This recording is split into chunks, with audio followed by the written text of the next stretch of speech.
Sound Booth Theater presents Thresholder, Book 1, Teaguewater. Written by Alexander Wales. Narrated by Henry Kramer. Featuring Justin Thomas James as Marchand. Jeff Hayes as Cosme.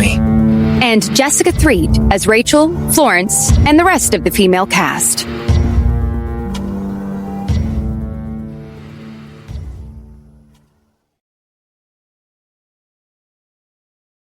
Chapter 1. A Whole New World. Perry crashed down onto the roof of a cathedral, arresting his motion just slightly too late to stop himself from breaking tiles. He held his sword, which pulsed with energy as it kept him from slipping down, and surveyed the area. "Marsh, scan for radio signals," said Perry. Scanning. Marchand replied. Nothing yet. Perry looked around, holding himself in place with the sword. He was encased in the cobalt blue armor, tense, sword already out. There were only 7 bullets left in the shoulder-mounted gun, and they were irreplaceable until he found somewhere with a high-precision machine shop.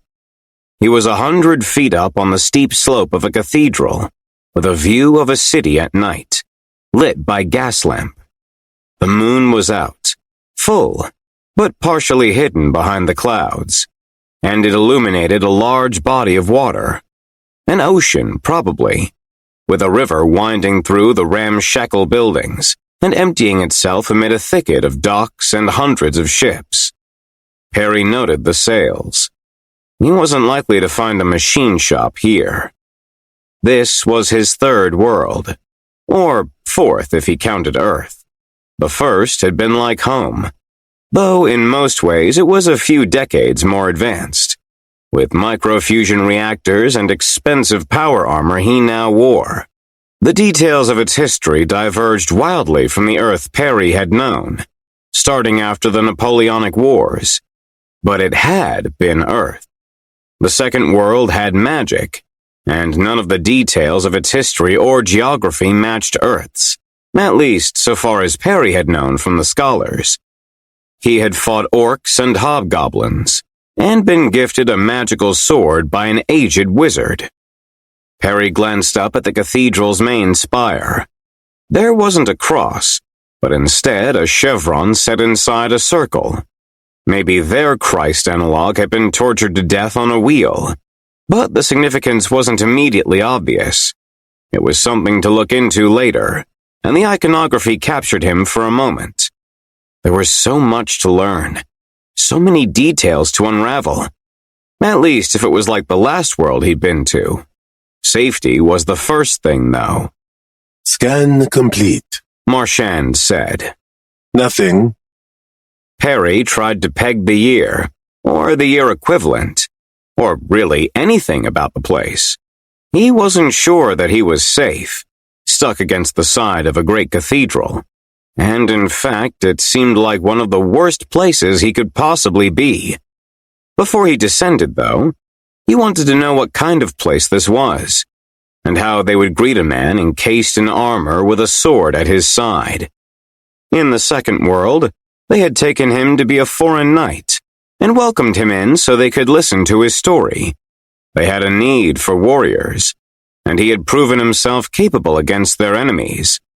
This place immediately seemed less welcoming, and from the few people he could see down below at the late hour, plate armor seemed incredibly out of place, and power armor even more so. A part of him that had gotten more distant with time wondered about the linens they were wearing, and what crops they grew. A new world. It was beautiful, seeing a new place, knowing nothing, waiting for surprises. "Marsh, send up the drone," said Perry. "Scan what you can. Make a map of the surroundings. Get me a feel of the tech level."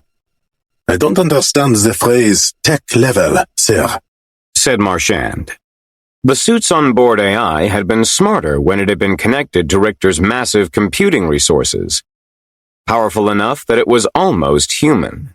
With the hop to another world, it had been cut off from half its brain, and working around the limitations had become a routine part of Perry's day. Certain concepts hadn't been coded in, and where Marchand would normally have been able to compensate with more computing power or changes Richter handled, that was no longer possible. "Make note of electronics, if you see any," said Perry. "Vehicles, power sources, power lines, that kind of thing." Shall I launch the drone then, sir? Asked Marchand. "Yes, do it now." Launching, sir. Perry almost didn't notice the deference anymore. That had been Richter's doing. A snooty butler persona on top of the best military-grade artificial intelligence her world could offer. She'd been a programmer, among other things. Perry removed his backpack and leaned forward slightly to give the drone the best angle. It shot up from the small of his back, just barely clearing his helmet, then unfolded in midair, righting itself immediately and spinning up its blades. It was, he had to admit, a very cool method of launching, but it felt very much like something that Richter had done for the purposes of being cool, since it could just as easily have been removed and taken off gently from the palm of his hand. Richter had a flair for style. He missed her. While the drone was buzzing around overhead, Perry looked into his backpack, making sure that he had everything. He had come into Richter's world with nothing but the clothes on his back and the phone in his pocket, and had gone into the magical fantasy land with nothing but the power armor. He resolved not to put himself in the same dire straits when it happened again. The bag had food, clothes, and a few other things. He couldn't check it all, because one hand was on the sword that was keeping him in place, but it didn't seem like he'd left anything crucial behind. The bag was finely crafted, but it had been made using medieval tech levels, and the leather didn't remotely match the armor. Mapping complete, sir. Said Marchand. Drone returning. Perry held out his hand and the drone landed on it, folding itself up until it was small enough to fit inside its nook on his back. He pushed it in gently, feeling a bit of relief when it clicked into place and began recharging. The drone was small and delicate, and there was no way he could replace it or make repairs.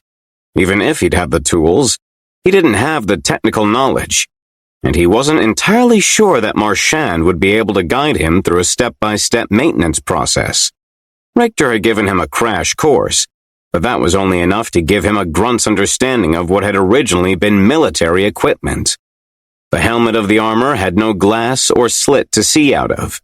Instead, cameras on the exterior of the suit were used to gather visual information, which was then projected onto Perry's eyes, in what felt like a very roundabout way of doing things.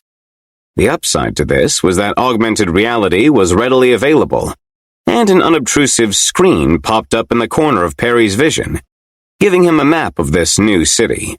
His initial impression had been that this was Victorian London, particularly because of the observed tech level, but from the map, it seemed more like Boston or New York, with far less in the way of the kinds of grand buildings he'd have expected to see in London of the 1800s.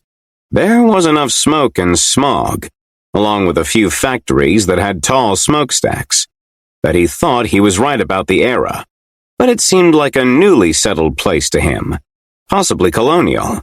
The cathedral whose roof he was standing on was the tallest building around, aside from a spire that jutted up from a large park to the north. Inland, there was a hill with a cluster of buildings, large houses with more trees around them than elsewhere, and even at night, from a distance, and knowing nothing about the city, it screamed wealth. The power armor was airtight, largely because Richter had lived on the Pacific coast and loved to go diving. She'd had her own smaller power armor, and they'd gone together, going beneath the waves in the heavy armor until they were walking on the sea floor. A small gill filtered out oxygen from the air or water, making the suit perfectly breathable in virtually any conditions, with a small tank for emergency air. Perry had become aware that he was being protected from the smells of the city. "Marchand, open up the helmet, please," said Perry. Outside air quality is unacceptable. Reference data unavailable. I'll let you know once we reconnect with the network. I'm not going to be able to stay in the armor forever. Open the helmet. Are you sure, sir?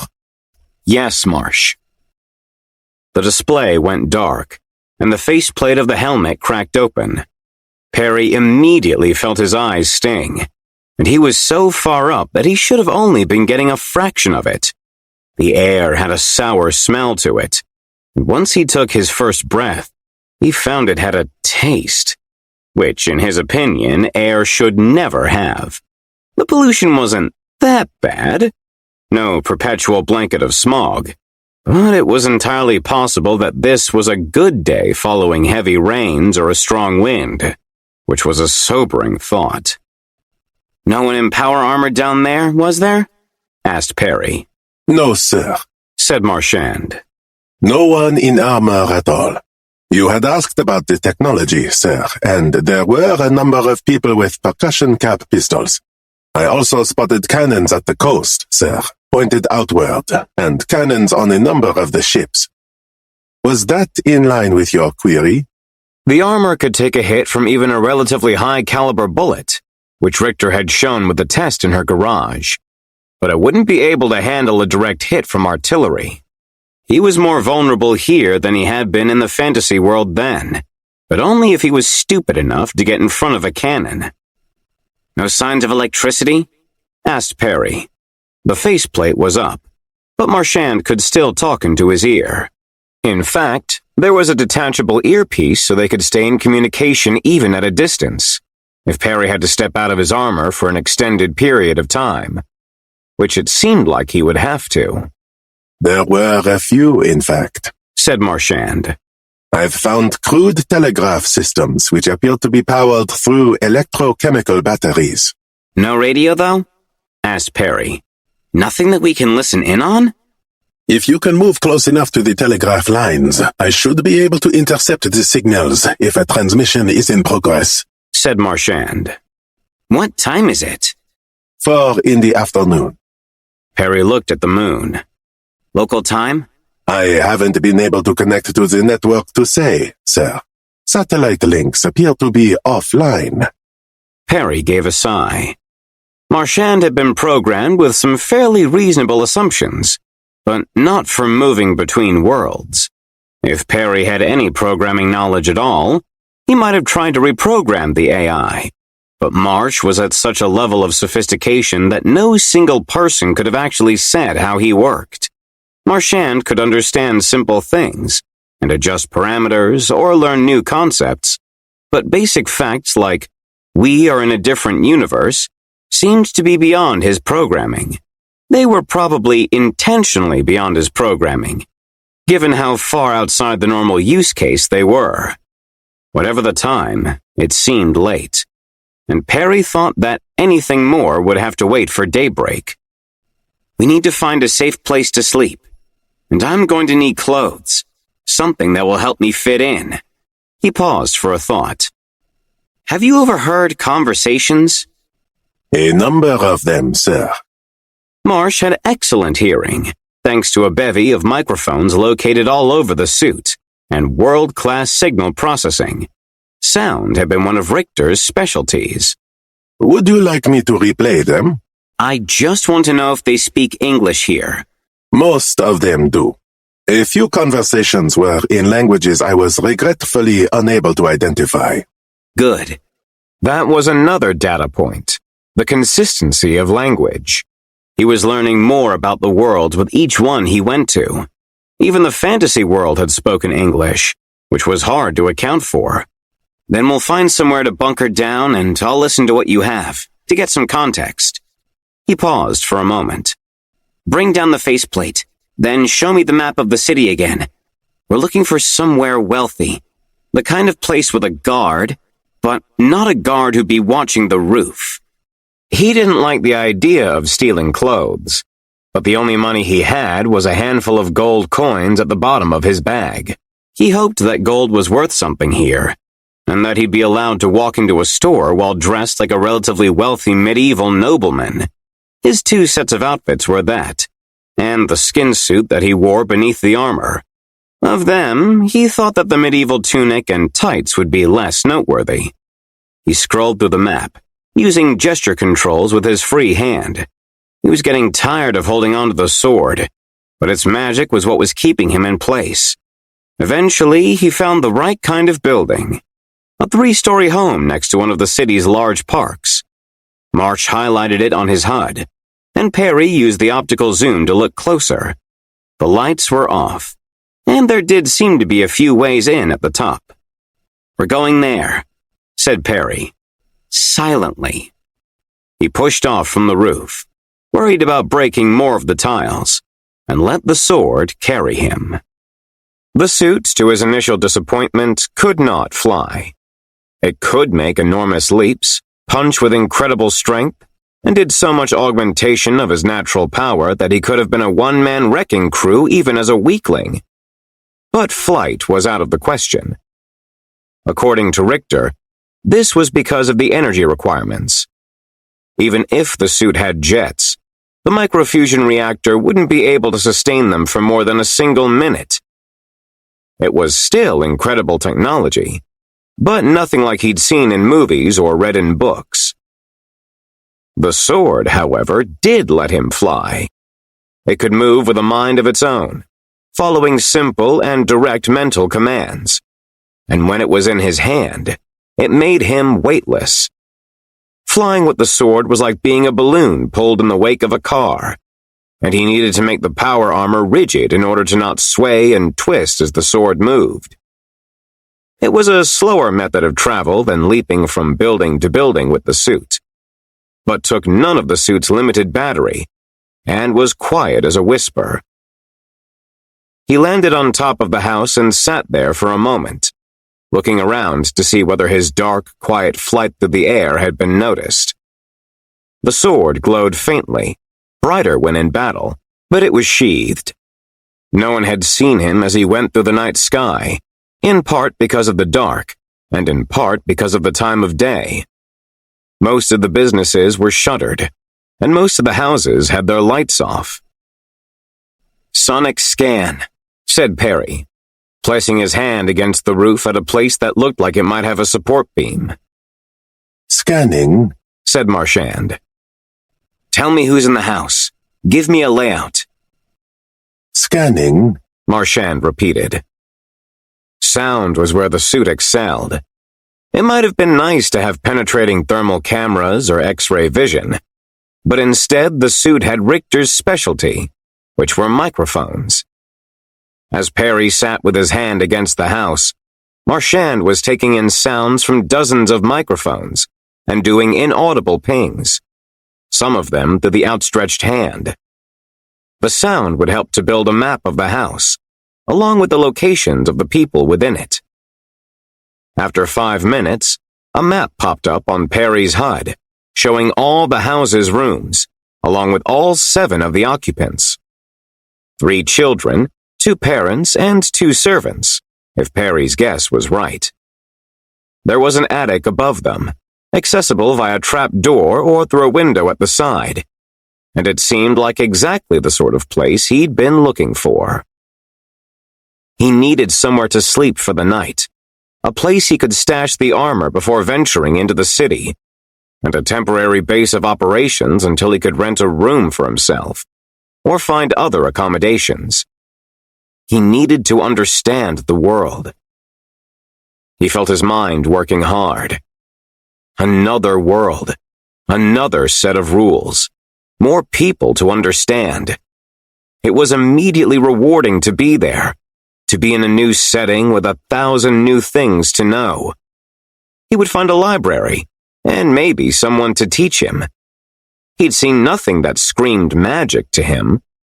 In the last world, he'd seen a dragon within the first 15 minutes. But it did seem that he was safe, at least for the time being, at least for the night. He would slip into the world and find the answers. But this was his 3rd world, and while they had all been different, the other 2 had something very important in common. An adversary, Another person hopping between worlds like he was. When they found each other, he would be ready.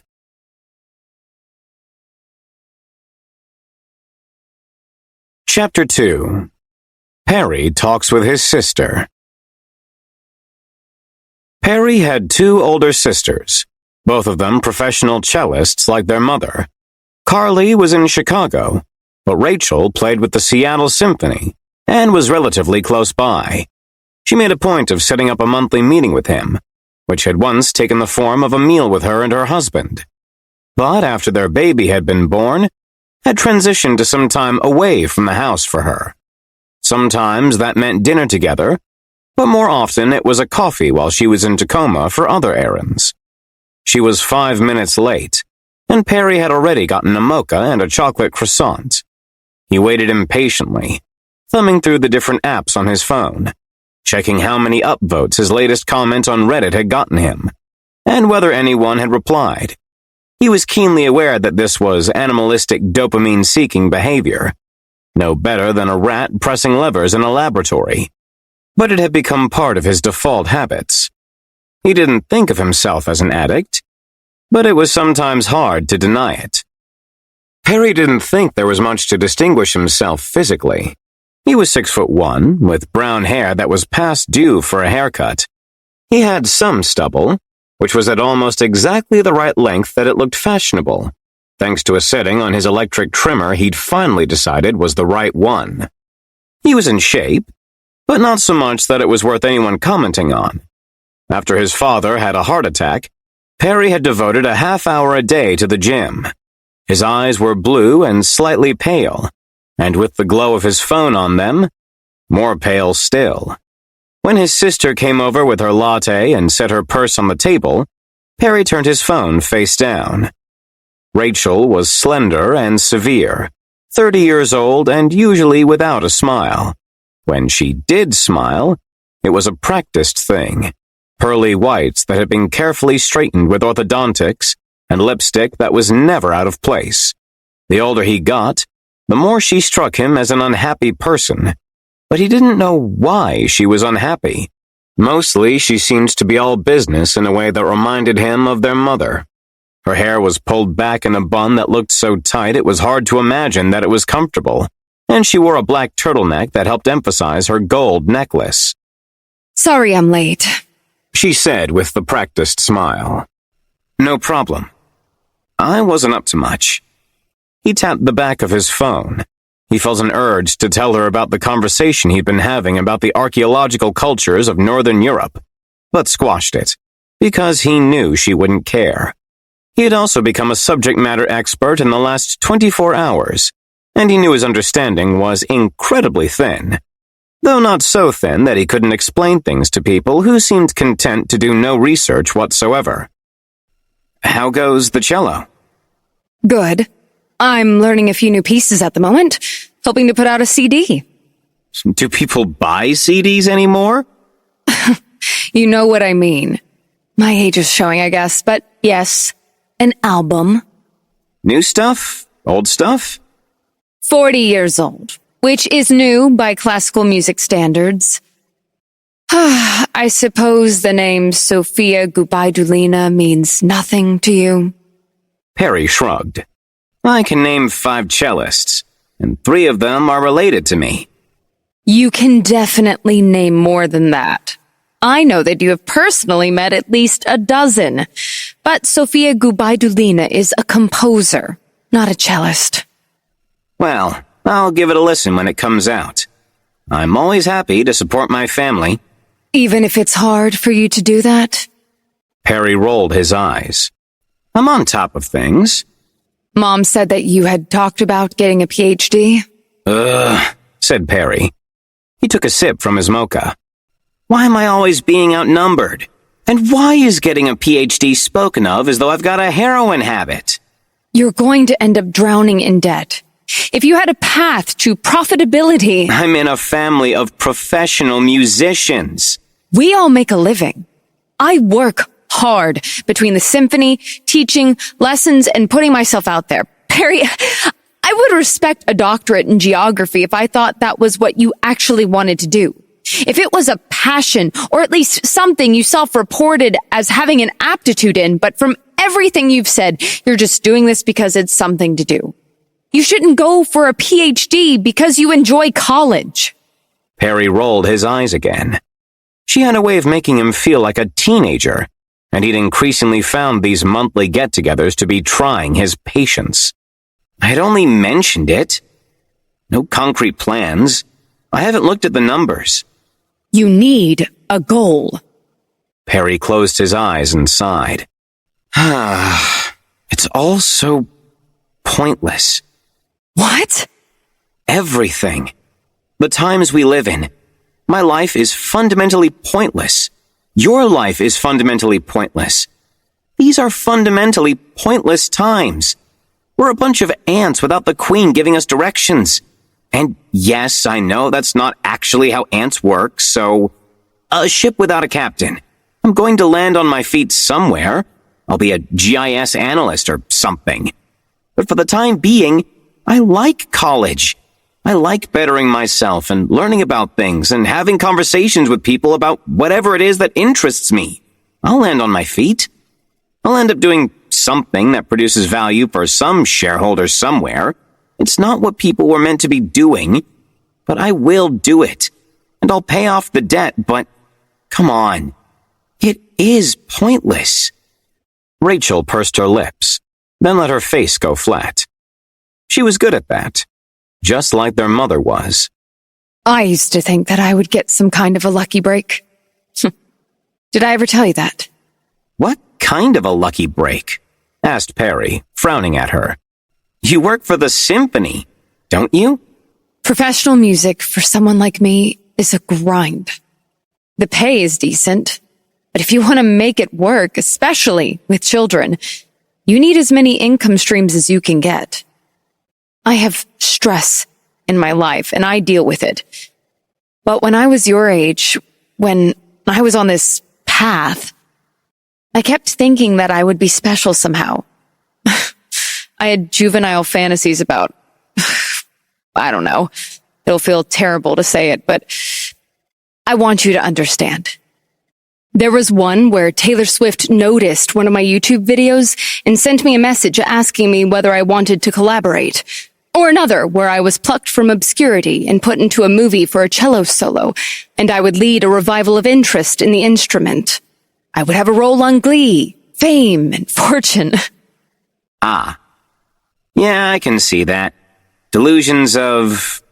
not grandeur, but the idea that grandeur is just around the corner, that you can get there without working for it. I was working for it. I knew that people didn't just get lucky like that, and so I was sending out emails, building a brand, trying to get my name out there. I put blood, sweat, and capital into it, and it bore fruit. But it wasn't what I had wished for, and eventually I had to face the fact that this... She gestured at herself. ...was what success would look like for me. It wasn't going to have guest spots on top 40 hits. I wasn't going to change the world or even really get my 15 minutes. I would have 20,000 followers on Instagram and 5,000 on Twitter. And that's with work put into social media. A persona. And you're not happy, said Perry. Usually their talks didn't go like this. She talked about her children, or they dipped their toes in politics, which they were thankfully mostly aligned on. Or she asked for details about his love life. A few people had glanced over at them, because her voice had risen in intensity.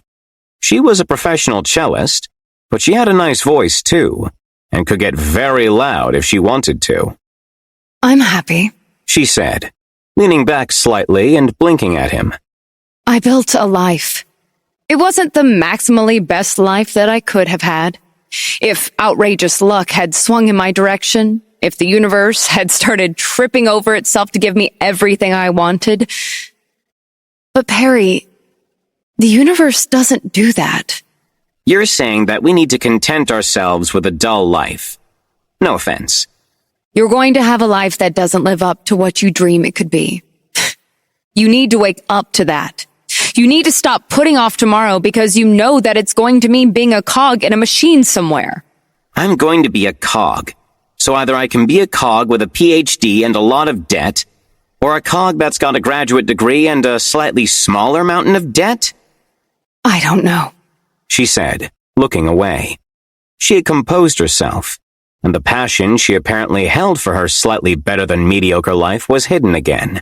Find something, she said when she turned back. Shoot for the moon and land among the stars. The stars in this case being an analyst position, said Perry. Something, said Rachel. She sipped her latte. And if you really want the PhD, of course we'll support you. Oh, right. That was definitely the impression I got. She gave him a wry grin. There was a big age gap between the two of them, but sometimes she did still feel like his sister. How'd we get to be like this? Asked Perry. I blame Mom, he said, answering his own question. First off, don't blame Mom.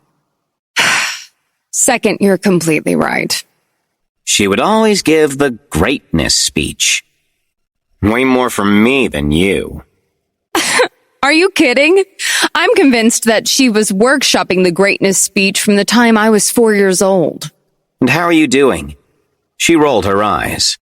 Great. Talent means nothing. Dedication, commitment, obsessively honing your craft. And you think that's not true? I'm willing to give her grief, but I also think she was right. You know what I think about a lot? People being wrong on the internet? Nah. I mean, that too, but there are 8 billion people on the planet, and it's just so incredibly easy to get completely stomped out unless you aim for a very small pool of competition. And even then, someone can come in and crush you. I was watching this summoning salt video about... I don't know who that is. He's a guy who makes documentaries about video game speedruns. He's really good. You should check him out.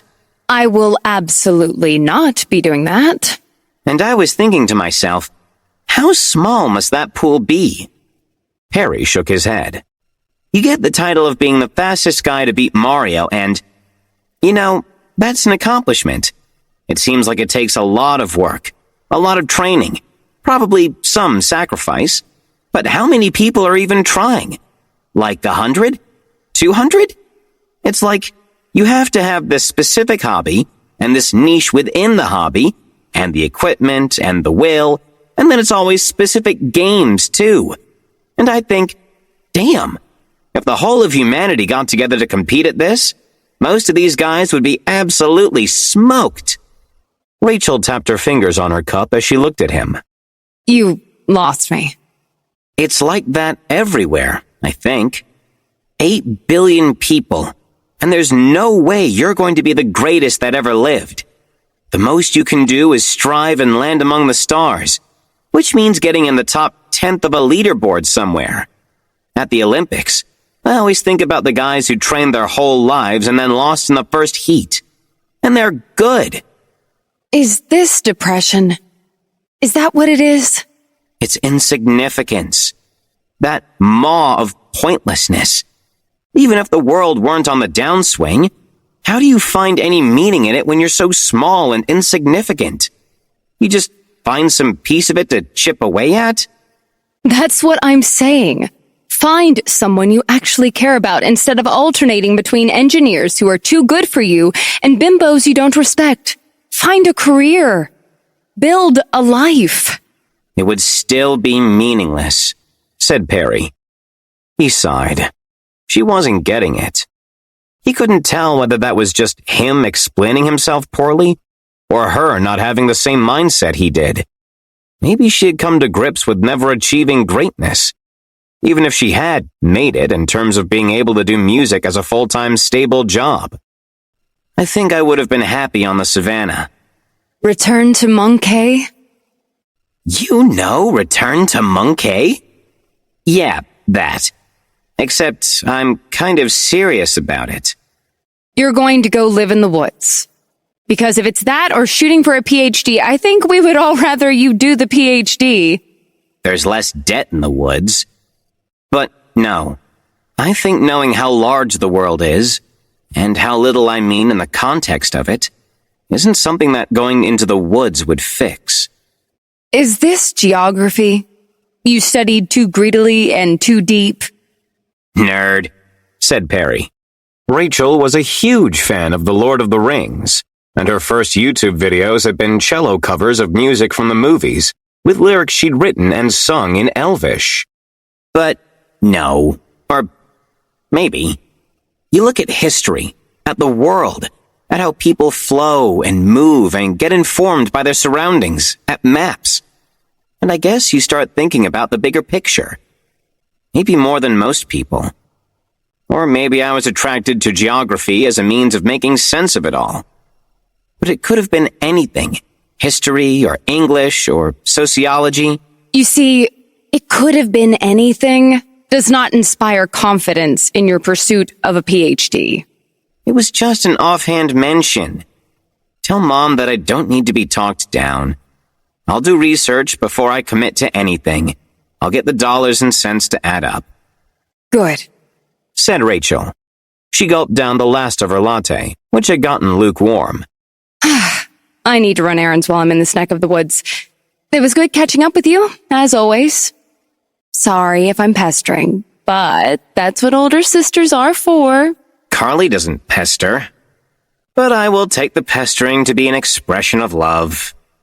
The goodbyes lasted a while longer, but Perry had checked out. His whole family was terrible about saying goodbye, always with one more thing to add before they left. He had always hated it, especially when they went to one of his mother's concerts and had to wait awkwardly while she said farewell to what seemed like an entire audience after the concert was over. The conversation had felt productive, but he wasn't sure that it was. She had convinced him that getting a PhD wouldn't solve anything for him, but she hadn't convinced him not to get a PhD. He liked his life as a student, or at least the feeling that he was building to something. Eventually, he'd be in his 30s, and have to accept that whatever his life was, that was all it would ever be. Rachel had found happiness, or her own version of it, settling into a life where she'd never have everything she wanted, but she did have most things she needed. He wasn't sure that was for him.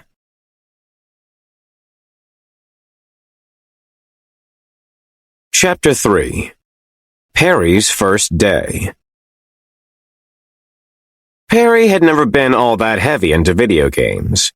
He'd mostly played one or two AAA titles that came out, whatever was getting Game of the Year buzz, and one or two indie darlings that kept getting mentioned by different people.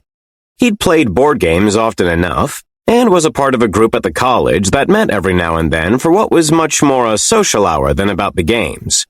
At least for him. Bar trivia, though, that he took seriously. All I'm saying is, there are things that you should know, said Perry.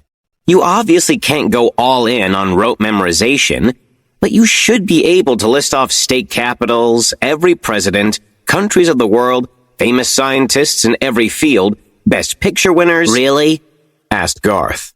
I think if bar trivia ever asked me for the capital of Nebraska, I would stop coming. Lincoln, said Nance and Perry at the same time.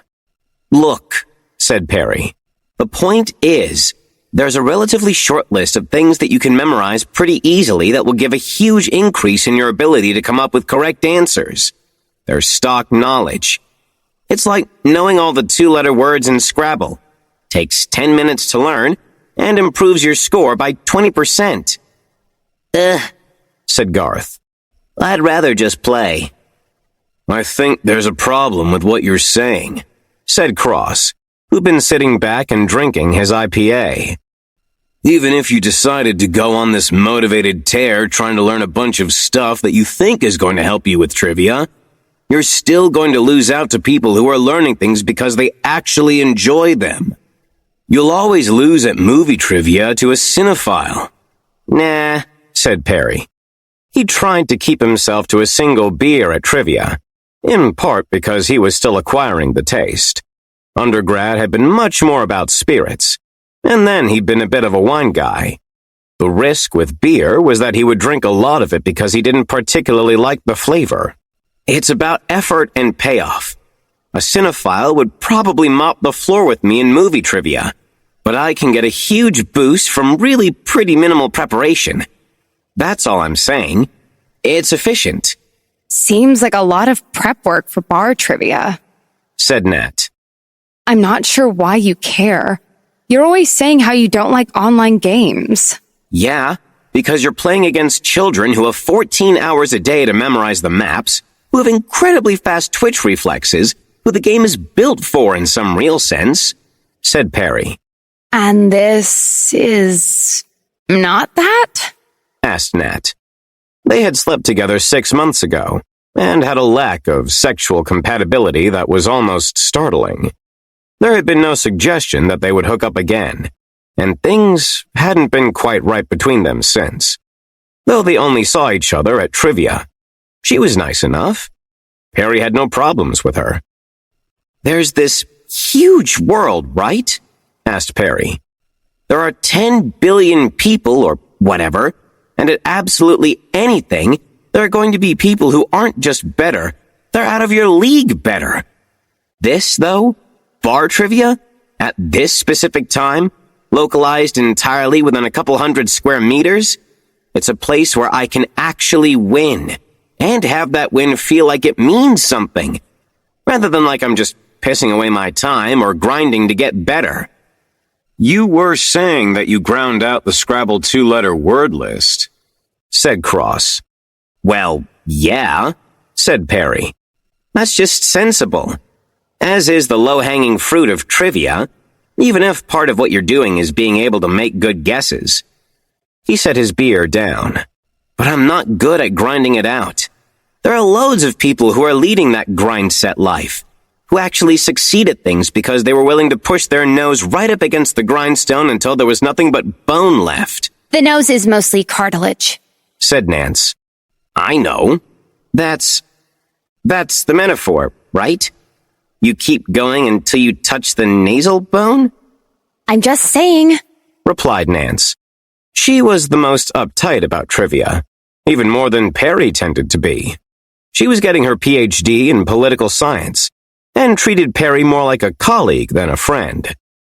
The next round of questions came, and then it was business time, with some arguments about the answers.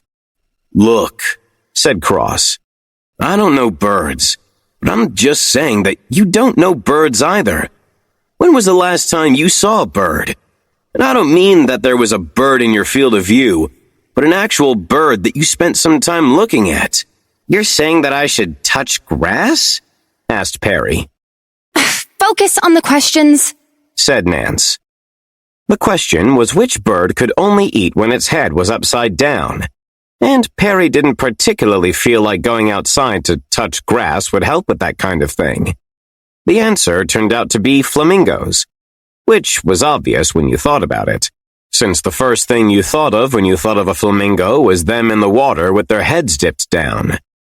Perry had added it to his list of known flamingo facts, alongside, flamingos are only pink because of the shrimp they eat, and flamingos have a gland in their nose that excretes excess salt from the briny waters they spend their lives in. What Cross had said stuck with Perry, though. Even after a second and third beer at the end of a disappointing night of trivia. Perry didn't think that going outside for a walk through the woods was going to make him a better person, nor a better trivia player. Maybe he thought that getting in touch with nature was worth something, that it would slot in the missing puzzle piece that browsing Wikipedia, dunking on people on Twitter, and school wasn't filling.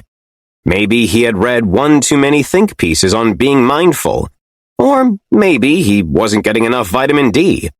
But he decided to go for a short hike through Chambers Creek Park. That was where he came across the portal. The portal was oval and off-white, maybe with a touch of blue.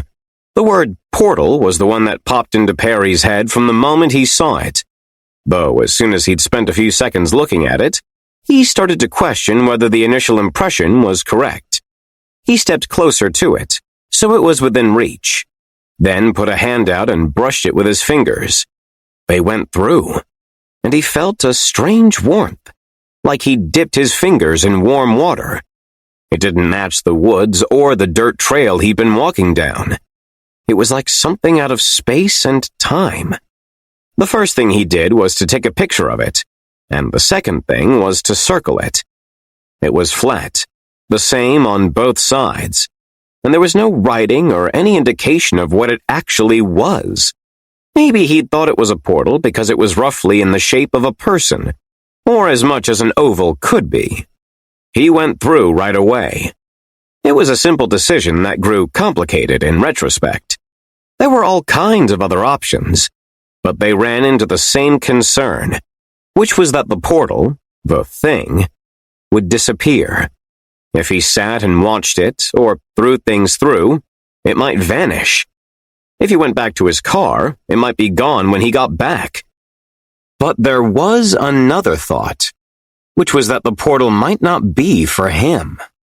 He had imagined a couple hikers coming down the path, and if that happened, suddenly it would be a group problem, something he was no longer in charge of. He would have to have a discussion about the portal, and they might call the police, which was sensible. And if the portal stuck around, he would be a footnote in a newspaper article, with 5 seconds on television for an interview and a story that he'd tell at bars or on dates. It would be a lame story. I saw a portal, and this other couple came by, and we called the police, and yes, the portal leads to Narnia or wherever, but it's under the control of the Bureau of Extra-Dimensional Powers now, and no, I've never gone to Narnia or wherever. I missed my chance, I guess. These thoughts weren't fully articulated in his mind before he went through the portal. It was, instead, mercurial and amorphous. Just the bare idea that he needed to take the opportunity before it slipped through his fingers in one way or another. They were thoughts that happened after the doing, not before. The portal bathed him in pleasant warmth. It was bright, but the brightness of a warm day, not anything blinding. Then he stepped foot onto solid ground, and it was blinding. Bright enough that he closed his eyes tightly and blinked several times before he could properly see again. It was hot, too, much hotter than the park he'd been walking through. When he looked around, he was in a desert, or at least some scrubland. There were scattered spiky trees and dried-up bushes, but mostly there was desiccated dirt and sand. The hills in the background had no plants on them, and the only bit of character they showed were the ridges that had formed from erosion. Perry looked behind him, and his heart sank when he noticed that the portal was gone, if it had ever even been there. He should have been filming the whole time. There was only a single picture on his phone, and he double-checked it, just to make sure he wasn't having some kind of episode. He noticed that the phone didn't have any signal. His first thought was of water. Somewhere in his brain was the fact that a person in a desert needed a half-liter of water every hour. He had gone on the walk without any water at all. He was in the middle of nowhere, with no signs of civilization, and the only thing that gave him any hope was that there were trees, which meant that it wasn't a total desert. There had been a time that Perry had gone hard on playing GeoGuessr, and he tried to figure out where he was on the basis of context clues around him. But all he had to go on was the color of the sand and soil, along with the plants. There were some trees in the distance that looked like palms, and if he had to place a pin on a map somewhere, it would have been Arizona, or maybe Southeast California, if he wasn't in Mexico. It was possible that he wasn't on Earth anymore. The thought tickled him with fear, but also excitement. There was a chance he would die. But if he didn't, it was remarkable, spectacular, something that no one had ever done before. Perry started walking, going uphill to get a better view of things. He was hoping to see a road or some power lines, if not an actual town, though even a road might not do him much.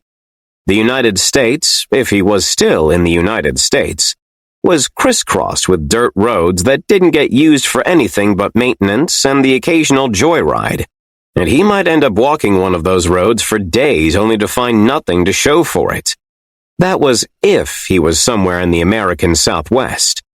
Deserts tended to look alike, though, and he wouldn't have been at all surprised to find that he was in an arid region of Italy, or maybe that one desert in Spain, or somewhere in northern Africa. Narnia had deserts too, though. When he got to the top of the hill, he saw a jeep rolling by, leaving a cloud of dun-colored dust in its wake. He felt some immediate disappointment, since Narnia, or wherever, definitely didn't have motor vehicles. But the disappointment ebbed away to relief, since it meant that he wasn't going to die in the desert. He waved a hand, then both arms, and it was clear that the driver of the jeep wasn't seeing him. "Hey!" he shouted. "Hey! Over here!" Panic started to set in, and Perry pulled his phone back out of his pocket. It was difficult to get the angle right, but he used the screen to reflect sunlight, aiming it right at the driver. The jeep slowed, then came to a halt, and Perry started making his way down the sandy hill, trying his best not to slip.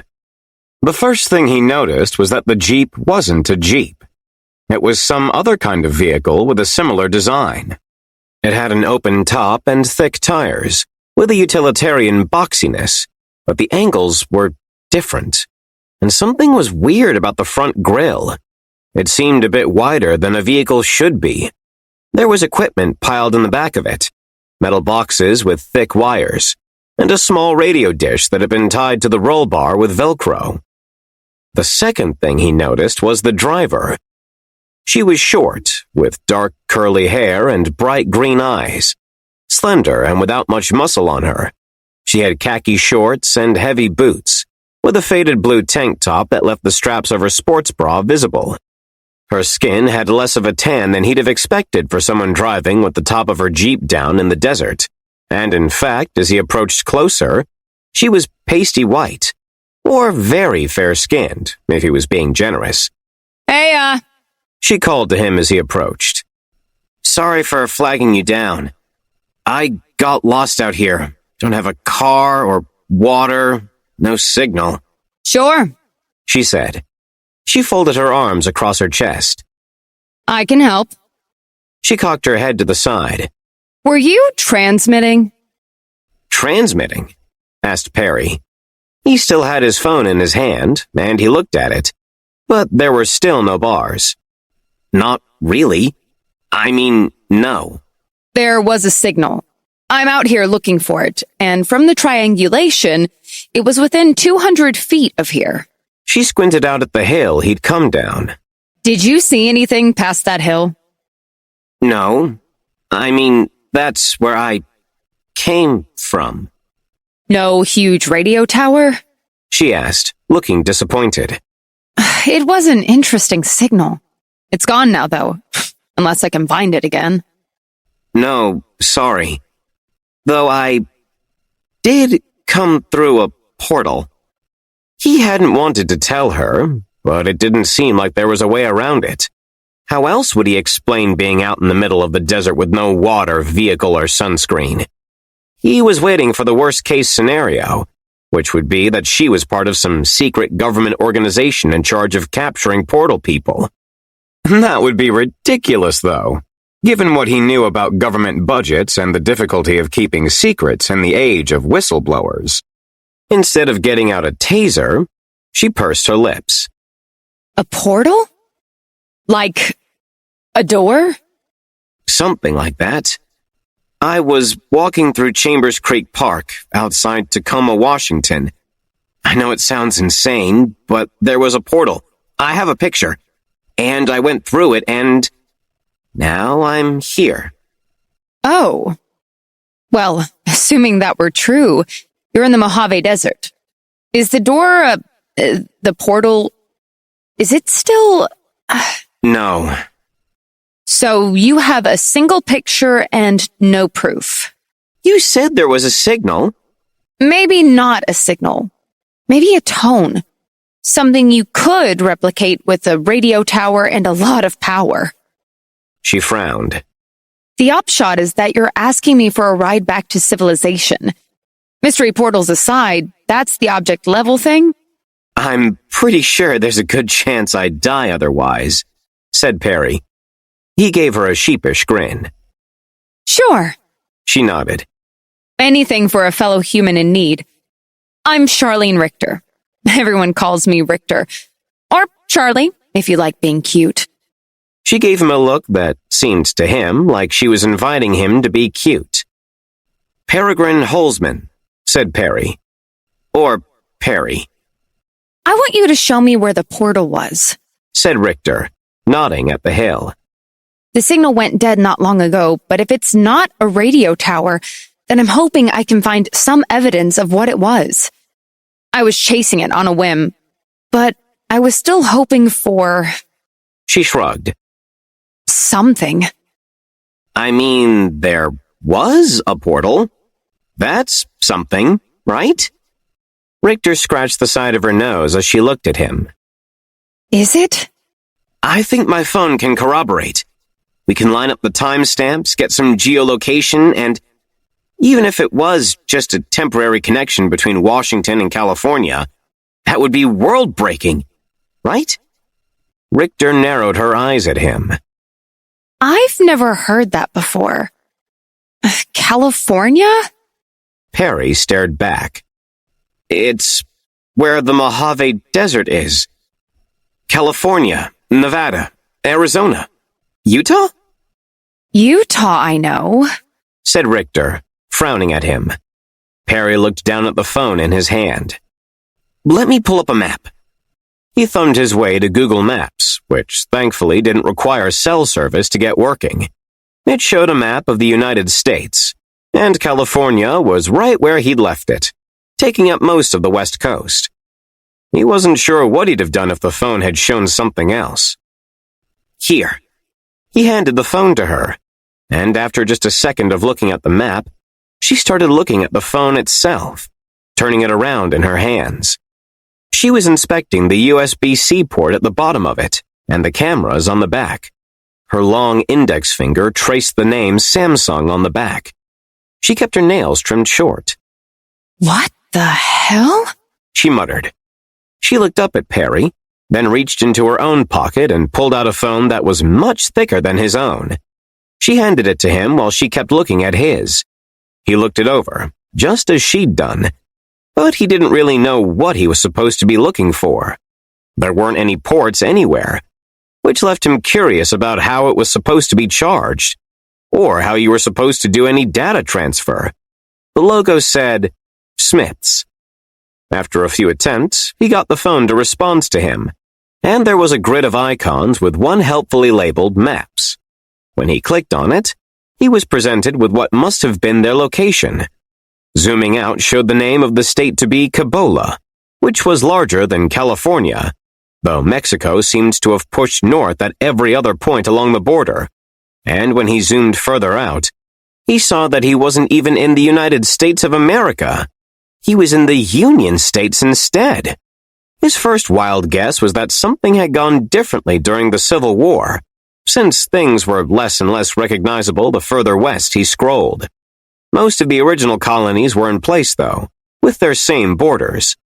When Richter looked up at him, she had a wide, giddy smile on her face.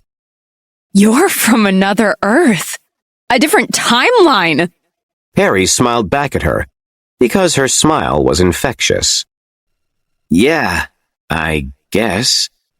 He was going to need to read about 1,000 books, and it was a golden opportunity to find out what things were fated and what happened by random chance.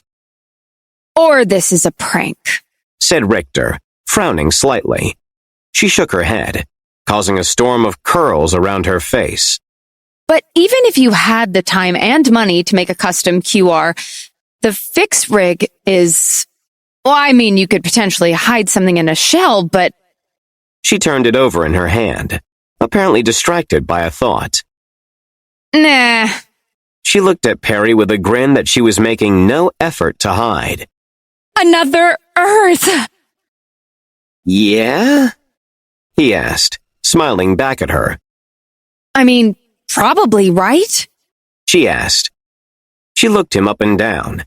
She snapped her fingers. All right, you're stranded here. That portal thing you talked about, that's gone? I don't actually know. It would be weird for it to reappear, I guess, but not unbelievable. So our working understanding is that you're marooned here, said Richter, nodding. and unless there's some alternate version of you out there in Tacoma, you said?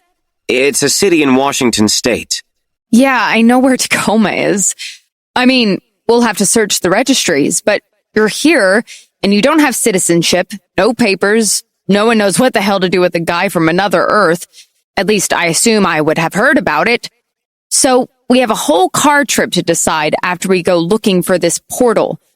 But we're at a crossroads. Said Perry. She was talking fast, and that was making it difficult to follow. He could easily grasp the idea of an alternate Earth, but what was less easy to grasp was the idea that he'd stumbled across a portal that had moved him from one Earth to another. It felt like there had to be a purpose, rather than just cosmic coincidence. Richter held out 2 fingers. Option the first. I drive you to the nearest town. I call the police. They come to deal with you. Federal agencies get involved. Probably the media shows up. And you're the government's caged animal in one way or another. The phone? That's the only thing that really proves you're not crazy. Even if the clothes don't match local brands. I mean, there's a lot you can say, but... I'm really looking forward to the other option. Option the second, said Richter, raising her hand slightly. You come home with me. You stay in my guest room.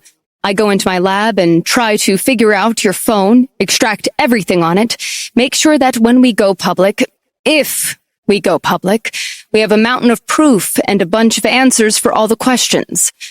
As well as a lawyer ready to argue that, I don't know, you belong here and deserve rights even though you don't belong to a state? You had me at home with you, said Perry. Richter smiled at him. I might have put my thumb on the scale, she said. She ran her fingers through the tangled curls of her hair as she looked at him. We're going to work this out. We're going to knock the socks off the world. And before I fully commit to living with someone I just met, what is it you do? You came out here chasing a signal?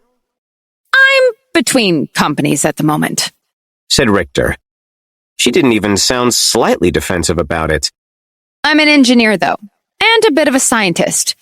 I mostly worked on audio, made it big with some stock options, and now... She shrugged. I have made an immediate and radical pivot toward investigating alternate Earths, as embodied by you. Come on, get in the car. It's a long way back to my house, and we need to mark where the portal was. Perry got into the not a Jeep with her. Up close, the designs were strange to him, like going to another country that had settled on different standards. It felt like there were too many levers and not enough buttons. And aside from the steering wheel, he was pretty sure he'd have a hell of a time if he was asked to drive. He glanced in the back at the equipment she'd brought with her, and did a double-take as he saw a jumble of metal in the shape of a person.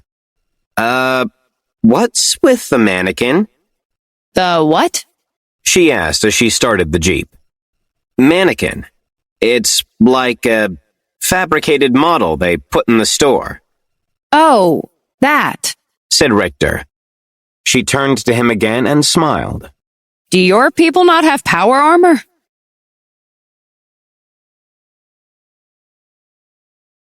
Chapter 4.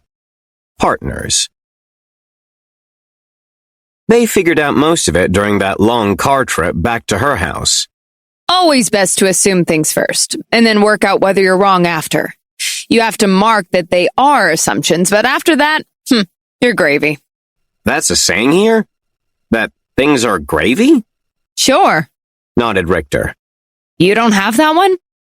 We do. I'm just surprised we have it in common. So, step 1, We assume a single point of divergence. Her hands were gripping the steering wheel like she was trying to throttle it. He chalked that up to excitement. Then we try to find it. Did the United States have some kind of civil war? My phone has Grapbook if you want to look through it. Her eyes were on the road, but she kept stealing glances at him. Grapbook is like a free encyclopedia, I guess. Ours is Wikipedia. That is, assuming it's the same. The Grat is short for gratis? Got it in one, said Richter with another glance at him. What does wiki mean? There's a Hawaiian word, wiki, which means quickly or fast, said Perry. This was the sort of knowledge he'd accumulated by caring a little too much about trivia night. He took her phone and opened up Grapbook, which had an interface that wasn't all that dissimilar from the one he was used to, thanks to either convergent design or the fact that both were drawing on the grammar of generations of print media that predated the phone. To answer your question, said Richter as they drove. Yes, the United States of America had a civil war, which ended when the Union States gave up on reintegration. The McLean Compact would be what you'd want to look up, but it basically meant that there were two countries. And then later on, the states started individually entering back into the Union again, with the last of them coming back during the Great War. Great War, said Perry as he thumbed through the indices of the Grapbook. Singular? Just the one, yeah. You have ether weapons? No. Or maybe we do. We just use another name. Atomic bombs? Nuclear bombs? Yeah, that might be the same. They were used during the Great War. Perry was reading through the entry on ether weapons as fast as he could, but he was encountering tons of links he wanted to click on to get more context. What he needed was a children's version of the Grapbook, something that would explain things more clearly to him, as though he'd never heard of anything. Every name he came across was unfamiliar, and even some of the countries weren't the same. The links were also weirding him out, because the color of the background around the text was changed rather than the text itself, though it was blue. Okay, yes, ether weapons are the same as atomic weapons, said Perry after a moment. And it's the same year here as it was there, which means we share a calendar, and your Great War came a lot later than our First World War. All right, set the phone down. Talk to me, said Richter. Perry reluctantly set the phone down. Do I have to? There's so much to read. Yes, but I'm driving, and I cannot stand the thought of sitting here in silence while you thumb through Grapbook on my phone. I think I would literally go insane. My brain would leak out of my ears. Fair. You know your history, though. You can compare events and dates with me? Not my strong suit, but probably. She nodded to herself. The United States began in 1787. How's that for a start? The Declaration of Independence was 1776. The signing of the Constitution was 1787. Do your people count from the Constitution? Yeah, why wouldn't we? Asked Richter, glancing over at him again. I mean, we weren't a country until then. Huh, said Perry. He itched to pick up the phone. I would think that it's an easier narrative to grasp. Independence from the oppressor, the Revolutionary War. But maybe the Constitution takes on a lot of importance to people who live in a separated nation. Independence Day represents breaking up. Constitution Day represents unity? There's plenty of time to figure it out. You have Wikipedia on your phone? No. It connected to the internet. Which is global communications? You have something similar? We do. From your questions, we have better tech than you. Maybe a lot better, which would give some opportunities for trade. Early on, Perry had asked her whether they would have to stop for gas, and she'd expressed some confusion about that. They had fusion reactors, And while the small ones were too expensive to be placed in all but the most top-of-the-line cars, the energy they produced had meant that the whole country had shifted over to electric vehicles decades ago. The power armor in the back wasn't for defense or recreation. Not at the moment. It was giving them power from the very expensive fusion reactor inside it. We should be able to nail down a point of divergence anyhow, if you know your history well enough. If there is a single point of divergence, said Richter. She drummed her fingers on the steering wheel. Do you know your history? Extremely well.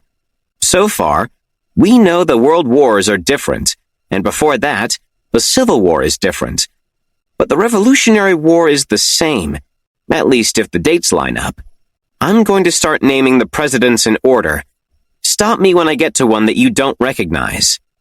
I don't think I could name more than like a dozen of the guys, especially not the older ones. Abraham Lincoln? Nah, George Washington was our first. Same for me. I mentioned Lincoln because he was one that you would know. He's on the $5 bill and the penny. Born in 1809. But we can't say whether he was just never born here or whether he never became president. You know that stuff? Asked Richter with a glance at him. You can just rattle off when presidents were born. Not all of them.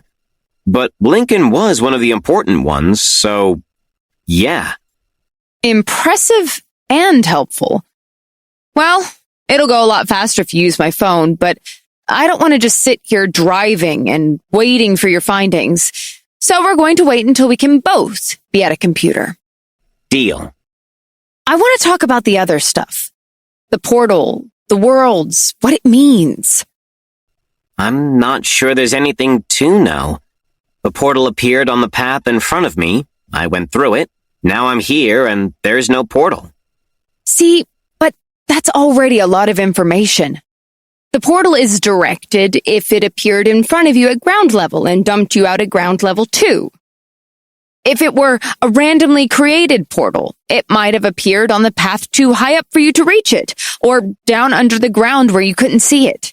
And on the exit end of it, you might have found yourself falling to your death or buried underground.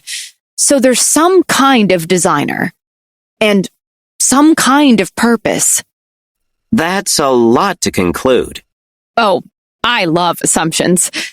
I've said that already, but I meant it. Assumptions are great. But if there's some entity or process that made this portal, then there's a purpose, and what is it? See, that's a very good question that we don't need Grapbook for, said Richter with a grin.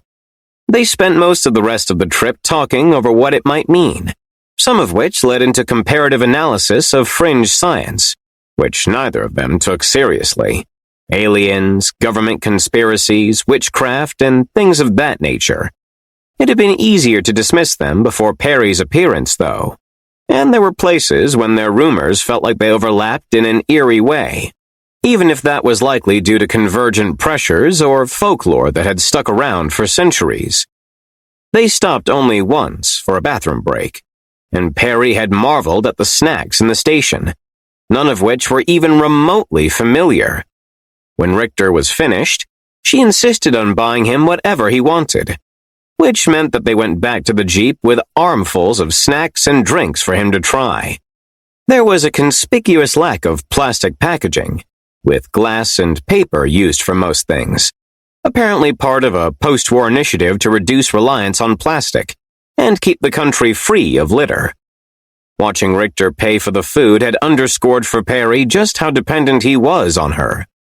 He had his wallet, but the credit card now connected to nothing, and the emergency cash he carried wouldn't be legal tender. He was sure the single emergency check in his wallet would be difficult for anyone to cash. They arrived at Richter's house after nearly 2 hours on the road. There had been new things for Perry to see along every mile, but most of them were only at the level of being in a foreign country with weird road signs and unfamiliar cars. They had talked the entire time, mostly about the portals, but sometimes comparing their worlds to each other, or giving bits of trivia. Richter's house was on a wide stretch of land that she apparently owned in its entirety, leaving her with no neighbors for a few miles. She was far from any big city, and it seemed inconvenient to Perry. But as they rolled up, he felt a piece of the puzzle slide into place. She was rich, and the inconveniences could simply be wiped away. The house was enormous, low-slung and modern, but with a roof of native grasses and concessions to an environment that didn't get all that much regular rainfall. If Perry had to guess how much it cost, he'd have said $10 million. But that was in terms of his Earth. He wasn't clear on what the exchange rate was, if it could be said to exist. Though from the snacks, he thought it was maybe 10 of his dollars to 1 of hers. Not that it would matter. The Jeep pulled into a large garage with room for 4 cars, though only 2 of the spaces were occupied, one with a large truck and the other with a small commuter car. Richter hopped out and beckoned him to follow, and he tried not to be gobsmacked. This will be your room. Said Richter. Slapping a door, she walked past it. You can get settled later. For now, we need to work the problem, which is mostly how to handle you being here. Is it a problem? Not in the least, said Richter with a glance back at him. She'd tossed off her shoes on entering and was walking across the hardwood floors, moving through the bowels of the house. A problem with the government, though? Maybe. We'll want to talk to a lawyer at some point. Part of you being here is so no one needs to know what's happened. Except you. Richter turned back to him. I'm going to be honest. You're the best thing that's ever happened to me, and I've lived a very fortunate life. Perry swallowed. You know, you keep saying things like that, and I might start to get a big head. Richter smiled wide. We're going to the media room to work the problems together. I have a machine you can use, but I want to keep us on the same page. She held out a hand. Partners? Perry shook her hand. Partners.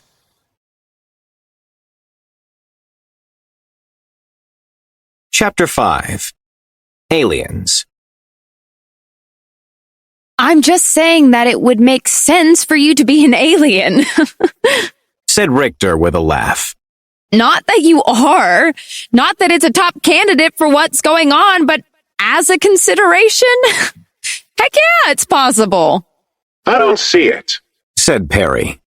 You know aliens aren't real, right? He was in the freshly minted power armor, done up in cobalt blue at Richter's insistence, out in the desert, on land that Richter owned.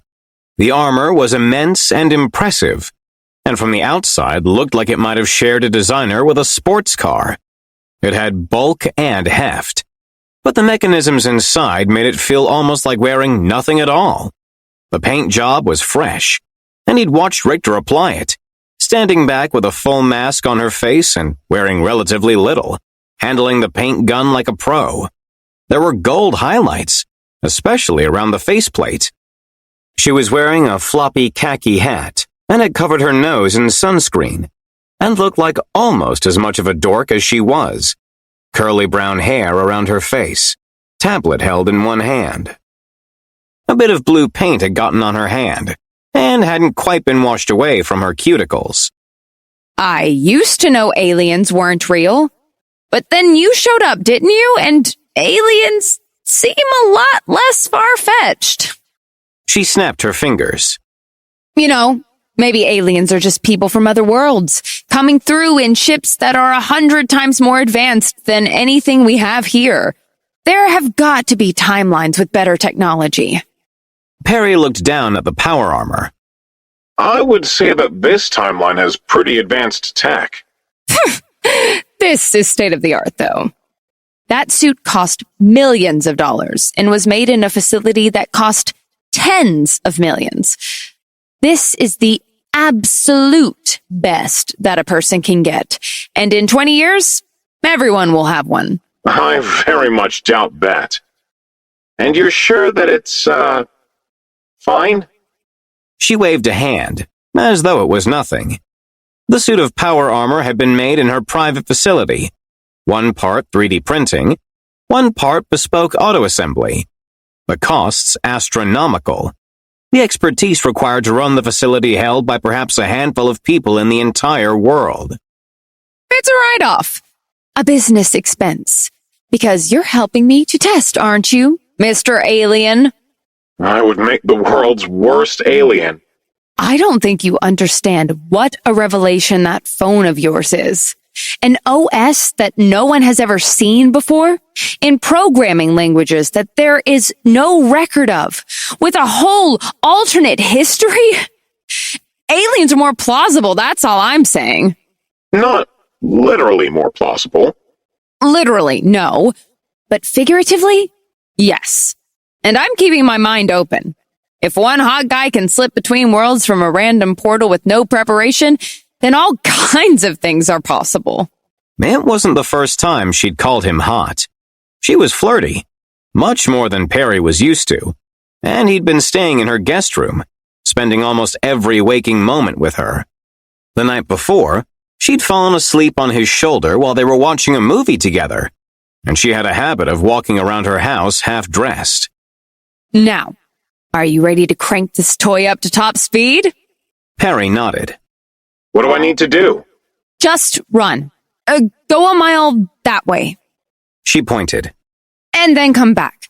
The suit will track distance on your HUD. It's not like normal running. You're so strong that you'll come off the ground. So you need to make sure that you're pushing the boot at as much of an angle as you can. She held the tablet up and placed her hand against it, trying to show him the motion. You'll eat it a few times. That's part of learning. But the suit will protect you. Even if I'm going top speed? You said that you can top 60 miles an hour. There's no crumple zones in the suit or anything. I mean, you might end up bruised if you take a really bad fall, but you won't liquefy against the inside. Besides, if you tumble, you'll just roll. It'll suck, but you won't snap a bone. She waved a hand. You're worrying too much. Do football players not get concussions where you're from? Why would they? Asked Richter, raising an eyebrow. Oh, let me guess. Football is a game played with a black and white ball? No. Said Richter, looking a bit frustrated. We'll figure it out later. Stop stalling. Get to running. I'll nurse you back to health if you get a boo-boo. Perry was scared, and thought that he'd be a fool not to be, given that he was in high-end military equipment that had been finished that morning and not really been field tested. This was the field test, which meant that it was where any major issues would be found. But he had no confidence, not even after seeing Richter in her own, much smaller suit. He ran anyway, and stumbled almost at once, the unfamiliar power his legs were now capable of making it so that every step was virtually a leap. The suit was good about translating his motions when they were small, but when he was putting in full power, there was a disconnect between the inputs and outputs. He thought the problem was mostly in his brain. It took half a mile of running to get the hang of it, and another half mile for Perry to feel any sense of confidence. By the time the mile was finished, and Marsh was giving instructions in his ear, Perry was feeling good about running, and his return trip happened in a quarter of the time as he strained the suit's limits, each footstep with the full power of the legs, launching him over the arid ground. Richter was whooping and hollering as he came back to her, and he had a hell of a time stopping himself as he approached. He ended up skidding and tripping, coming to a stop 100 feet past her, and she walked over, tablet still in hand, to look him over. I knew you could do it. Was that great? Yeah. You know, maybe everyone will have one of these. I was joking about that. There's no way that costs will ever get down low enough. But if you've got millions of dollars to blow, there's nothing better. Just wait until we go diving together. It's the most fun you can have in a suit. I'm going to worry about drowning. Sorry, but I am. Ugh, after a few times, you'll be a pro. Said Richter with a wave. Thanks for this. You're my man from another world. I'll spoil you as much as I can. It's how a test subject should be treated. Perry smiled. Are you smiling in there? Because I can't see your face. She looked down at the tablet. I really should get some internal cameras put in.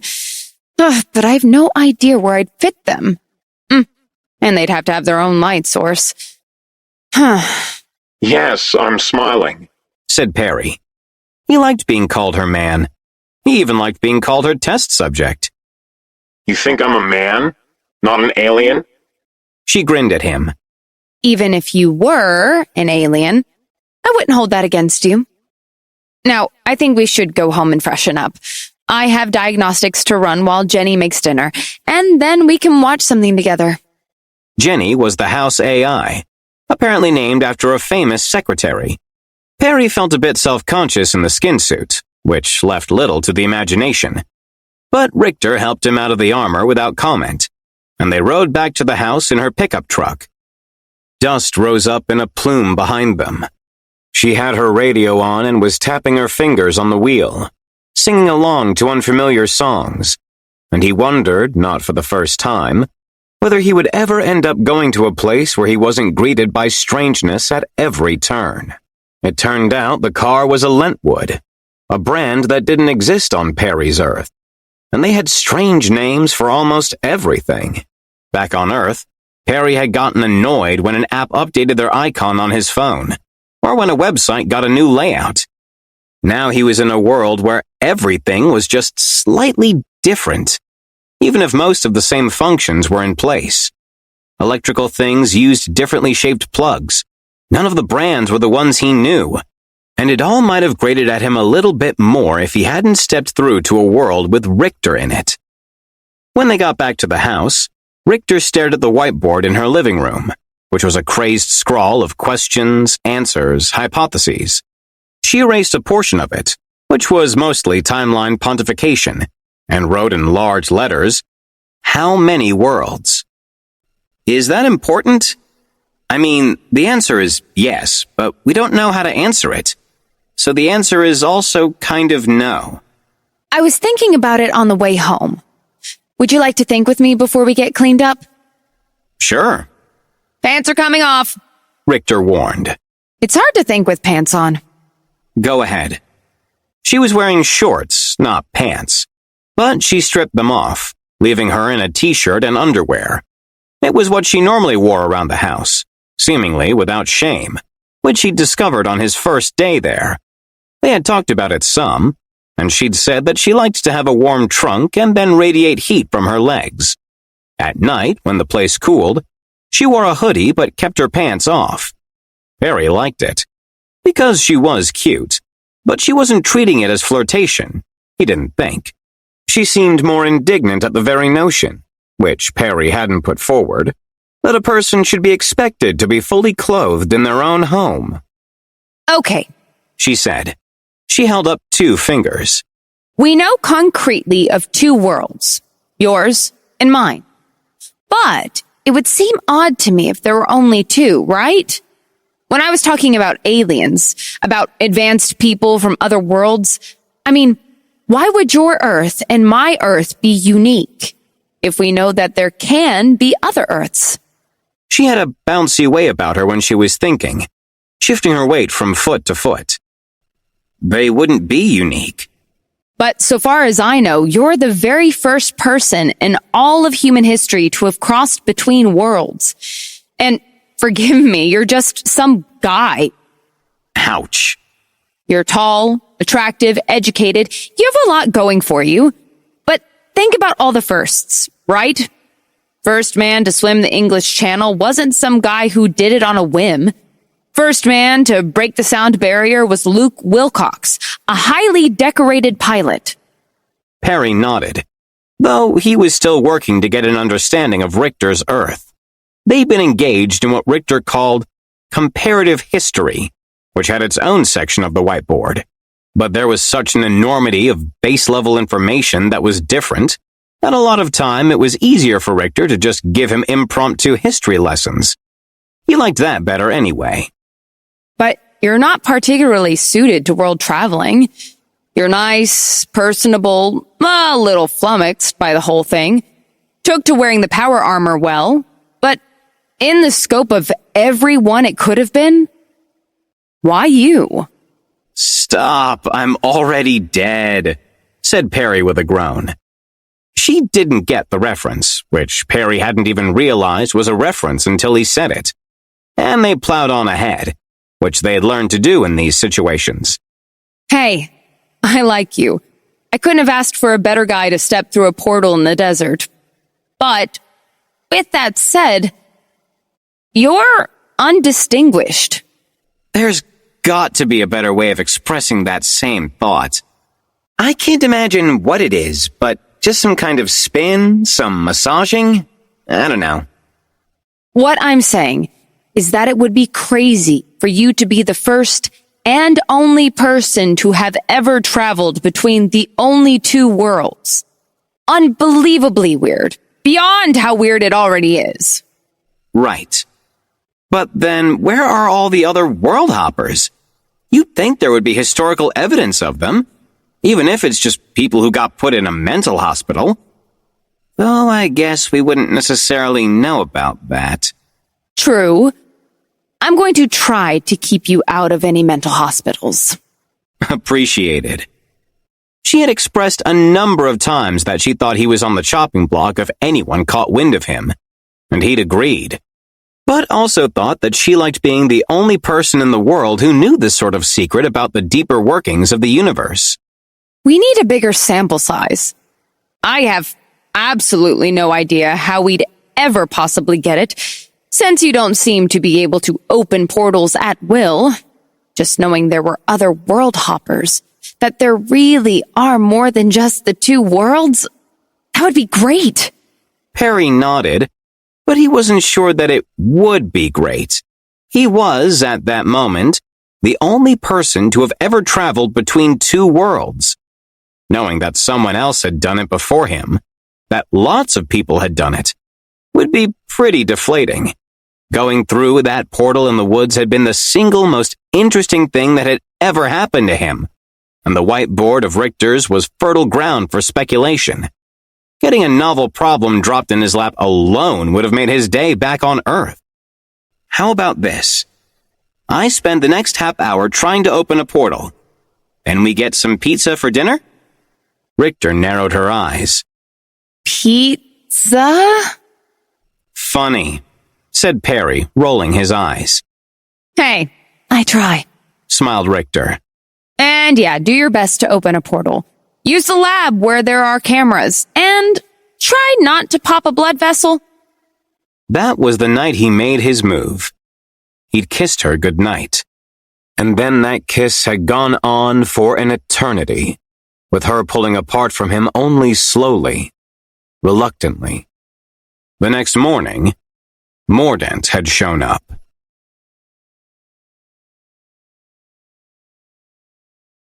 Chapter 6.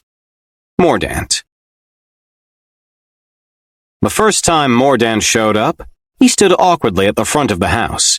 He had a metal exoskeleton on, one that was mostly around his arms, hooked into his back. Chipped yellow paint that had given way in places to silver metal underneath. He had a scruffy beard and slightly yellow eyes. I know you're in there. Don't ask how, but I know. They watched him from inside over CCTV. Is this for you or for me? Asked Perry. They had been in the middle of watching a robotic arm make dinner, which was definitely much more of a stunt than something practical a sane person would set up. Richter had slammed the emergency stop button when the house AI had given them the alert. I don't know who this guy is, said Richter. She was frowning and rubbing her arms. I don't like this. All her good humor had left her. We could call the police. No, it would take them a long time to get out of here, and you're here. I want to keep you off their scopes. Her eyes were focused on the security video. Not sure what that exoskeleton is. I'll look it up, but there's a great chance it would give him power. He might be dangerous. She bit her lip. Nope, scratch that. He's probably dangerous. The man looked like he hadn't showered in a week. He had come in a truck, but he was coated in dust, like he'd trudged a mile with the hulking arms on his back. I'm going out in the armor. I'll scare him off. That's 15 minutes to get on. More, maybe. And if anyone is going out, it's me. Richter chewed on her lip for a moment. Then it's you, I guess. Perry nodded. I won't hurt him. Just drive him off. He doesn't even know we're home, right? I'll handle it. You'll protect me? Perry nodded. I'll get the suit on. It took time to slot himself into the armor, even with Richter's help. The skin suit came first, and this time she was there in the room with him while he was briefly naked.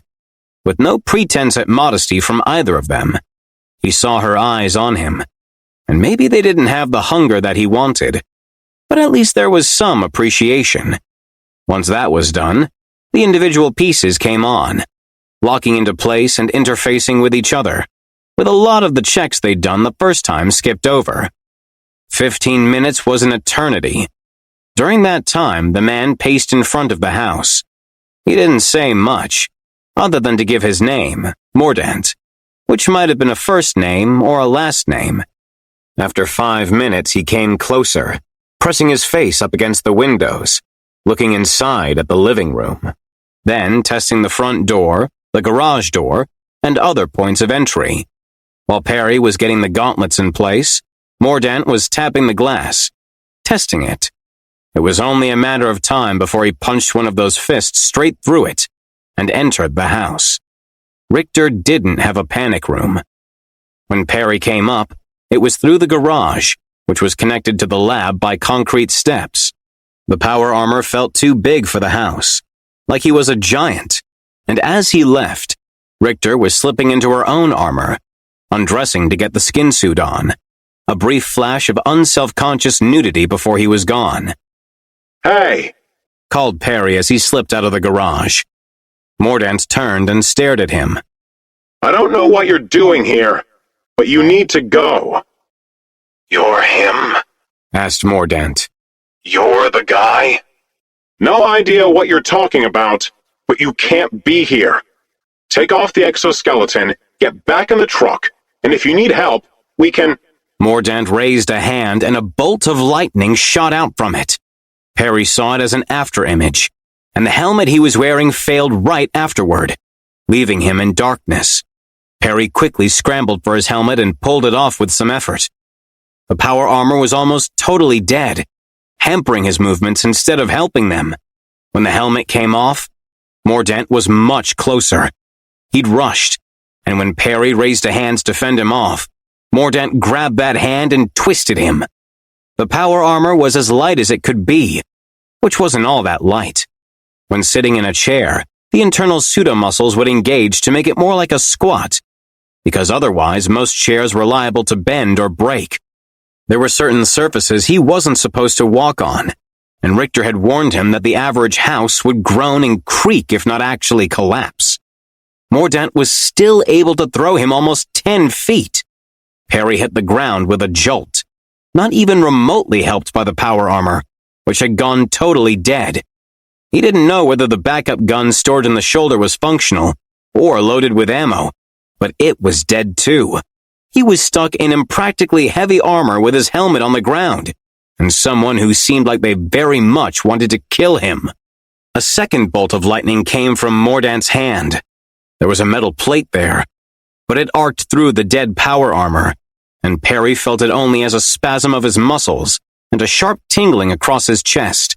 Stop! Don't do this! Mordant moved forward without a word, hand out in front of him. His teeth were clenched, and sweat was dripping down his face. Get back! Shouted Richter. She'd come from beneath the half-opened garage door, power armor only on her legs, holding a shotgun that Perry was pretty sure had been pulled from the living room mantel.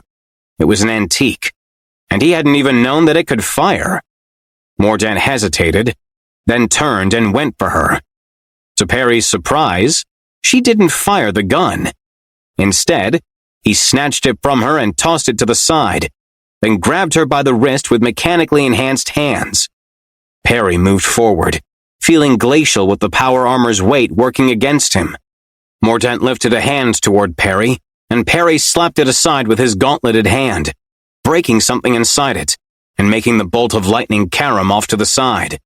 Perry grabbed at a part of the exoskeleton at Mordant's back, cords and tubes rather than the struts, and yanked as hard as he could. Mordant got out from the grip. One of his arms had gone dead. He held a hand out in front of him, but something in the exoskeleton shorted out, causing sparks and smoke. He swore, an unfamiliar curse, not English, and Perry went for the shotgun, grabbing it off the ground. When Perry brought the shotgun to bear on Mordant, he'd already started to run. Perry tried to remember everything he'd ever learned about shooting a gun, which wasn't much, and put the butt of the shotgun firmly against his shoulder, then tried to look down the sights. He had no idea what he was doing, but Mordant was running. Perry held off and watched Mordant run, then turned to Richter. "Are you okay?" Yeah. said Richter. She had a wild look in her eyes. What was that? "I don't know." He let out a breath.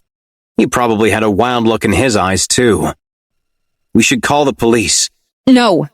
said Richter almost immediately. Perry, if this is connected... "Come on, let's get inside. He might be back." They went back into the garage and shut it behind them, and Perry immediately started taking off the power armor. It's fried? She asked as she did the same for the greaves she'd put on. I saw on the camera. Just a frame of a flash. You shouldn't be able to do that. "It's non-responsive. Either he was prepared for it, or he got lucky." He had set the shotgun down, but he was looking at it now. "Do you have shells for this?" It's loaded. Careful. "You didn't fire. I thought it was a bluff." I don't know. I didn't have it in me. "Yeah," said Perry, as though he too didn't have it in him. He thought he did, though. In the moment, he'd been panicking, doing the next thing that came to mind. But if he'd known the gun was loaded, there was a chance he'd have taken the shot. I'll send up the Thopter. See if we can track him. "We should call the police. We were just attacked in your home." Richter bit her lip so hard that Perry thought she was going to draw blood. This is connected. It has to be. I need time to think about it, to work the problem, to figure out what it means. We need to prepare for him to come back, to figure out what happened to the armor, and I don't want to lose you. Perry's head was buzzing too much for him to have a response. She was right that they needed time to think, and if that guy came back again, they needed to be ready for him. His equipment had been damaged, and he wasn't the only one, but Perry knew he wasn't going to be able to rest until there was some kind of resolution. The power armor needed parts replaced, which Richter seemed eager to do, as it gave her something to occupy her hands and her mind. They talked some, though there were no conclusions to draw. The name Mordant hadn't shown up on any of the databases that Richter had access to. They slept in the same bed, and while the house's security systems were primed, they had agreed to sleep in shifts, just to be safe. Perry took the first shift, and Richter took the second. But when he woke up, the sun was out, and she was asleep. He scrambled for the shotgun, but once he had it in hand, he saw that everything was calm, that the alarms hadn't gone off, and a quick check with the house system showed that nothing had happened overnight. Sorry, said Richter when she woke up. I just crashed. All that tension, all that fear. I went from wide awake to impossibly tired, and I should have woken you up, but... Don't worry about it. Hopefully it was just... I don't know. I don't know if he'll be back. What he wanted from us. Perry, do you think he might have been... like you? What? From another world. No. And even if he was, why attack me? I don't know. But unless we can find him, I'm going to assume that he's not from around here. It's the only thing that can explain that exoskeleton he was wearing. The lightning he shot from his hands. That's not something I've seen. Okay. We'll go with that theory for now. And we're not contacting the police?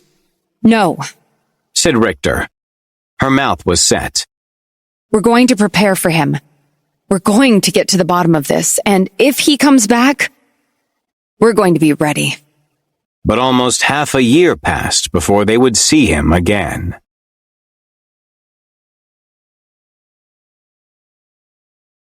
Chapter 7. Horizons. For a while it was scary, knowing that man was out there and wanted to bring them harm. They jumped at shadows and installed security systems, and practiced getting in and out of the power armor. But time passed, and they worried about it less.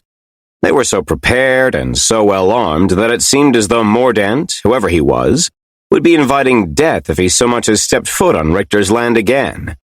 Still, Richter was sending up drones before bed to make sure there wasn't another soul for at least a mile out, and Perry woke up more than once to find that she was missing from bed, which would send him into a panic before he would inevitably find her at her desk, looking through footage. He'd make some noise to let her know that he was there, then place his hand on her shoulder, and eventually she would acknowledge his presence by turning her head and kissing his fingers. They tried to make the most of things, to distract themselves, and to get to the bottom of the mystery of two Earths. Mordant was a piece of the puzzle, but he was gone, and they had no idea if or when he would be back. At least some of the research was done by watching movies together. "We call that a Dutch angle," said Perry, pointing at the screen. The internet says that it's a Kermer shot. Said Richter. She hardly ever watched anything without her laptop open next to her. He was a director. Used it a ton? Probably too much. I have no idea why it was called a Dutch angle. Probably some kind of Dutch New Wave type thing. A collection of auteurs. Perry was getting a good sense of Earth too, not just in the bare facts, but in some of the social and cultural aspects. They'd had nuclear exchanges, with far more than just 2 bombs dropped, and huge civilian casualties, all happening much closer in time than World War II on Perry's Earth. The war had gone on longer, and been more destructive, and when it was over, there had been a much longer period of cultural turmoil. A lot of what had happened could be explained by the war, but Perry spent time ruminating on where the differences had actually come from, and he was fairly sure that a longer colonial period and a heavily weakened Union States was a big piece of the puzzle. It's so interesting. I keep thinking that we need to be writing all this down, making extensive notes, doing structured interviews. Richter laughed. You think we need more academia in our lives? Seems like you brought plenty. You think the level of academia we have is sufficient? I'm making too many notes? You do it like there's going to be a quiz later. She shook her head. Don't get me wrong. It's cute, but I can't imagine caring about the stuff you care about. You don't know. There might be a quiz later. He was regurgitating everything he could remember onto a loaner laptop that quickly became such a part of him that it was like he'd always had it. For all he knew, he was never going back to what they were calling Earth 1, which would mean that he and his phone would be the only knowledge that had made the transition between universes. That had to mean something. Even if Richter seemed somewhat bored by the minutiae, over time, he was getting a sense of what would thrill her and what wouldn't, and was better calibrated to what would tickle her sense of humor or curiosity. All right, so it starts in 1961. President Kennedy gives this big speech about going to the moon, not because it's easy, but because it's hard. And then the United States spends a shit ton of money on the project, which gets 2 men on the moon in 1969. But you're behind us in tech. You have demonstrably worse computers. She smiled at him. Your Earth sucks. Yeah, but we went to the moon. And you guys didn't, so there's that. But how, though? Are you trolling me? Trolling, said Perry. She took great joy in trying to use Earth 1 slang. But no, I'm not. It really happened. I don't suppose you can explain it to me? How much of the technical details do you know? So, Perry, who knew quite a bit about the broad strokes of the Apollo program, spent the next hour telling her absolutely everything that he could remember, hoping that he wasn't making too much of a hash of it. So one of the guys just goes into lunar orbit but never gets to set foot on the surface? Yep. 2 men on the moon for a brief trip, then they launch back up to join him in orbit. And for that whole time he was out there, he was the loneliest man in the entire world, said Richter, sitting back. Technically not in the entire world, because he was outside the world.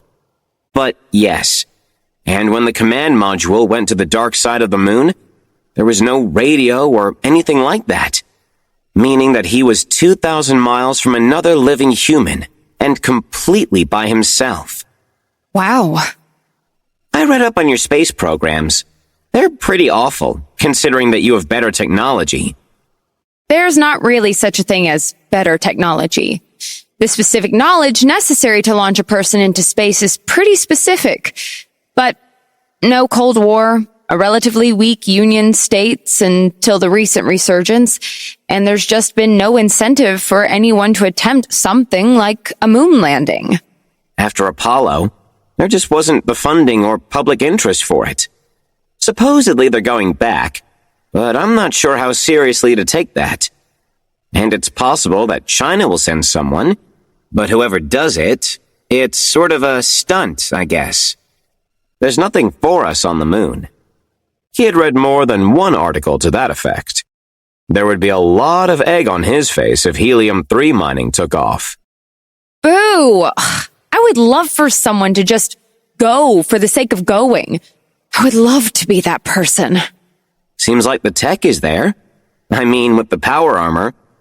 You said it works in space anyway? In a pinch, said Richter, wiggling a hand. That's partly because the mandate was for it to be hermetically sealed. From what you've said, you had less of a history of chemical and biological warfare. She shook her head. It's nothing that's been used in decades here, and a proper spacesuit would obviously be much better. She frowned slightly. Sorry, there's absolutely no way that I could send you to space. It's okay, said Perry, as he laid a hand on her arm. I'm sure you'll figure out something. But they did do the next best thing a few days later, and took the power armor down to a stretch of beach that Richter owned. Perry had been skeptical when he looked at the waves, but once they went in, it was like a whole new world down there. They had oxygen tanks hooked up to the power armor, and a separate backup tank of air internal to the armor for use in emergencies. Eventually, he was able to forget about the fact that he was deep underwater and enjoy looking around. The ocean was full of life. They went through kelp forests together and found crabs scuttling across the sea. Twice there was an octopus, possibly the same octopus. And always there was Richter in his ear. Crisp communication via radio using a protocol that was apparently at least partially her handiwork, used all over the world. She had been in the ocean like this before, and she showed him the things she found most fascinating, which were mostly the things that lived there, fish and fronds. When they surfaced 2 hours later, Perry had a horrible vision of her truck having been blown up, but it was fine and wholly intact. When she drove them back to her house, he imagined that they would find it bombed out, or that Mordant would be there. He was half tempted to wear the power armor while they drove, just in case, but he didn't even bring it up with Richter.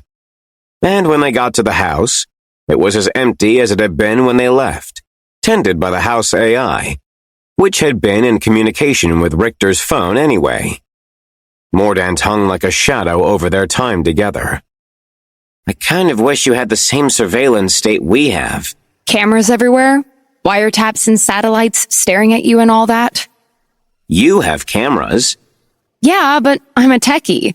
Normal people don't have cameras, aside from maybe shops putting them up now and then, and it's not all reporting into some massive data house somewhere. We dismantled our surveillance services after the war. It would mean that we could find Mordant. I'm actually fairly sure that the NSA would know instantly the moment someone from another world was caught on camera, though there's a good chance I'm overestimating them. And obviously, being watched at every moment of every day isn't worth it to catch people jumping between worlds. Sounds awful. Hard for me to know whether your Earth was awful or if it's just the way you saw it. You think I'm too negative? All I have to go on is what you've told me.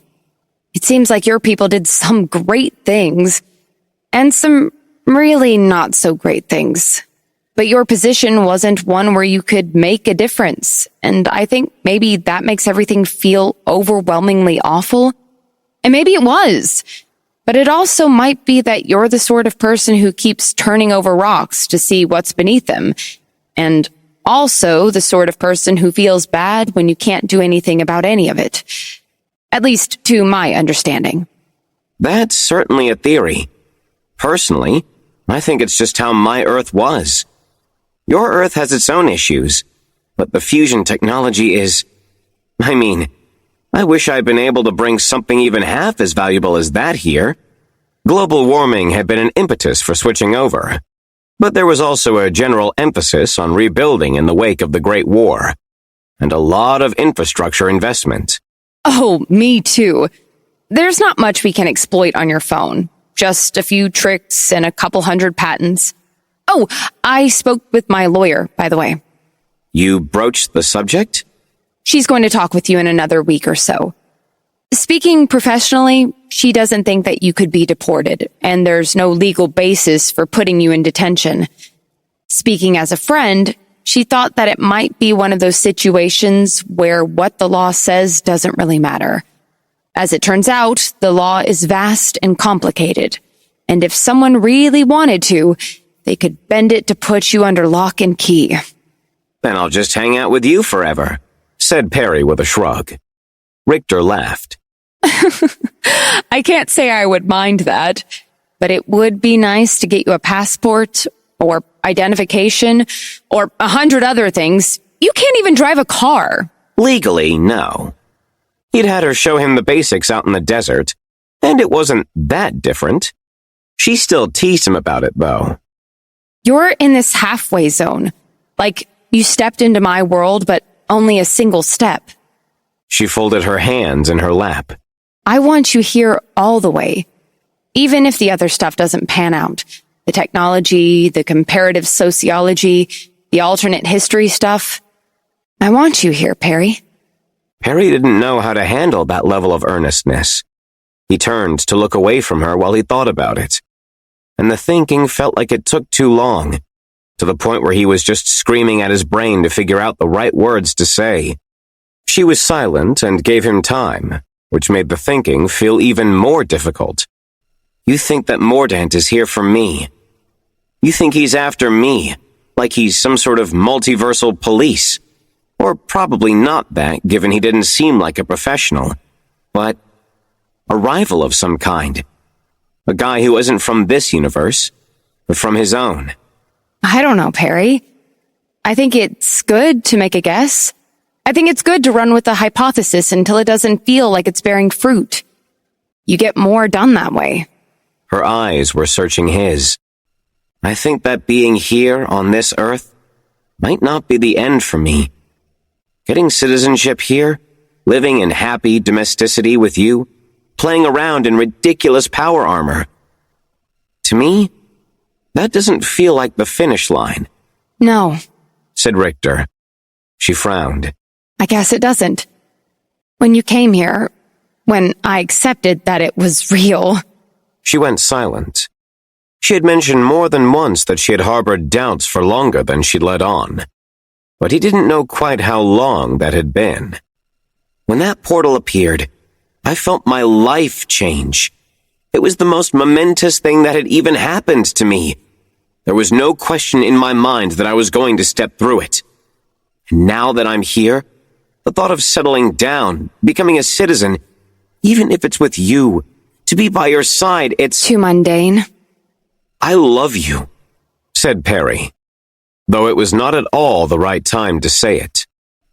But it can't just fizzle out. There has to be more. Mordant is out there. There is more. So I'll talk to your lawyer about immigration, or however you want to phrase it. But my eyes are on the portal, the next one, or the one that Mordant came through. Richter nodded. Okay. Are you disappointed in me? You know what I like about you? I'm smart and funny with a great ass. She laughed, though she was clearly not in the mood for laughter. I like that you're the kind of guy who goes through a mysterious portal. So, I guess if my nesting instinct is kicking in, I can't actually be upset that you'd want to go through a portal again. I'd want to go with you. We could prepare for it. We could go through with better equipment, better knowledge, better everything. And you think there will be another portal? I don't know. Probably not. But if we prepare and it comes to nothing, then we don't lose all that much. And Mordant. The name produced an iciness every time he said it. He got here somehow. He's not from this world, not with the tech that he had, and he knows more than he was saying. I'm really hoping we don't run into him again. Me too. But deep in his heart, he thought that Mordant might have some answers. And if it was a choice between living a quiet domestic life or another encounter with the insane man who tried to kill them both, Harry would have waffled on which to choose. Their relationship slowed down into something nice and comfortable. She was the best girlfriend he'd ever had. Maybe because there was a little bit of an age gap, a touch of maturity that women his own age didn't have. She loved him with a quiet confidence that made it easy to be around her. There was never a sense that he needed to watch what he said or pay all that much attention to pleasing her. His very existence pleased her. The things he did by instinct were the things that she liked the most. A part of Perry wondered whether the portal had meant for them to find each other. He trained with the power armor, putting it through its paces, learning its systems and how to service it. He gave the AI a name, Marchand, which was a bit of an inside joke with Richter. Napoleon was one of the last major historical figures that they had in common, and Marchand had been the name of Napoleon's valet. It was given a graft from the main house AI and tuned even further to his preferences, though Richter seemed to take a lot of joy in monkeying with it, injecting bits of her own personality into how the computer presented itself. It used Earth 1 terms from a list that Perry provided, which lessened the sense of alienation he sometimes got. Mordant was caught by the cameras outside the house while he was still half a mile out. Richter swore as soon as the house AI announced it, and Perry started getting on his power armor. He's had upgrades. The exoskeleton, it's different. Bigger, there's something on the chest. She was wide-eyed and panicking. I'll deal with him, even if that means I have to shoot him. No, he has answers. He must have answers. He's using technology that we don't have here. And if he knows about going between the worlds, if he's here for you, then— Take a breath. I'll handle him. Now that the time was here, he felt strangely competent. All those nights of anxiously waiting for the alarm that wasn't coming. All that time spent training in the armor, using the guns. All of it had instilled in him a sense of purpose. It took time to put on the armor, and as Perry did, Mordant approached. Richter put on her armor too, hands shaking and sweat on her forehead. She didn't want to fight anyone. That was clear enough. But the armor offered significant protections. She had been spending more time with Perry's armor than her own, and he had some questions about whether she was truly ready. But the time for that conversation was long past. You stay in the house. I'll handle him. He took the single big gun they had from its rack. The armor had the small shoulder-mounted gun, but the big gun was 50 pounds, designed for use in actual combat. Richter had some military connections, which was how she'd gotten the power armor systems in the first place, though the exact details had eluded Perry. Regulations and military culture were a lot different, he supposed, in the wake of their Great War. Perry walked out with his gun at the ready, and met Mordaunt when he was 100 feet from the house. Stop, or I'll shoot. Is it you? Or her? I don't know what you're talking about. We can work this out, but if you don't talk to me, if you advance on that house, it's going to be the end of you. I've upgraded, man. This world, there's lots of tech. You've been to other worlds? Is it you or her? Asked Mordaunt. He raised a hand to point at Perry, and Perry raised his gun higher in response. The exoskeleton was different than it had been before. Heavier, with a chest piece that looked like it was more for carrying internal systems than for armor. The machinery around Mordaunt's hand was more complicated, larger, with thick wires running to what looked like a half-sphere over the palm. I'm not letting you come any closer. You put your hand down and we can talk. If you don't... Lightning shot forward from the hand, a thick bolt of it, and it hit Perry directly in the chest. The power armor flashed red, but it didn't stall out, because Richter had been working the problem for the months it had been since Mordaunt had nearly killed them. The suit was slow and sluggish, but Perry could still see, still fight. He held down the trigger on the gun, aiming squarely for center mass. He was close enough that it should have been a sure hit, but something shimmered around Mordaunt, a sphere of refraction, and there were puffs of dirt all around, in places that the bullets couldn't possibly have landed. Perry flipped the weapon to fully automatic and held the trigger down. It chewed through its ammo as the suit dampened the sound, and the bubble of aberrant light was more visible this time. The desert became dusty with the plumes of dirt, and Perry held off emptying the clip entirely. Mordaunt was still there when Perry was finished. He was smiling. Is that all you have for me? Bits of metal? Perry ran forward, tossing the rifle aside to be caught by the sling and clatter against his back. He reached back a fist and tried to deliver a haymaker, but Mordaunt caught it, the extra power in his arms shining through. More electricity pulsed through the suit at the connection point, and Perry felt it on his tongue and teeth. In this mode, the armor was at far less than half capacity, but he could feel that he was still stronger. Mordaunt pushed back, but he was weaker, and eventually Perry found a point of leverage, enough that he could push on the hand that was gripping his fist. They strained together, and there was another pulse of lightning, but eventually something gave in Mordaunt's arm, and a metal strut bent from the force. The arm itself suffered structural failure shortly afterward. Bone and flesh certainly not better engineered than steel, and Mordaunt cried out in pain, then spun them both around and disengaged, pulling back. Perry, I've called the police, said Richter over the radio. I'm getting my armor. You stall him. What are the police going to do? He'll kill them. He was breathing heavily. The armor was restricted, in what they called Zeus killer mode. Don't come out. I'll handle this. I'm coming out. 2 against 1. He didn't have the energy to argue further.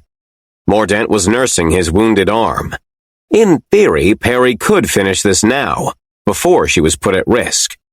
Perry ran at Mordaunt again, and this time when Mordaunt shot lightning from his hand, it was aimed at Perry's legs. They locked up, only for half a step, but it was enough to send Perry tumbling to the ground. Perry was back on his feet in time to take a powered punch to the face, but the armor was strong enough to dissipate the energy. The hail of bullets should have worked. They should have been enough.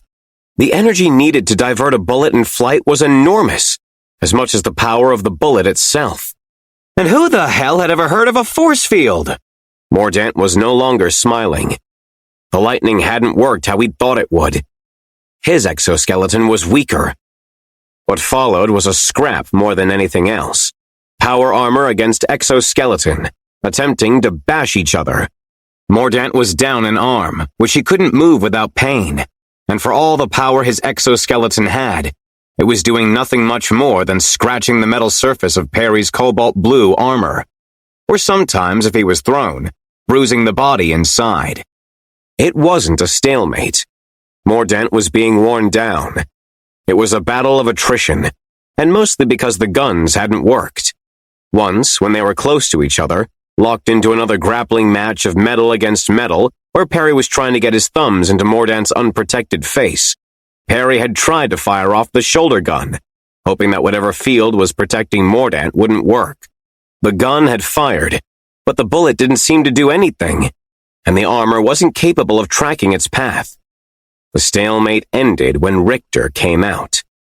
She was in her own armor, carrying a heavy metal pipe rather than a gun.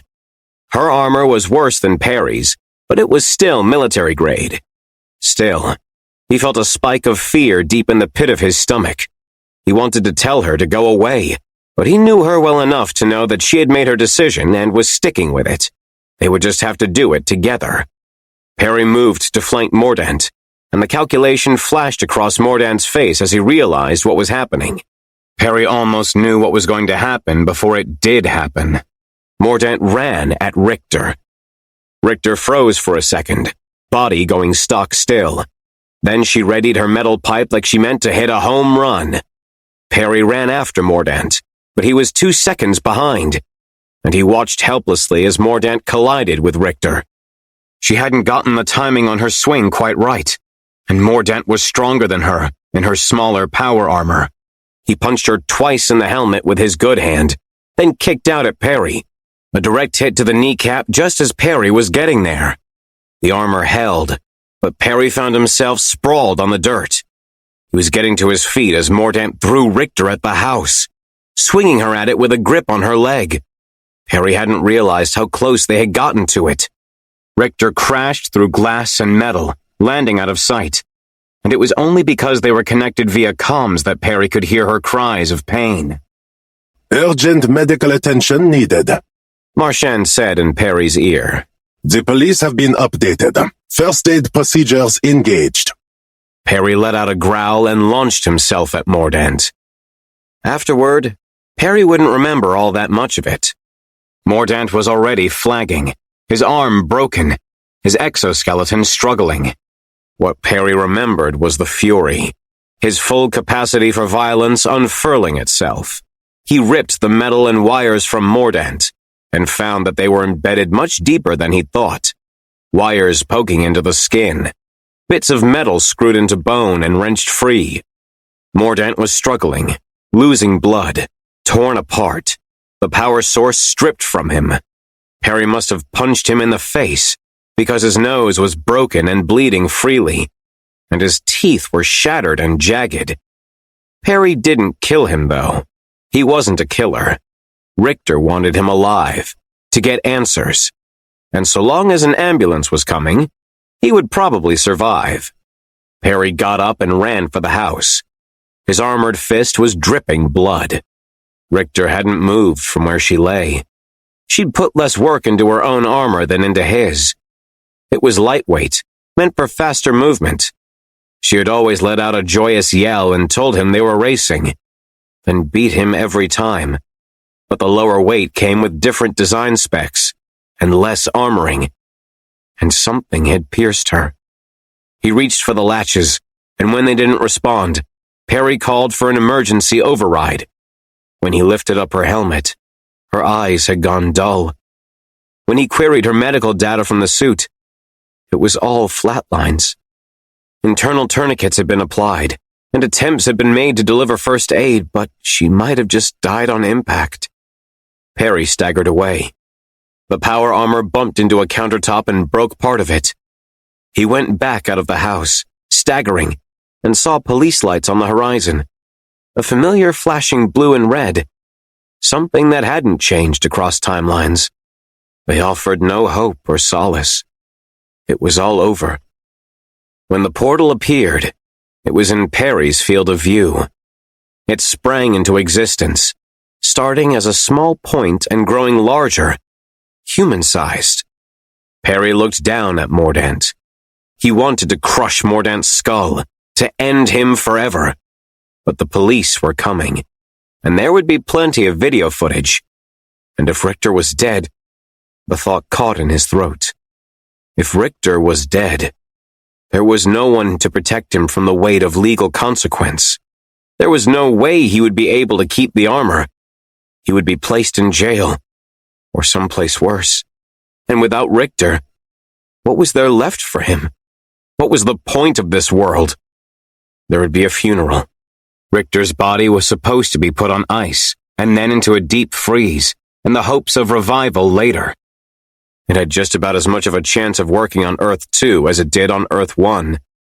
What was left but being arrested and possibly charged for the murder of the woman he loved? Without really thinking too much about it, Perry stepped through the portal for a second time.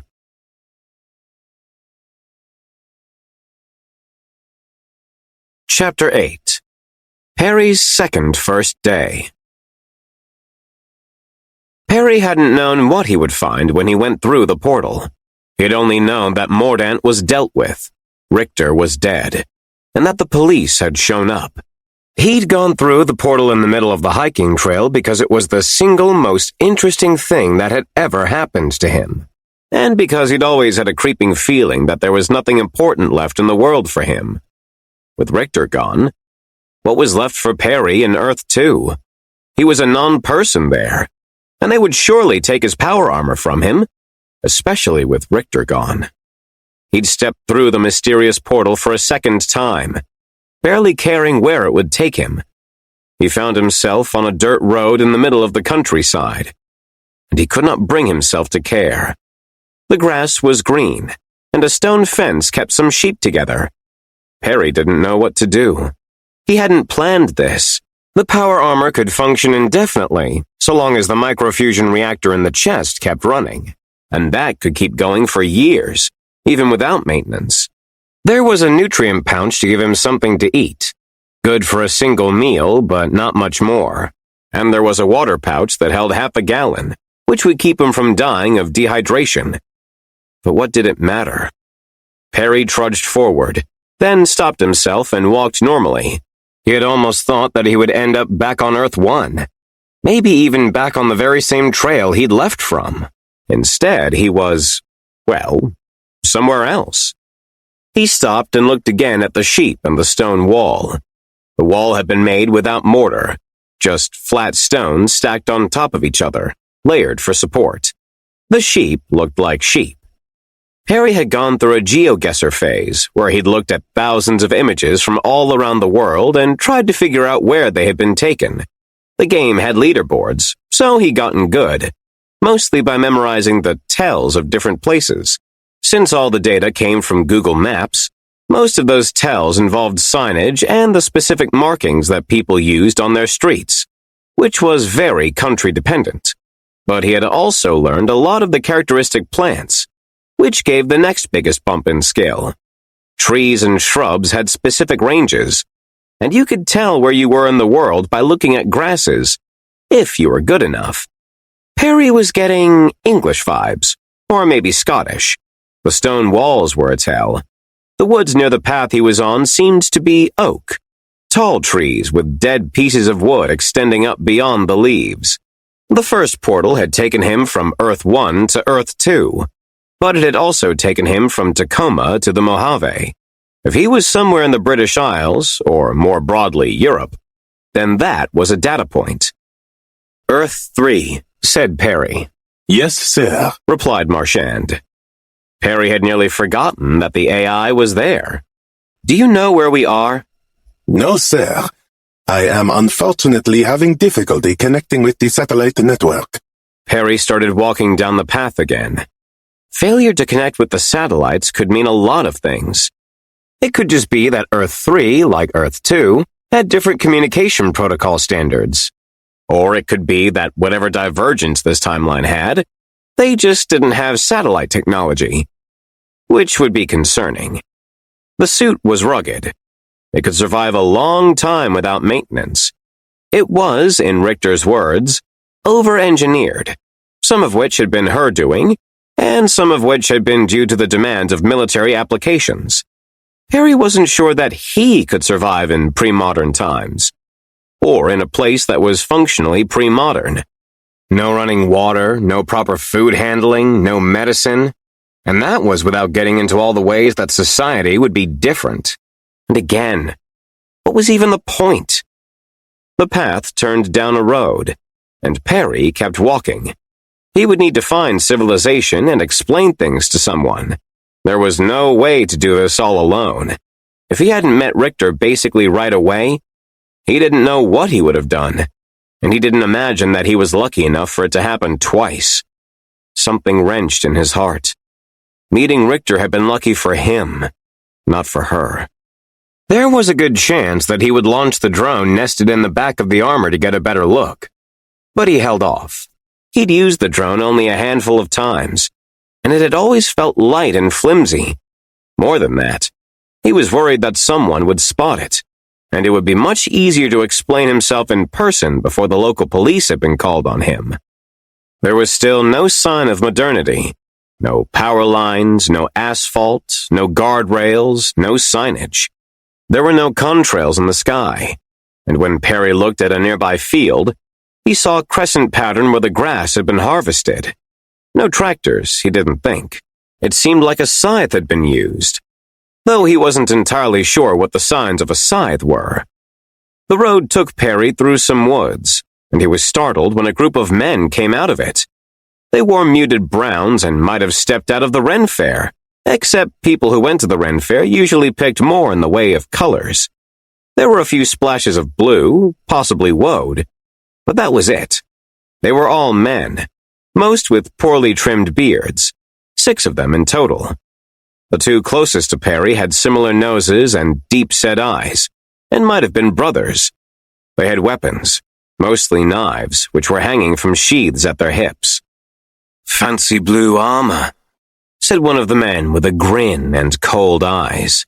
"But where's your retinue, dear knight?" He made a show of looking behind Perry. "Don't think he's got a retinue," said one of the other men. "Doesn't seem to be armed," said the first man, looking down at Perry's hip. Perry looked between them. I'm a traveler who's lost his way. I need to speak with whoever is in charge. "That would be me," said the first man.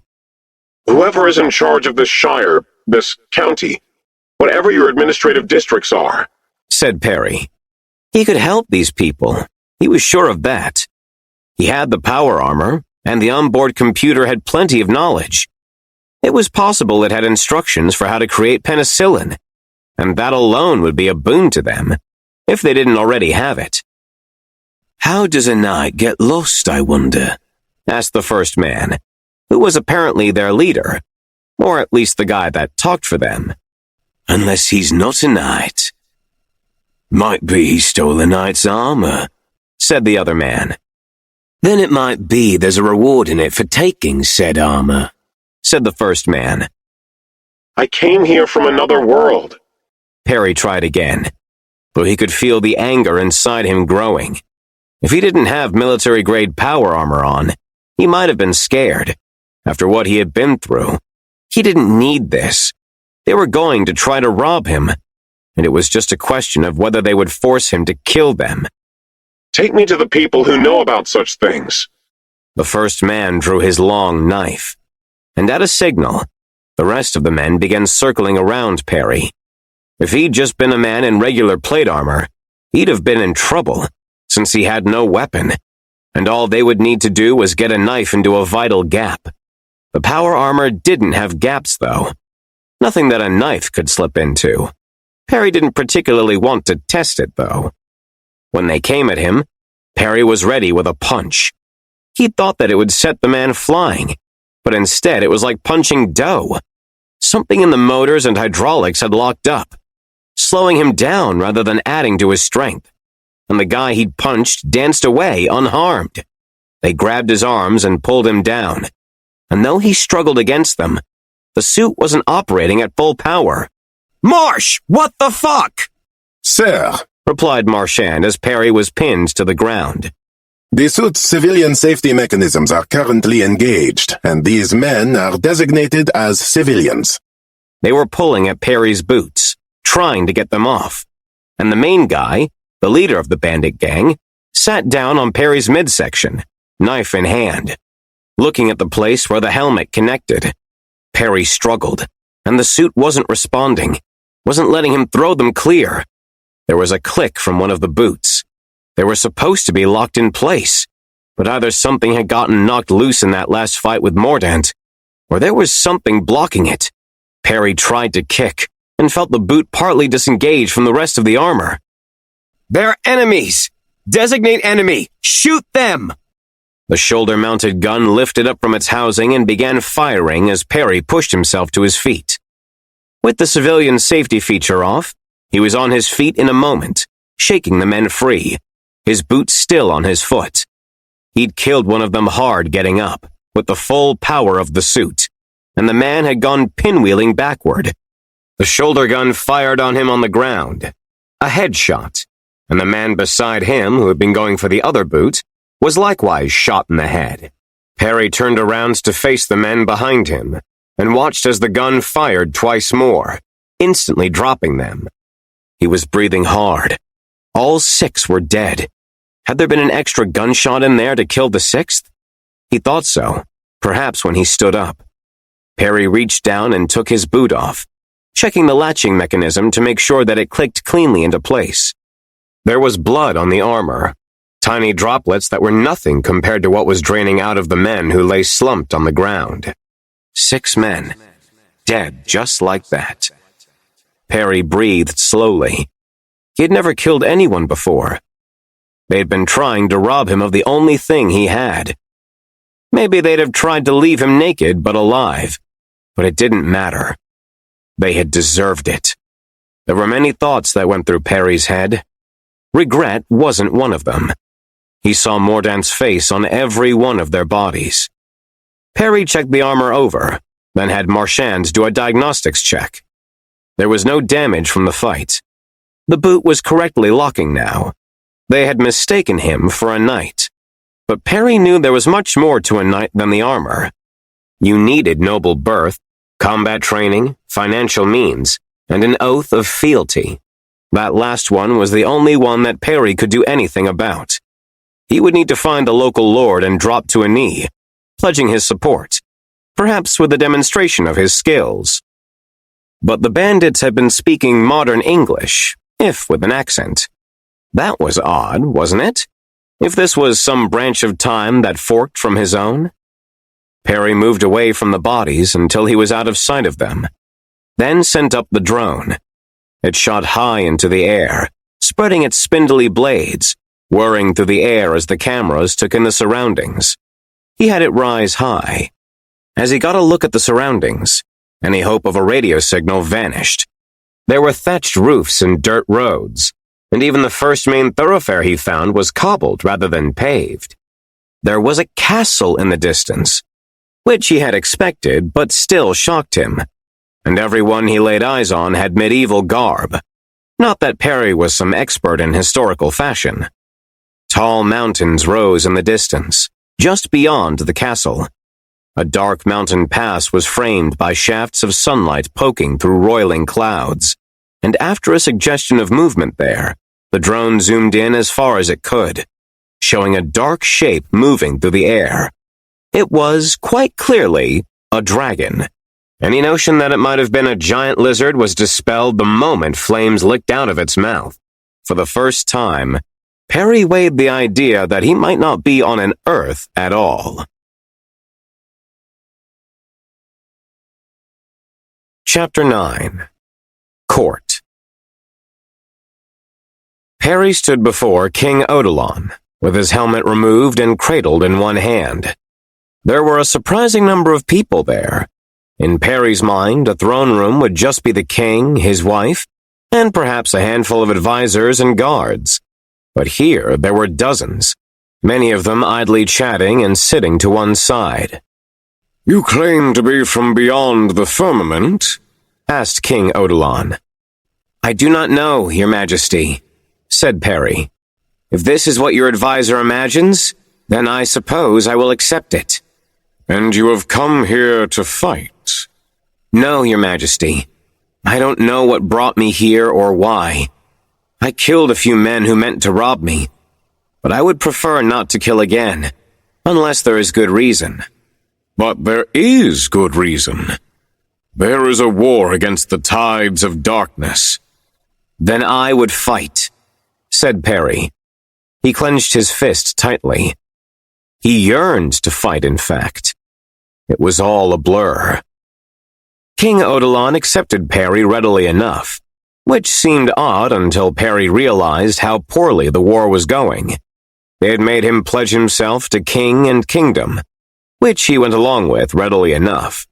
Then a maid had shown him to a room where he could recover from his travels.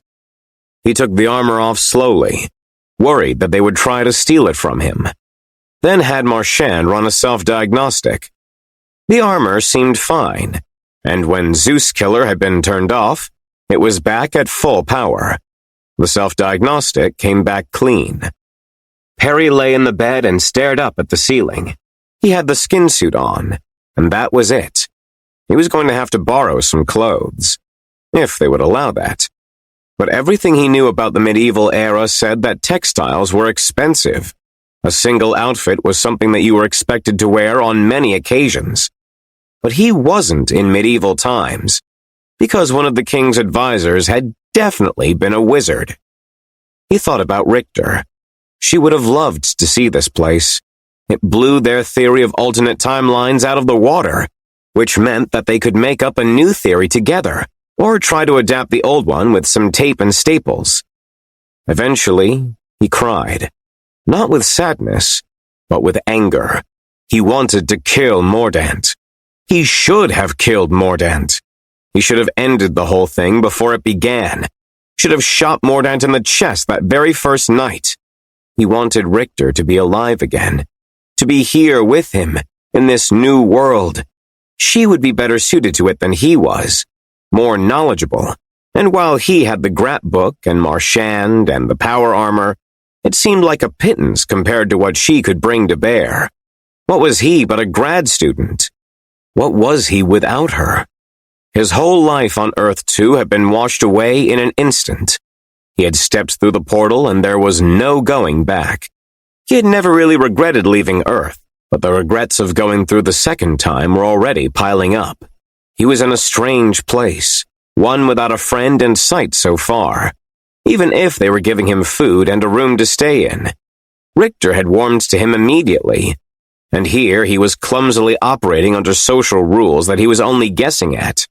Maybe sitting in a jail cell with the power armor stolen from him would have been better, though. Certainly, he'd seen no sign of running water or electricity. Sleep didn't come easily, but it did come, and with hardly a thought spared to the men he'd killed on arrival. Perry's appearance at the front lines happened 3 days later, though they had left from the castle after only a day had passed. They had given him clothes when he'd explained he needed them, and a sword, which was nothing particularly exceptional. Then he had been assigned to a detachment of troops that was returning to fight off the orcs at a mountain pass with not another word from the king.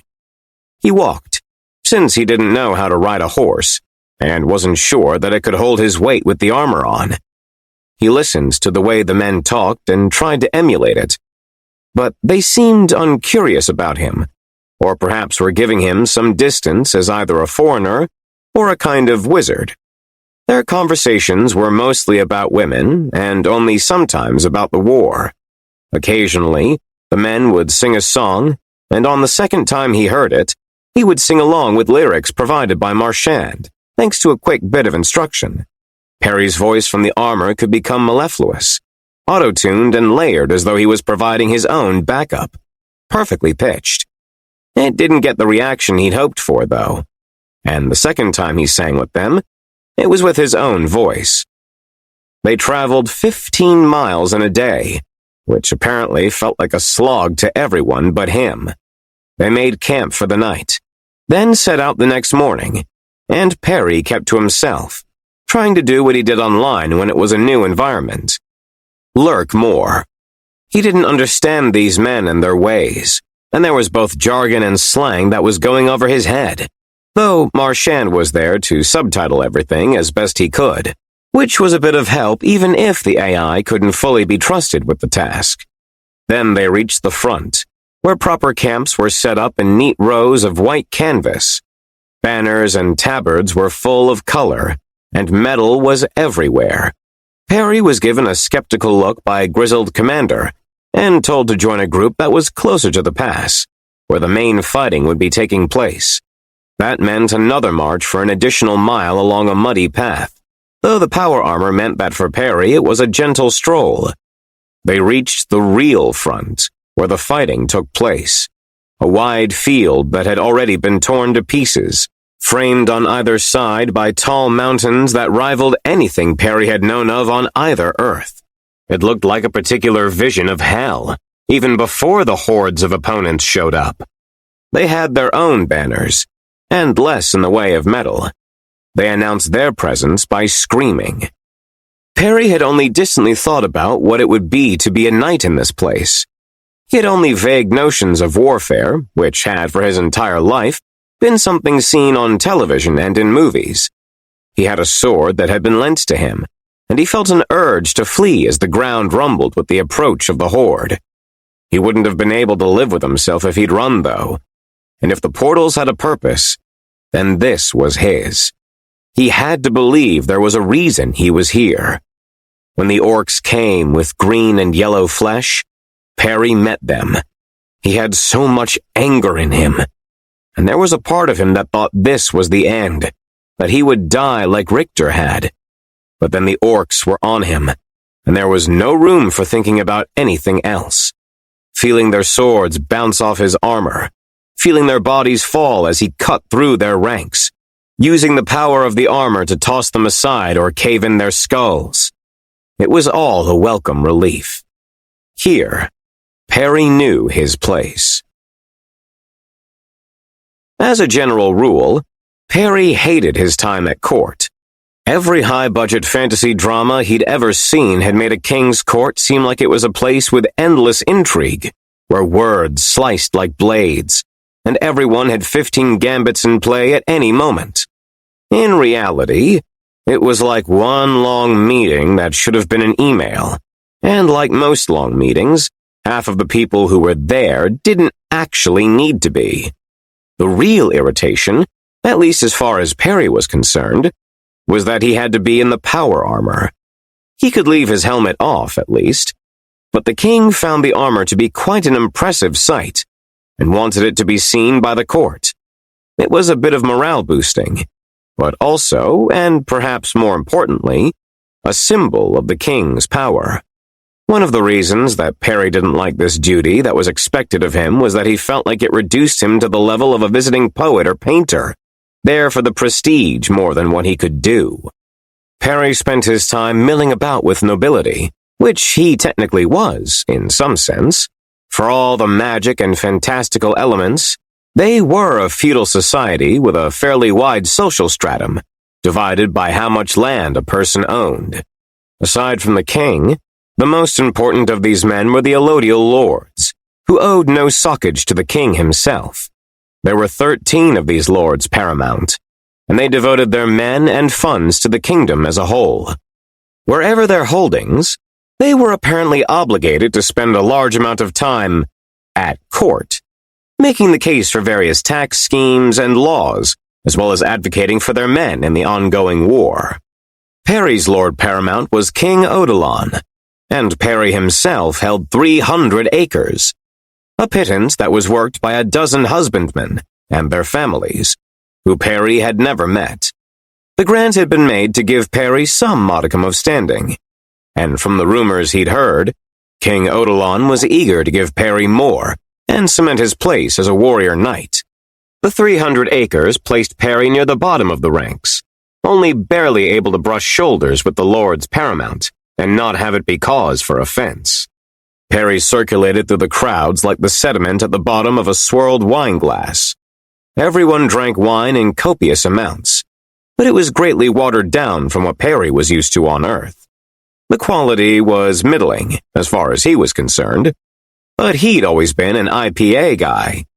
Still, it was custom, and he held a goblet between the mechanized fingers, taking only an occasional sip that was more out of politeness than desire. "And how is the news from the front, Sir Holzman?"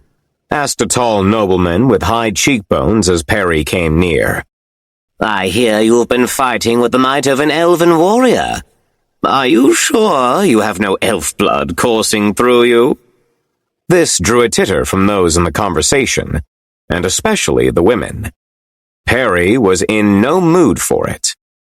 I am from beyond the firmament, sir, he said, shaking his head slightly. Would that I had elf blood. The stings of defeat might land a little lighter, for I'm given to understand that they remain aloof even on the subjects of life and death. We win, but are not without our losses. But we win, do we not?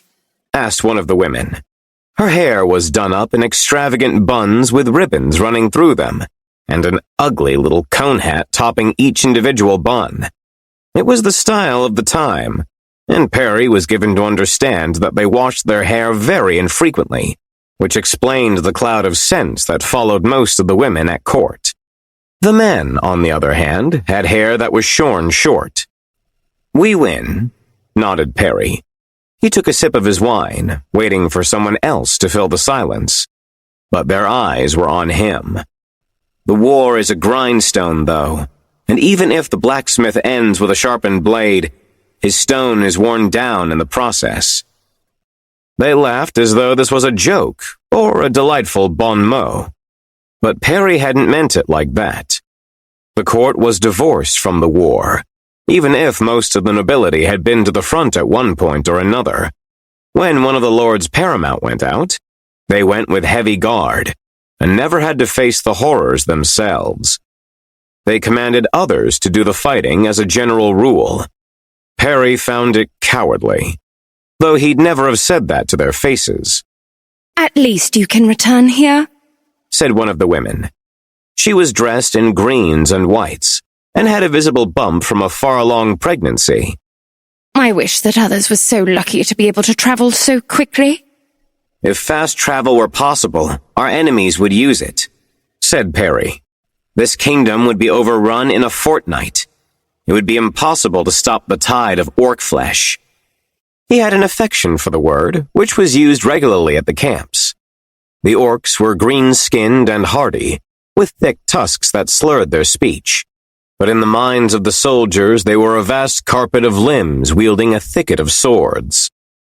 Perhaps such ideas are not for feminine ears, said one of the court artisans. He used a gentle, chiding tone that people often used with Perry, a way of telling him that he had been a boorish foreigner, even if he was a foreigner from beyond the firmament. He'd learned many lessons, but there were apparently always many more to learn, and he found his appetite for them had been well and truly sated.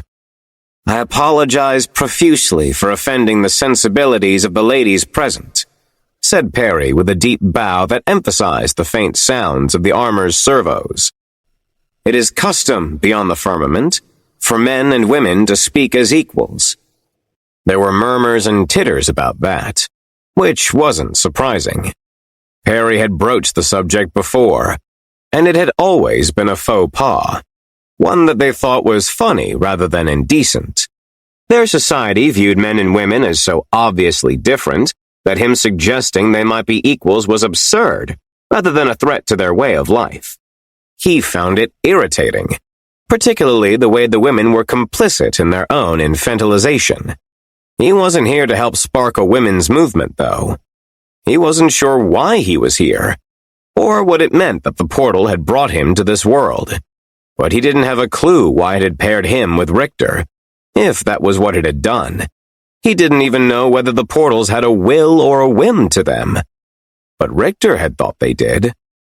Perry made his way to the next group, and the one after that. He was getting practice and learning lessons, slowly skilling up at dealing with the court, though he had no illusions that this was his purpose.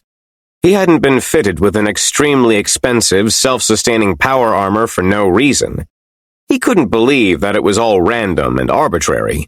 He was expected at court from time to time, though, so he suffered through it, hoping that he could return to his study or magic or to the battlefield, where he could put his anger to use. Perry was slow to react to the commotion that rippled through the court. He had assumed that it was another bard or artisan, or perhaps one of the lords paramount making an entrance, and he'd kept up a dreadfully dull conversation with a woman who seemed overly interested in his armor. When the discussion stopped all around them, Perry finally turned to see what had made everyone silent. The man was a good 6 inches taller than Perry, with a glowing yellow halo that hovered above his head. He had a stubble on his face, save for a pointed mustache and a forked beard, both of which had seen better days, and his eyes were bright blue and hard. He wore plain brown clothes with heavy boots, and while the boots and pants looked to Perry like they might be military surplus, the sleeveless jacket looked like something some of the farmers wore. One of his arms was made entirely of wood. Perry stared, in the same way that everyone else was staring. He slowly slipped on his helmet, locking it into place, as quickly and quietly as he could without making a scene. He had a sword at his hip, but it was a dress sword not meant for combat, and he'd already broken a number of more sturdily built weapons in the field. When the man met eyes with Perry, his slow, confident stride faltered, but the moment passed quickly, and the man knelt on one knee before the king. Who are you to grace this court with your presence, unannounced and uninvited? Said King Odilon. I am Pulver, sir. You will address me as your majesty, said the king with a frown. Perry had taken a guess at how to address the king and had gotten it right. But he could have easily earned that same admonition when he'd first arrived in the kingdom of Seraphinus a month ago. Yes, your majesty, said Pulver. He kept his head bowed. A name can say much about a man, said King Odilon. But your name has no special meaning to me.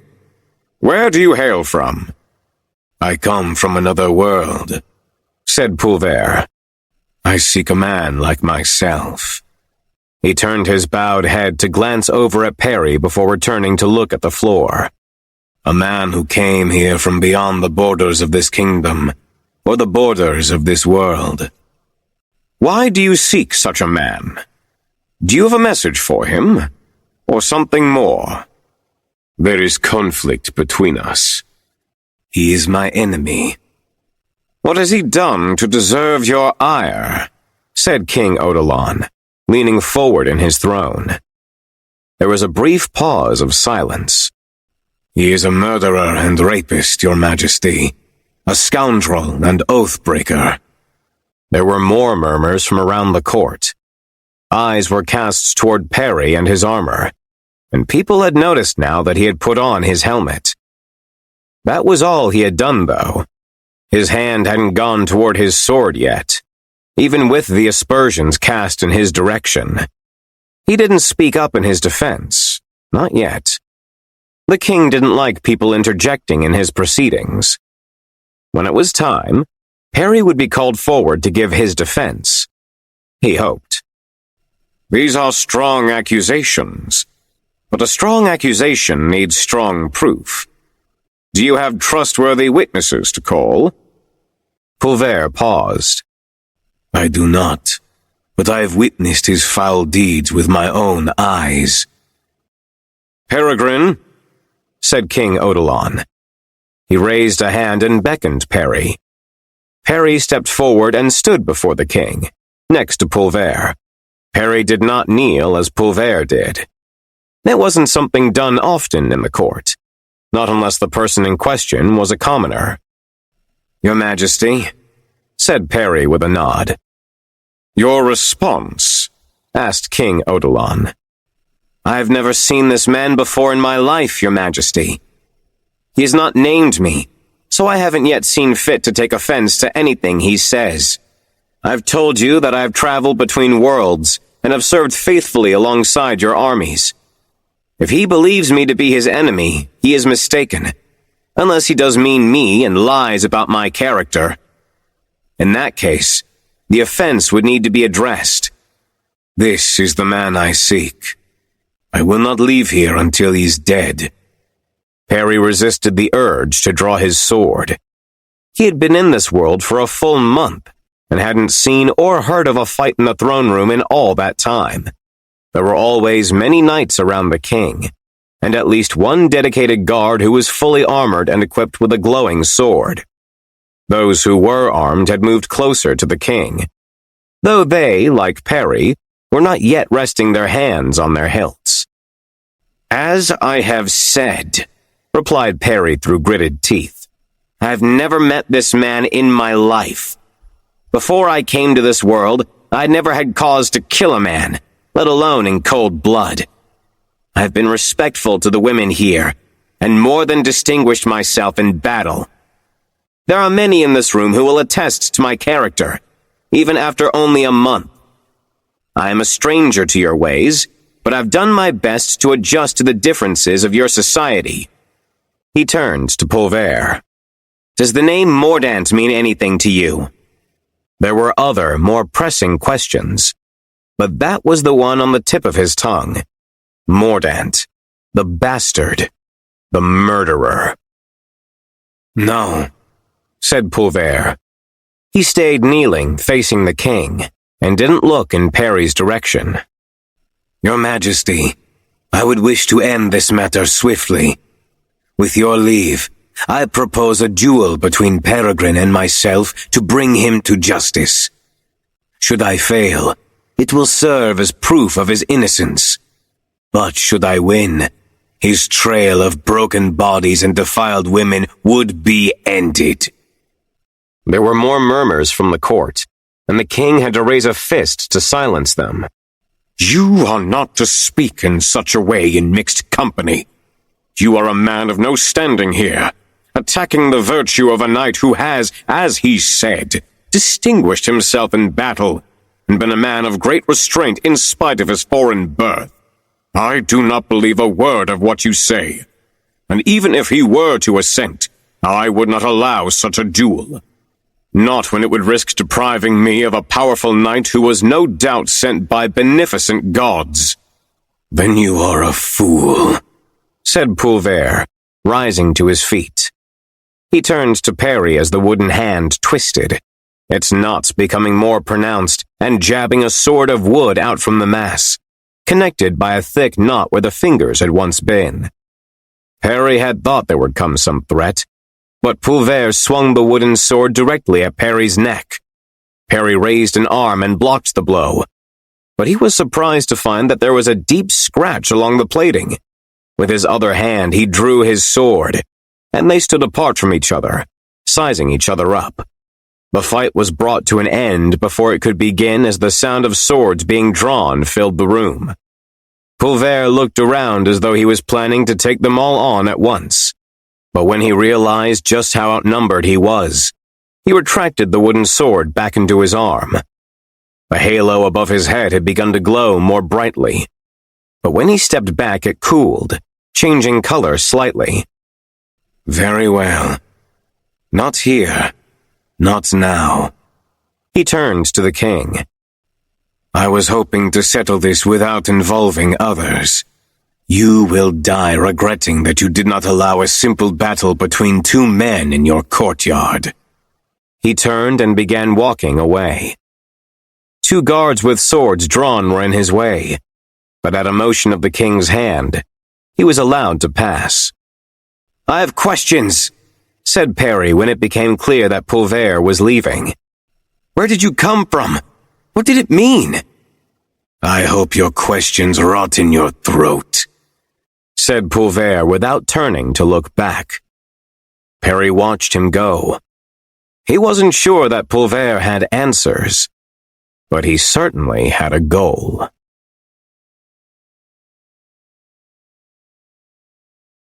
Chapter 10. Honor. Perry's first battle against the orcs had been a one-sided bloodbath in his favor. Afterward, the story of the war had been laid out for him, a history of violence against the kingdom of Seraphinus, and he'd been shown one of the orcs outside the context of battle, chained up in a dungeon, the brute howling and straining against his bonds. The world was larger than Seraphinus, a motley of kingdoms, but Seraphinus had always been the bulwark, and was now suffering from both a break from peace in the south and a new profound unity in the north. They had asked for Perry's aid, and he had lent it. In the back of his mind was the idea it might be a trap or a trick somehow, that the orcs were actually the good guys.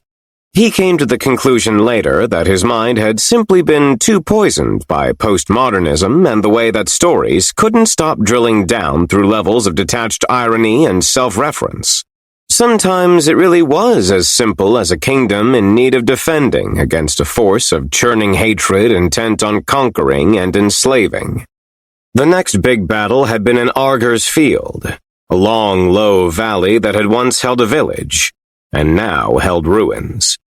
The orcs had been camped there among the burnt houses for the better part of 2 weeks, and the battle plan had been to come in with banners flying, gleaming knights in armor and among the less armored rank and file, men who'd been pulled in by their liege lords, many of them with their own peculiarities of dress and weaponry. There was no semblance of uniform, only men with tabards on and the bannermen themselves. Magic suffused the world, but it wasn't on display, as there were too few wizards, their power too precious to spare for something like this. There were healers, but they were kept well back from the front lines, and would only be available upon return to camp. That first battle had been raged with a purity that Perry wouldn't experience again. The second battle was still a bloodbath, though. It had somehow surprised Perry how good his power armor was. A weapon of war, built by the most powerful nation of an Earth whose technology was decades ahead of his own, at a cost of perhaps tens of millions of dollars, managed to beat out orcs with metal strapped to them, carrying other bits of metal. Perry had felled his first orc with a single sword stroke, and marveled at how quickly the green-skinned creature had died. And while the battlefield was a confusing mess of panic and danger, Perry moved smoothly through it.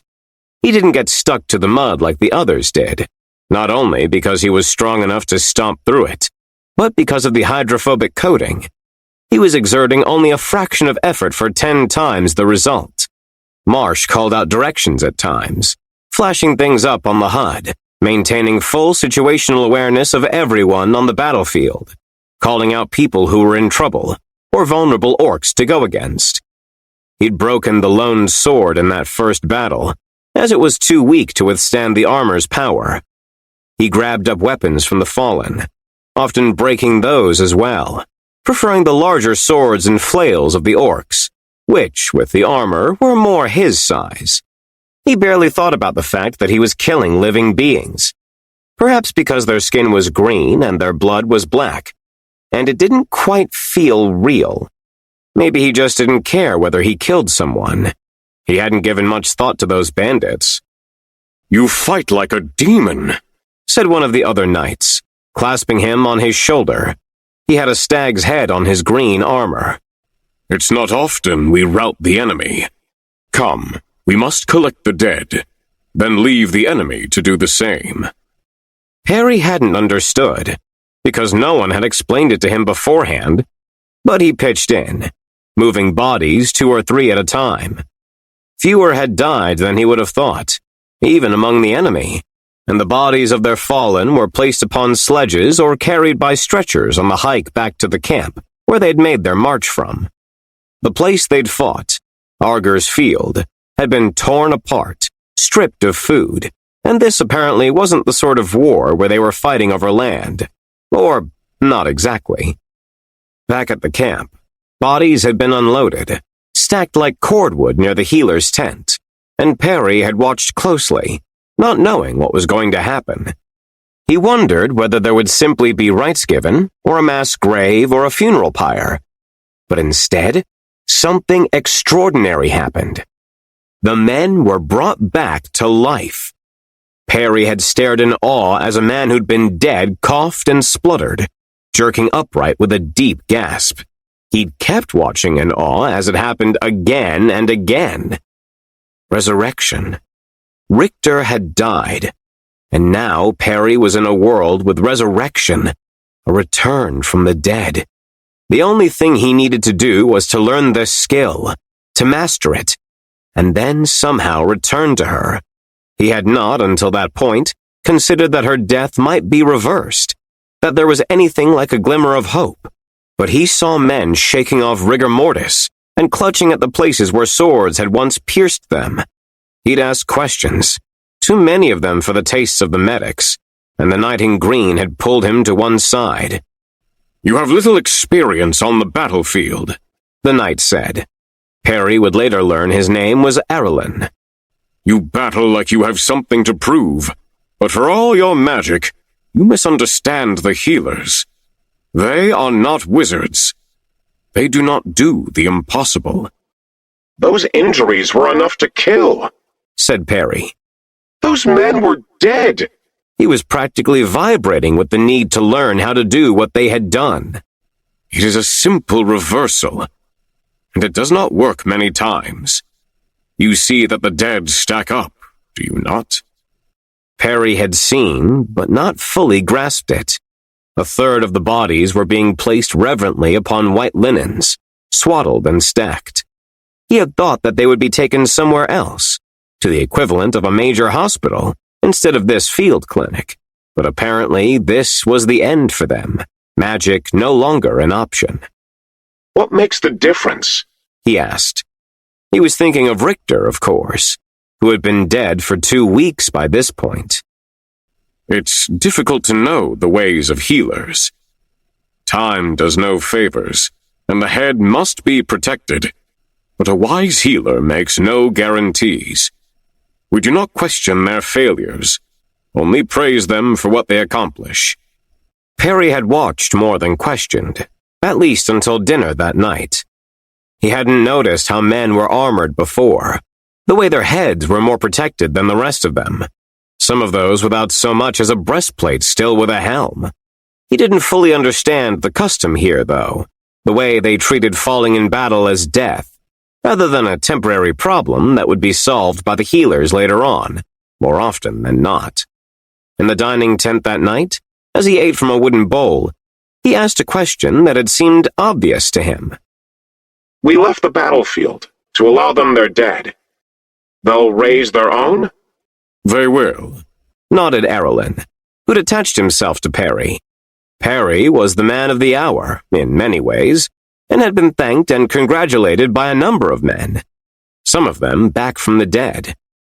Is there a reason you don't have a squire go around and stab the corpses through their eye sockets? Asked Perry. Arlen's face fell. Then he pulled a dagger from his hip. You fight beside us, then dare to impugn our honor? Perry was so stunned that he backpedaled, hard, not even bothering to try to explain himself. It was one of only a few times that had happened in Seraphinus, but that was because he'd learned to keep his mouth shut about certain things, and to phrase what he said carefully. It was a bit exhausting at times, especially given the rather regressive social mores, and the expectation that he should know the things that a knight was supposed to do. Allowing the resurrection of the enemy made little sense to Perry. They were at war, trying to kill each other. He might have understood if it had been a matter of a signed treaty about the rules of war, or a game theory argument, or something. If someone had only said, "We allow them to remove their dead after a battle so that they will allow us to remove ours," he would have found that perfectly reasonable. But this wasn't the way they ever framed things. It was a question of honor and following codes, without any real consideration of the place of honor and codes in the framework of winning a war. To them, honor was as important as winning, maybe even more so. There would be a fight, both sides would revive perhaps half their dead, and then they would fight again, until eventually so many had died that either capitulation or eradication took place. This matter of honor meant the war would be prolonged, and in the meantime, the orcs engaged in slavery and the people who'd farmed the fields in places like Arger's Field were slaughtered, their homes burned, and the armies, which marched on their stomachs, ate through the supplies that had been set aside for winter. Following that, and the damage to his burgeoning friendship with Arlen, who had taken a week to get over the implied insult, Perry had fought with resurrection in mind, aiming for the head where he could, delivering an extra blow once the enemy was already down, behaving within the bounds of their version of honor, while others were watching. He believed in the righteousness of the war against the orcs and their allies, had seen the slaves the orcs kept, the villages the orcs burned, the grain houses they robbed, and to his mind, honor was wiping the enemy out as swiftly and efficiently as possible. He was thinking of Richter, of course, imagining every enemy as Mordant. He might have said that it made it easier to kill, but he found he had little problems with killing. And upon his return to the castle and another bout of time with the king's court, Perry devoted himself to learning magic.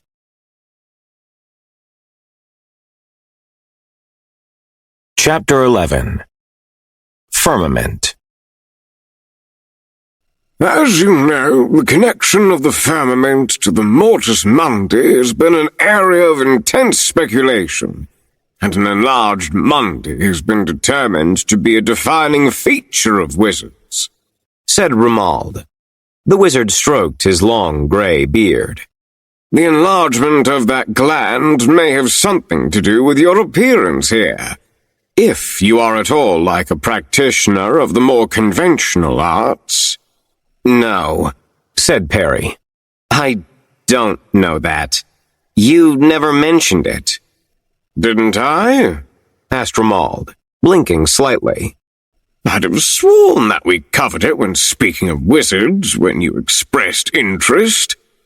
I have every single one of these talks recorded and transcribed, said Perry, patting the helmet that was sitting on the small table beside him. When away from the armor, it could be used for recording, or for an open channel to Marchand, though the battery was only good for an hour or so, and that was with every other function shut down. It was definitely not the intended use, because a smart person would just use their phone. Who didn't take their phone everywhere? Perry had left his phone back in Richter's world, but even if he hadn't, it would have been long dead without the proper cord to leech power off the armor. Marsh, search the transcripts for Mortis Mundi. Searching, sir. The helmet replied. They waited a moment. Romuald stared at the helmet. The abilities of your thinking armor still astound. I have a record of that phrase in one of the books you scanned, sir, replied Marsh after a moment. I've been unable to find it within the recorded conversations between you and Romuald. My mistake, then, I suppose, said Romuald, shaking his head. The Mortis Mundi is believed to be the seat of power for our kind. Right, said Perry, pinching the bridge of his nose. But it could go both ways, couldn't it? Beg pardon? If there's a gland within the brain that's enlarged for wizards, or only present for wizards, or something, then it could be that it's necessary for the wizards to perform their magic. Or it could be that it's a side effect of wizardry. A side effect? A curious turn of phrase I'm not familiar with. Speaking with Romuald was sometimes an exercise in frustration. He was old, which was probably part of it, but also had a tendency to be lost in his own thoughts, and to bring up unrelated concepts as asides, or wander in seas of unfamiliar terminology. Those asides could sometimes eat an hour of time, sometimes an entire day, and Romuald was, frankly, a terrible teacher with a poor understanding of what was vital to learning any particular subject. Perry tried to cut the man some slack. It wasn't like he was a professor who was teaching the same course for the 10th year in a row. There were no standard textbooks to hand over to someone like Perry, because there were no people like Perry. Getting to that understanding of each other had taken 2 days, since there were quibbles and exceptions. Romuald seemed convinced that Perry had come from the firmament since the first meeting with the king, and unpacking what firmament meant had taken quite a while. The enemy is 30 miles away. I appreciate you trying to answer questions, but there's a front very close, an hour away if I use the sword, faster if I sprint in the armor, and I could be fighting alongside your men. You have been fighting. Even the strongest warrior cannot sustain a battle forever. If your mind is not in matters of magic, we can end our ruminations for the day. Perry was sore, it was true, even after the ministrations of the healers. But he had seen the men dying out at the front. They went into tents that sat beneath powerful barriers Ramald had created, and the barriers had failed more than once, leaving men scrambling into their armor and grabbing their weapons in the middle of the night. The fight wasn't unending, but it ground on day after day. Perry only thought it was unfair that it ground on without him, especially given that with the armor, he was worth 100 of the rank and file. He could single-handedly scythe through the enemy, most often causing their undisciplined forces to break. His effect on the battlefield was enormous. No, I need to know more, Perry said with a sigh. When you say a gland, you mean a specific piece of biological material, yes? He learned to ask these clarifying questions, because often Ramald was imprecise, or using language that was off in important ways. There is not one body, but many, said Ramald. This was the kind of indirect answer that made these conversations frustrating. But Ramald was the court wizard, close advisor, and confidant to the king, and apparently the most learned person in the entire kingdom. Ramald's library contained 500 books, and was the largest collection of reading material anyone had ever seen. Perry, by comparison, had more than 700 books in his apartment, a mixture of fiction and non-fiction, taking up 4 tall bookshelves he'd bought at Target. Him being literate was surprising to them, and one of the things that marked him as especially chivalrous. He struggled sometimes to remember that these people were from their own culture, different both from his own and from the historical context of Earth. After his 3rd major engagement in the war, a siege he'd broken almost single-handedly, he had been offered the hand of the king's youngest daughter, who was 12. It had taken some time to shake his disgust. I'm asking whether the mortis mundi is a small pebble of flesh found within the brain, as you seem to be suggesting. Do you take my meaning when I say there are several bodies? Asked Ramald. He pressed a wrinkled finger against the table that sat between them. This is fundamental. You're referring to the theory that there exists a body that lies part way in the firmament. A replacement body that exists in some kind of extra-dimensional space and is called upon by healing magic. Ramald frowned. You will need to explain extra-dimensional space to me again. This was how it went sometimes, and Perry had to spend the next 5 minutes going over what he meant, which was grounded in a poor understanding of physics and a slightly better understanding of fantasy fiction. The term firmament was a hurdle, one which Perry wished that they could dispense with, but it was too fundamental to Ramald's thinking, too core to the way that Ramald's books formulated the world. It was, to Perry's understanding, simply everything that is not the material world, but it included such a diverse set of different ways in which something could be not the material world, that he had trouble understanding what unifying theme or set of assumptions led to them using a single word for it. Where did people go when they died? The firmament. Where did the power and energy of a seasoned wizard come from? Why, the firmament, of course. Things could be pulled from the firmament or pushed toward it, and it was the answer to not just matters of magic, but simple questions of the common folk as well. When someone went missing, it was to the firmament. When someone misplaced something, the firmament was blamed, or blessed. Yet this wide-ranging thing was not just fundamental to magic, but fundamental to lots of things. and Perry simply didn't get it. They were pre-scientific, which was the real problem. And Romuald didn't seem to see the problem with the fact that many of the things attributable to the firmament could be rationally explained by other things. Romuald was very firm on certain issues, but much less so on others. What if it's not true? What if there is no firmament? Where would you propose that you came from? Another world. Earth. Only he'd been to 2 Earths. And Earth is of the firmament, Nodded Romuald. You understand. I don't see what good it does to say that Earth is of the firmament. Do you have some way of, operationalizing this? Pretend that it's a black box, just inputs and outputs. Can we somehow list effects? Make a flowchart? You're speaking quickly, using unfamiliar words, said Romuald with a frown. Yes, sorry. There are, ideas on my world that are helpful for dealing with other ideas. He rubbed his forehead. Maybe I should go to the books, see if they have anything worth saying on these subjects. You think that books can express more clearly the things I've been saying?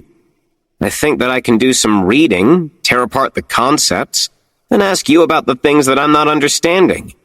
I want to know how to resurrect someone. I want to know how to throw up barriers like you do, protect people, how to deliver a killing blow at a distance. Your armor already does that, does it not?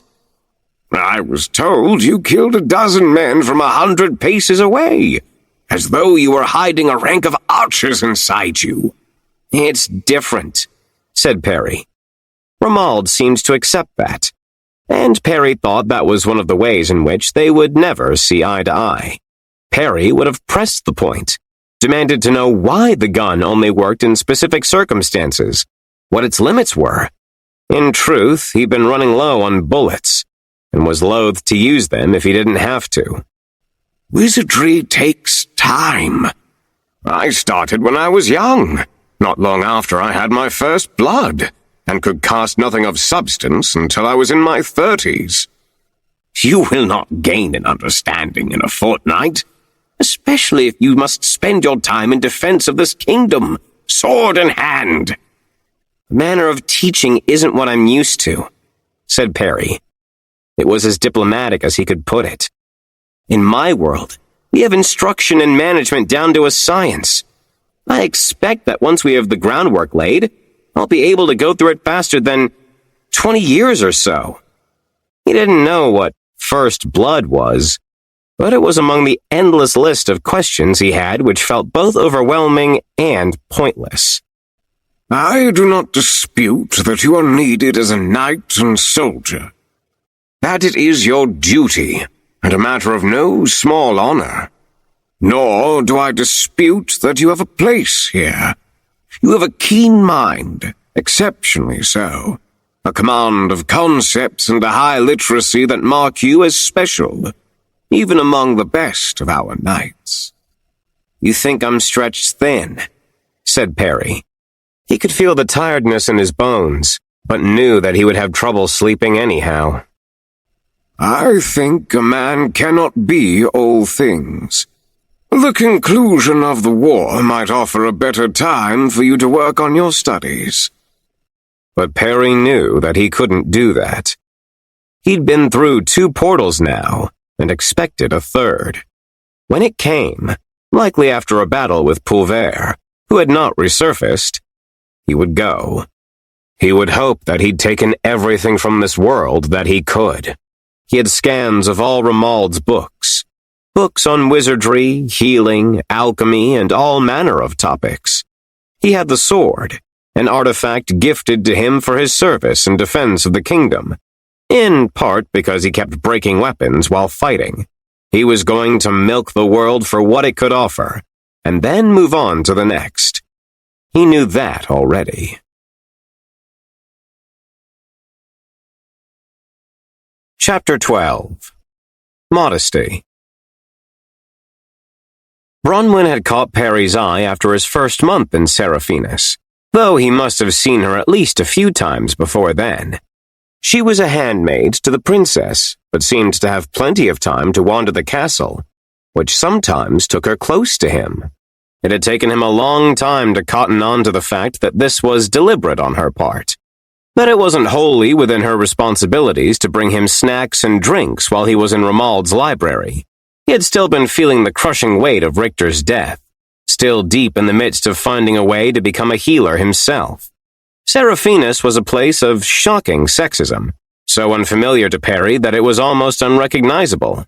It was chivalric, a kind of well-meaning sexism rooted in the idea that women were soft, weak, and in need of protection, but it had initially rankled. Sometimes Perry would be having a perfectly reasonable conversation with someone, only for them to say something that would have gotten them crucified on Twitter, or simply been taken as trolling. It was more difficult for Perry because the women were in on it, sometimes speaking idly about how a woman's place was to support men, to have children and raise them properly, to sew, to clean, to cook. They seemed happy enough, not routinely victims of domestic abuse or sexual violence, at least as far as Perry had ever seen, but the whole thing had him deeply uncomfortable. Perry hadn't been a feminist, or one of those men who called themselves a feminist at any rate. He'd only wanted to know what the rules were, and once they were laid out, was perfectly happy to follow them. He was easygoing in that respect, and had been at college for long enough to navigate those places where the rules were unclear or dependent upon the person in question. In Seraphinus, that was harder, because there were more rules to know, many of them more foreign, many stupid, and asking questions was often seen as intensely rude, a transgression in and of itself. He had learned to keep his questions to himself, and to keep his mouth shut unless he knew he was treading on solid ground. Bronwyn had liked him, though, in a way that was very clear to everyone. She had asked after him when he returned from the front lines, brought him small gifts and meals, talked with him when there were events at the castle, and he'd found that she had her own appeal. He was lonely in the castle, with Romuald the only thing approaching a friend. Maybe she'd liked his oddness, the way he had foreign sensibilities. Or perhaps it was just that he was becoming widely regarded as a strong and capable warrior who was helping to turn the tide of battle. People had joked about courtship, and he'd found himself talking with her a few times. Idle chit-chat of the kind that seemed was a constant among worlds. He'd asked about the meals she brought and about her family. She was one of 10 children. He'd been studying one of Romuald's books in his room once when she came by with sweets. It had happened half a dozen times before, and he'd shown her the suit's lights, which she was using to read by in lieu of candles. She always lingered. That suit of yours is a marvel. The craftsman who built it must have been a genius. Richter was brilliant. Yeah, said Perry. He placed the book carefully on the table. They were valuable things here, not just pulped paper and machine-spat ink. Richter was a woman. Bronwyn startled at that. A woman blacksmith? She was much more than that. My world, in the firmament, is so different from yours, and her world was even more so. She was a genius, more brilliant than even Romuald. You shouldn't say such things, said Bronwyn, shaking her head. Your people believe that a woman has her place. I've seen otherwise. Men and women both have their place. I had my wilding time. I know the ways of men. The wilding time was another of those cultural things that Perry hadn't quite gotten a handle on. It seemed to be a period of time in a young person's life after puberty, but before adulthood when the rules were relaxed, and some experimentation was, if not strictly encouraged, then at least tolerated. Perry hadn't really known what Bronwyn meant when she said that she knew the ways of men, whether that meant that she'd slept around when she was younger, or whether she meant something else entirely. People didn't like to talk about the wilding time, though, and he'd had enough conversations to know that it should be avoided. Questioning whether she was a virgin was straight out, so extremely improper that she was liable to have someone duel him if he had tried to broach the subject. I'm just saying that things can be different. Things are different in other places, and we're no worse for it. You don't need to be here under these conditions, chained to this place. You would take me? She asked. She had her hands clasped in front of her chest.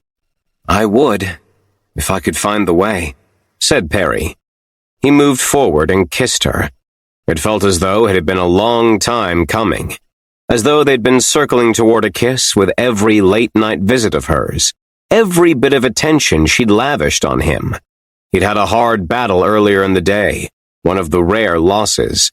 While the healers had done their work, and he'd had a hot, perfumed bath, he was still trying to shake it off.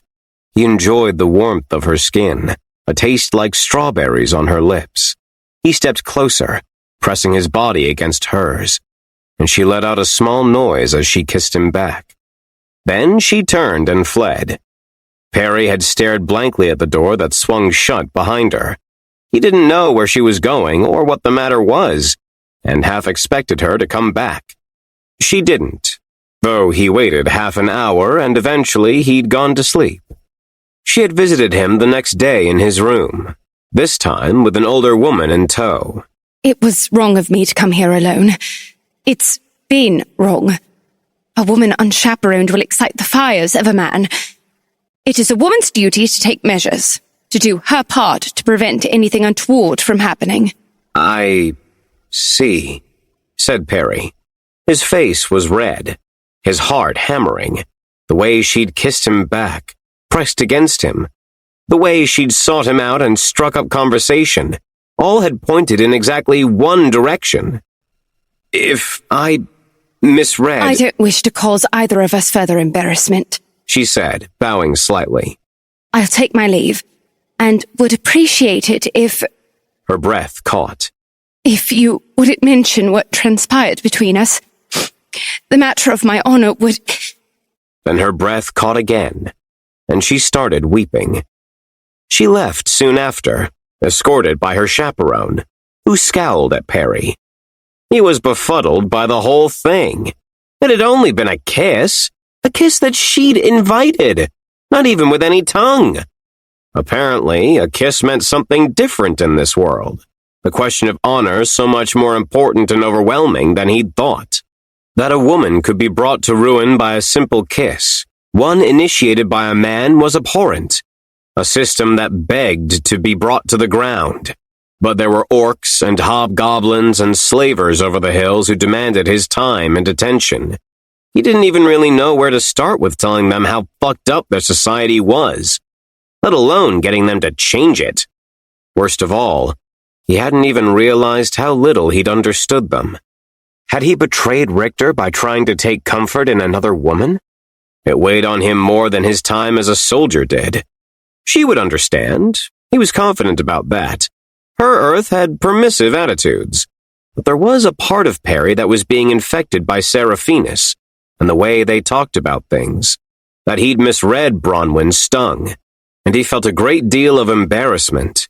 But to the extent he heard about it, people seemed to think that the misunderstanding was one she'd caused. He was itching to get out, to leave this world behind.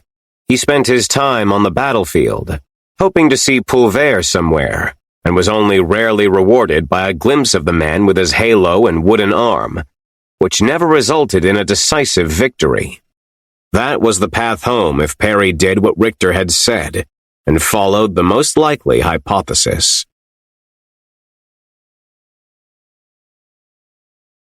Chapter 13. Pulver.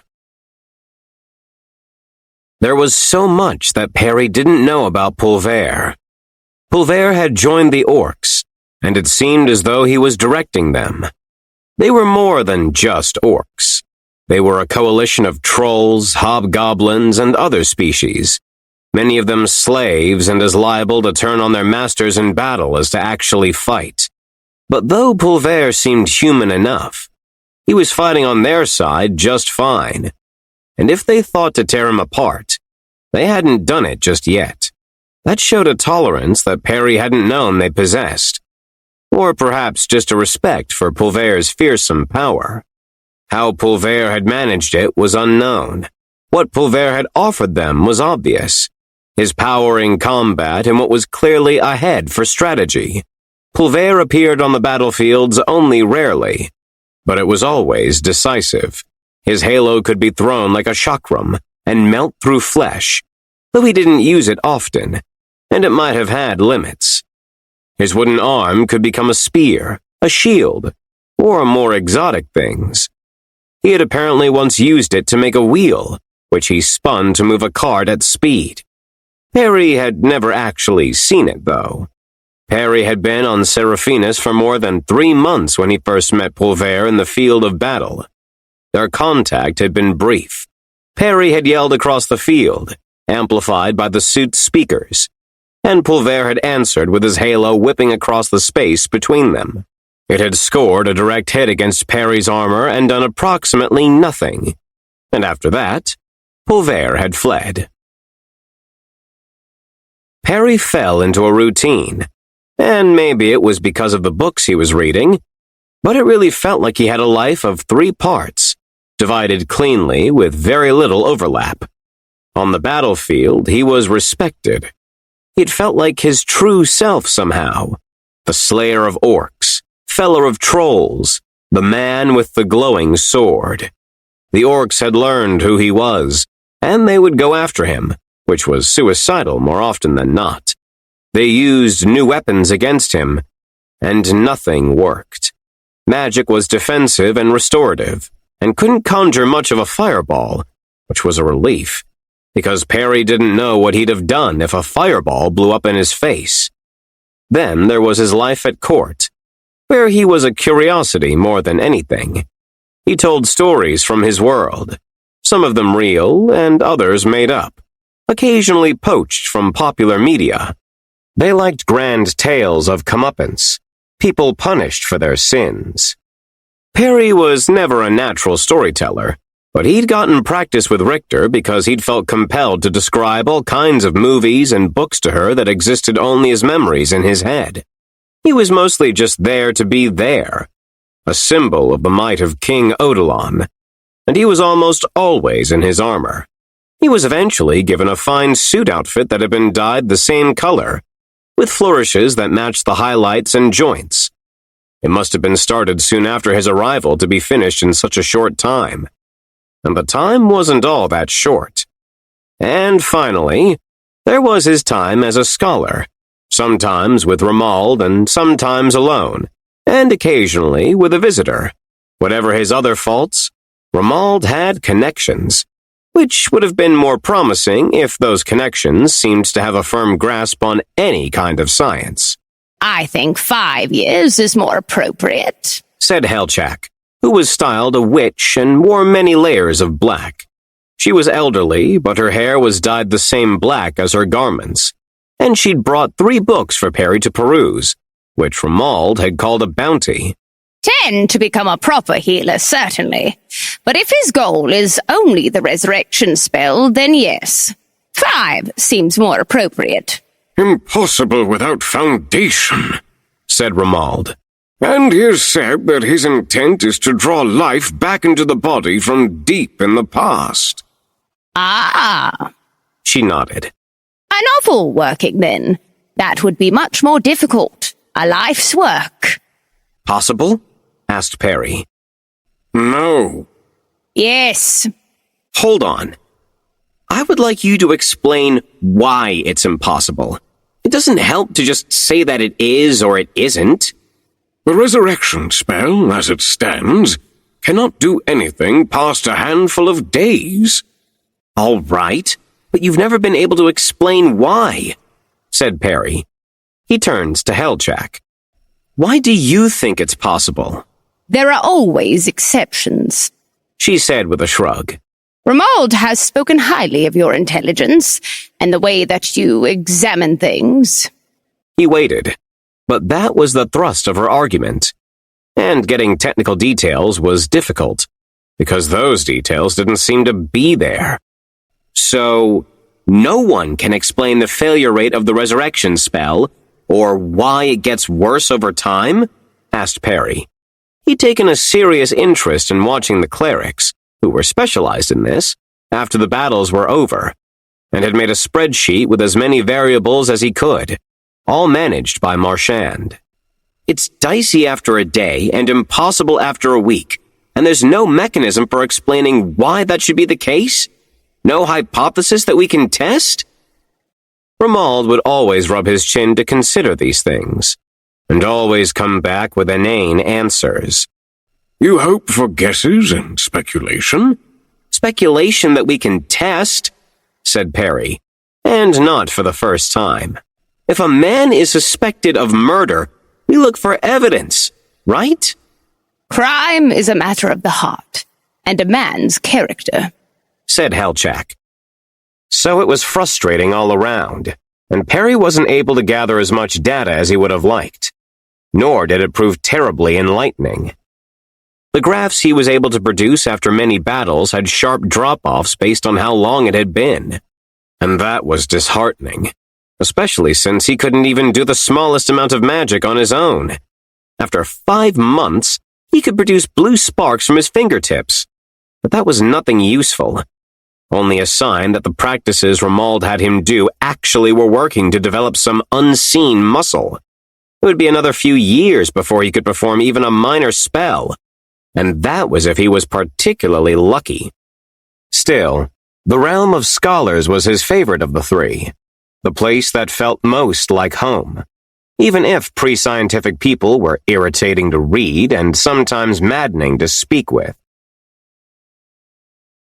The second time Perry met Pulver in battle, it was on a mountaintop, when the orcs had ambushed an expedition to a ruined fort.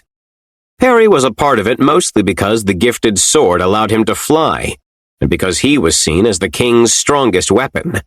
Pulver had been ready, and clearly intended to kill Perry. He had 2 wizards with him, and while neither was nearly as powerful a wizard as Romuald, both offered considerable aid.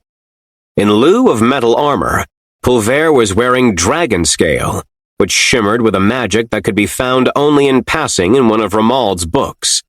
If not for that offhand passage, found by Marchand while Perry fought, Pulver might have won. But the singular passage had indicated that the armor was a spell, not a real work of craftsmanship. Killing one of the wizards ended the spell, and Perry wasted 2 precious shots from the shoulder-mounted gun attempting to kill Pulver, as he fled with the wooden arm pulling him down the mountain. Perry had almost followed, but to do so would have taken him straight into enemy territory, leaving his men behind. There were other battles, some of them pitched, others fleeting. Sometimes they would spot each other across the melee. Not difficult, given how much they both stood out, and Pulver would take off like the coward he was. Other times, Pulver would go on the attack, hoping to find an opening, always with a shield up to protect from gunfire. Perry stopped wasting his bullets early on. It was the last battle that mattered, though, and as pointless as their fights had been on a personal level, Perry well and truly despised Pulver. Too many men had died at Pulver's hand, and Pulver had displayed too much cowardice. In the end, Perry pulled Pulver's wooden arm from its socket, pulling a long root from inside the body. He smashed Pulver's face with the power armor's boot for good measure, and drove his sword deep into the body. There needed to be no way for them to bring him back. No way for this fight to go on any longer. But the portal didn't appear. Perry sat next to the corpse. They'd been alone for the final battle, fighting on a field where the fight had long since moved on. Just the 2 of them. Pulver had given no answers to the shouted questions, which seems to Perry like it must have been pure spite. What were the bounds of the other worlds? Why were they fighting? Killing Pulver had been nourishing in a way, but there was also an emptiness that came with it. Dissatisfaction that gnawed at Perry the longer he sat next to the body. And where was the portal? He'd been thinking that it would appear right away, but it was possible that Perry had done something wrong, or that he had made a mistake about what would cause a portal to appear. Had the trigger not been defeating Mordant? Was Pulver a different sort of enemy? Perry wondered whether Pulver had known. If he could have, he would have captured him instead of killing him, interrogated him instead of stabbing him. But he didn't think he could have. The armor was still intact, but it had been a close thing as wood had pinned him in place and threatened to grow into the vents of the suit. He was glad that Pulver was dead, and the threat of the war of invasion significantly reduced.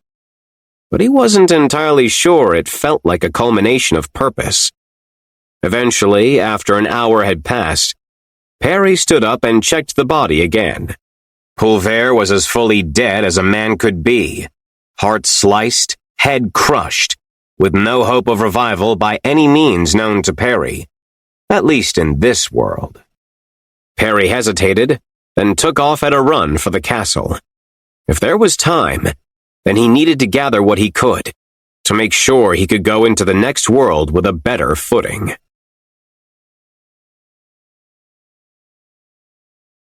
Chapter 14. Customs. And so Perry found himself on the roof of what he took for a cathedral, looking down at yet another world, thinking about what wonders it might contain. He thought he understood the portals, at least a little. They weren't random, even if their designs were opaque. Perry walked down the streets of the city, which he now knew was called Teaguewater. He was wearing clothes that he'd stolen from the house he'd landed in, where his power armor and sword were still stashed in the attic. The clothes were a fashionable suit which didn't quite fit Perry, one of 5 in the closet of the master bedroom, and he hoped that it wouldn't be missed. He planned to return it, and to pay with one of the gold coins in the bottom of his bag, but with all his worldly possessions in the attic, he was hoping to simply go undetected until he could move it all out. The plan was to sell a coin, find a hotel room with a balcony, then secure a base of operations there while he looked for the adversary. Down on the streets of Teaguewater, the air pollution was noticeably worse, and without the armor to filter it, Perry found himself with a cough. From the people around him, that was not at all uncommon. The streets had been empty when he'd set out in the morning, but they'd filled quickly, and now they were crowded. He liked that, since it meant that he stuck out a little bit less. He was taller than anyone else by almost half a foot, in an ill-fitting suit, feet squished into shoes that didn't fit him, and he worried that it was just a matter of time before someone pointedly asked him what he was doing in those clothes, or if he had identification. He didn't think that identification papers were the sort of thing people had to worry about in the 1800s, but it was possible he was mistaken. Left here, said Marchand in Perry's ear. The earpiece was small, visible only as a nub inside the ear canal, but Perry worried about that too. He had no way to explain what it was. The connection was good for half a mile, though it might cut out if underground, and Marchand was decidedly less useful when he couldn't see and feel what was going on, nor provide a HUD. Perry had picked the destination early in the morning from the map created by a fresh firing of the drone, a pawn shop that seemed like a good place to trade one of the coins for money. Marchand's surveillance was good enough that they'd been able to catch a few transactions on camera, paper money moving between people, and once Perry had that, he could get everything else: clothes appropriate to the world, a place to stay, and food in his stomach. He'd been tempted to steal from the house's chiller, but while the rest of the house had emptied in the morning, a gardener had moved in to clip the bushes and water the plants, and Perry hadn't wanted to risk it. The cuff of the shirt didn't come down far enough, and Perry tried to stand so that it wasn't so obvious that the suit was a few inches too small. There was nothing he could do about the hem of the pants, though, so he tried to ignore it and act as though it was perfectly natural. "Can I help you?" asked an old man behind the pawn shop's counter. It was a cluttered place behind the bars that separated them, with miscellanea up and down the walls, brass instruments and a collection of firearms, children's toys and a selection of tradesmen's tools. "I'd like to know how much this is worth," said Perry, sliding a single gold coin beneath the bars. They spoke English in Teaguewater, as they'd spoken English in the previous 2 worlds. But the accent was slightly off. Another thing to mark him as an outsider. He was hoping that being able to speak the language was a trend, because dealing with a language barrier on top of everything else would mean that he'd be almost completely lost when dealing with people. The shop owner took the coin carefully and turned it over in his hands. It was a heavy coin, solid gold, much thicker and larger than any coin Perry had seen on Earth.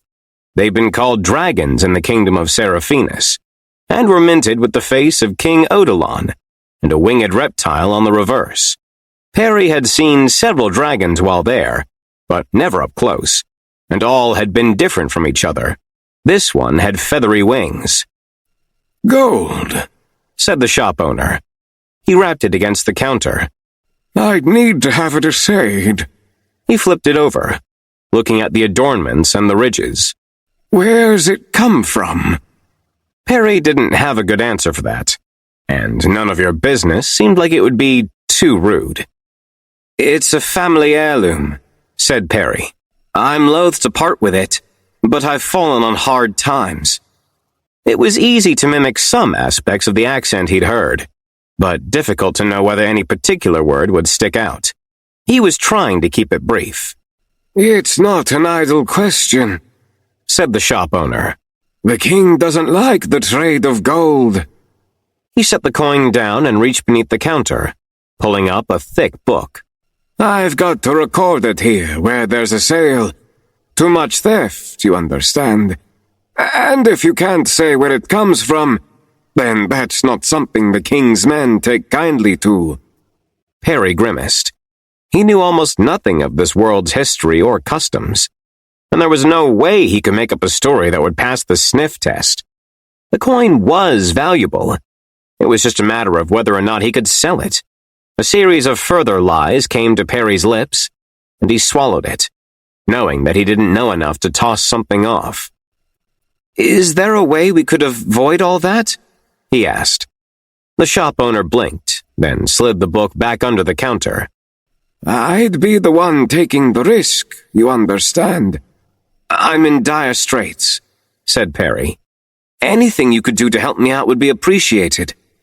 He had 2 more coins in the jacket pocket of his suit, weighing it down, but he'd hoped that a single coin would be enough. Back home, he was sure that the gold in the coins would have been worth thousands, without even considering their value as artifacts from another world. The shopkeeper nodded, then held up a finger. Wait here. Perry sat for a while as he waited. The coin was still there, on the counter, within reach if he moved forward. He didn't like the feeling of being there in the poorly fitted suit, sticking out like a sore thumb and trying to do something illegal. He didn't want to catch the attention of the authorities here. When he'd arrived in the kingdom of Seraphinus, he'd gotten a comparatively warm welcome. King Odilon had been a staunch ally during the long months that time Perry had been in Seraphinus. Perry wasn't sure that was a part of the pattern, whether there would be an ally in every world, the same as there was an adversary and an exit. If there was an ally, as Richter and Odilon had been, he needed to find them fast, ideally even before he had a place to stay. He'd slept in Richter's guest bedroom from the first night, and had the blue room at Odilon's castle from the 5th day on. He felt like he was waiting for too long. It should have been a simple transaction, a coin for paper money that he could spend elsewhere, and he had no idea what the shopkeeper could possibly be doing. The shopkeeper said that the gold needed to be assayed, which Perry understood to be some way of determining whether the gold was pure, but the shop wasn't all that big, and it definitely felt like the shopkeeper had left entirely, left to go get someone, without mentioning that fact.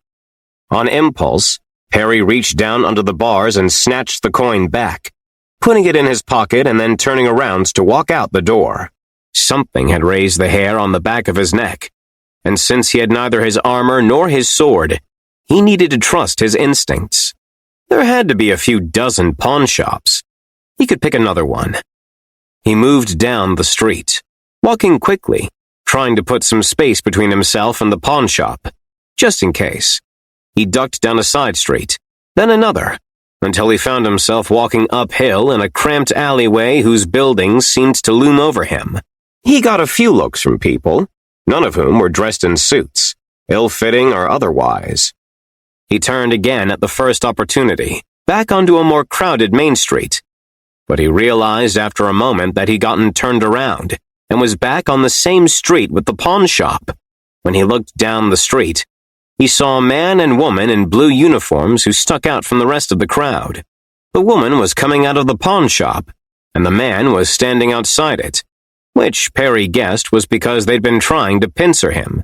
He turned before she could lock eyes with him, cursing the fact that he was so tall compared to these people, and he walked quickly, trying to put some distance between him and them. He didn't want to be arrested, which felt like the direction this was going. His sword and armor were still hidden away in the attic, and the longer he was away from them, the better a chance the missing suit would be noticed.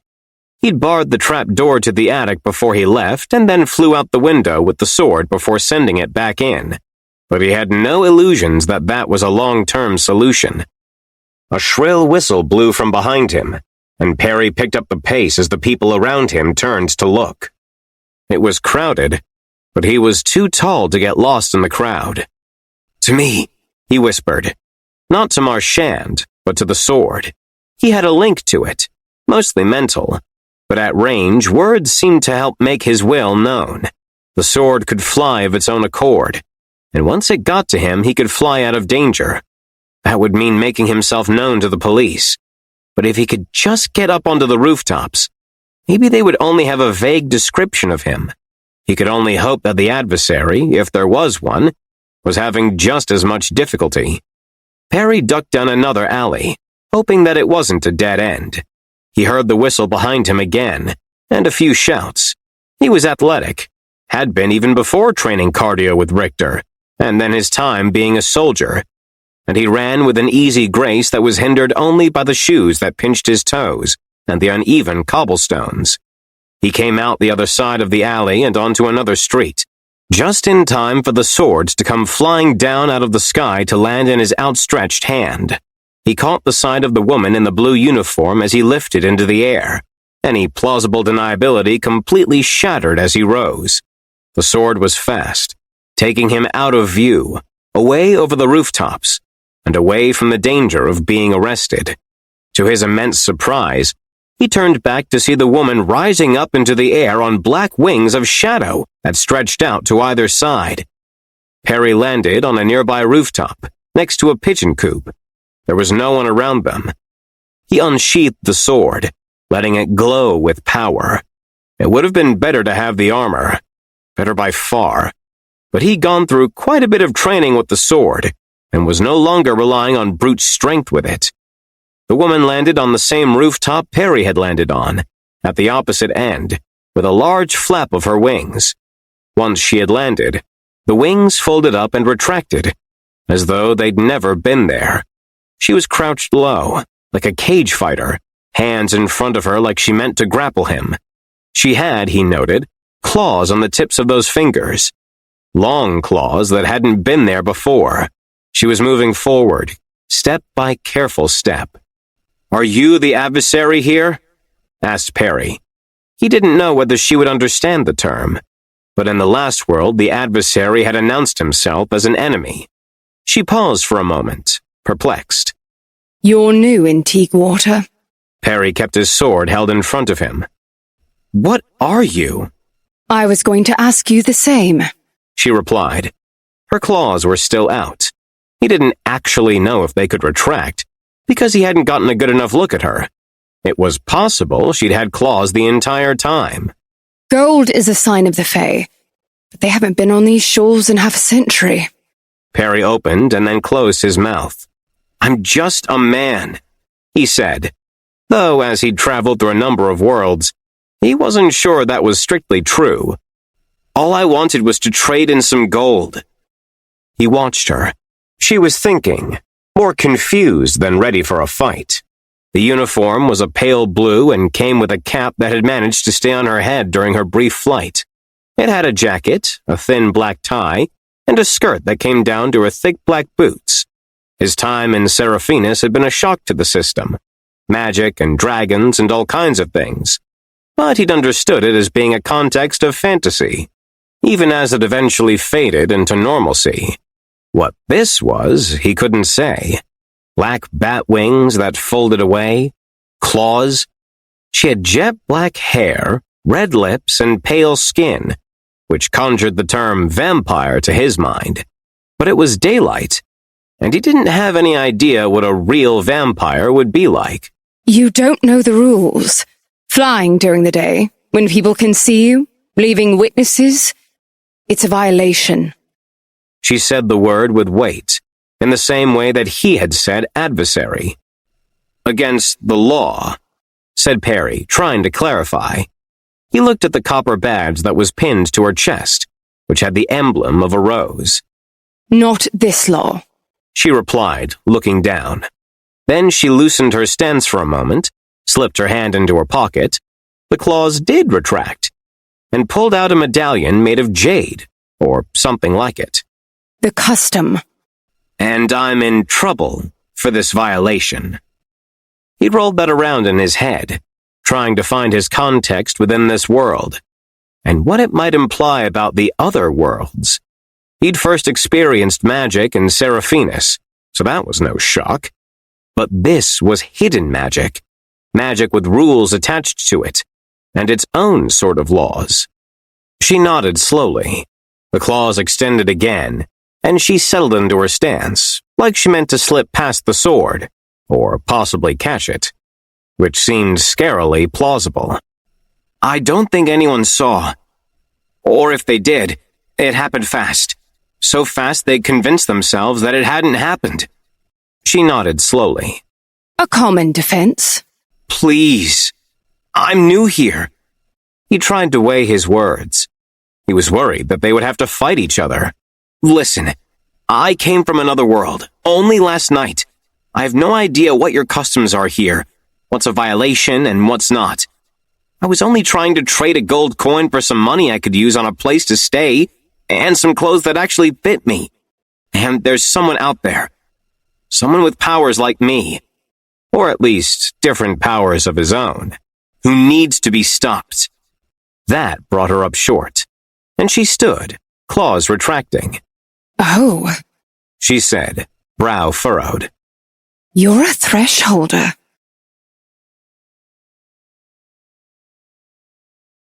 Chapter 15. The Jade Council. There were 5, historically. At least ones the Jade scholars know about, said Florence as she walked quickly through the city streets. People parted for her, or for the uniform, and Perry honestly thought that he'd have struggled to keep up with her if his legs weren't so much longer than hers. He was almost an entire foot taller than her. He wondered how she handled herself as a cop, if she wasn't allowed to use her claws in front of people who weren't a part of the custom. But he supposed he could save that question for later. There were many other questions, and the newness of this world was still sticking to him. You would be the 6th. These are other people who move between worlds? Asked Perry. He wondered whether they should be speaking about this out loud, given that she'd been ready to kill him when he used his magic sword in public. Powerful people, she said with a glance back at him. In Anno 347, 2 thresholders destroyed the city of Karmesh with their battle. In Anno 611, a fight between thresholders spilled out into the palace of the Moon King, killing hundreds and presaging the fall of the Lunar Empire. The fights are so large that they can't be ignored.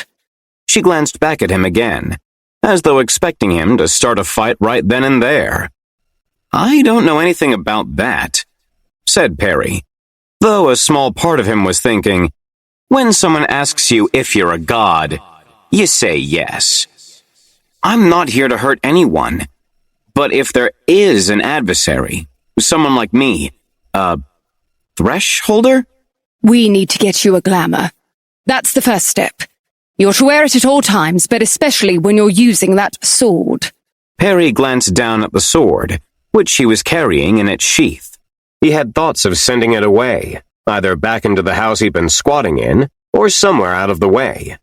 But Florence hadn't taken kindly to Perry being publicly weird, and in the daylight, a flying sword might stick out. She'd had long claws, now retracted, and black wings, which had faded away to nothing. Walking in the street, she looked normal. From the badge, she was a police officer of some kind, but from the piece of jade she'd pulled out, she was also something else. A double cop. Though it wasn't clear whether the king knew she was moonlighting, Perry wished that he had his armor. She seems to be helping him now, but he wasn't sure how long that would last.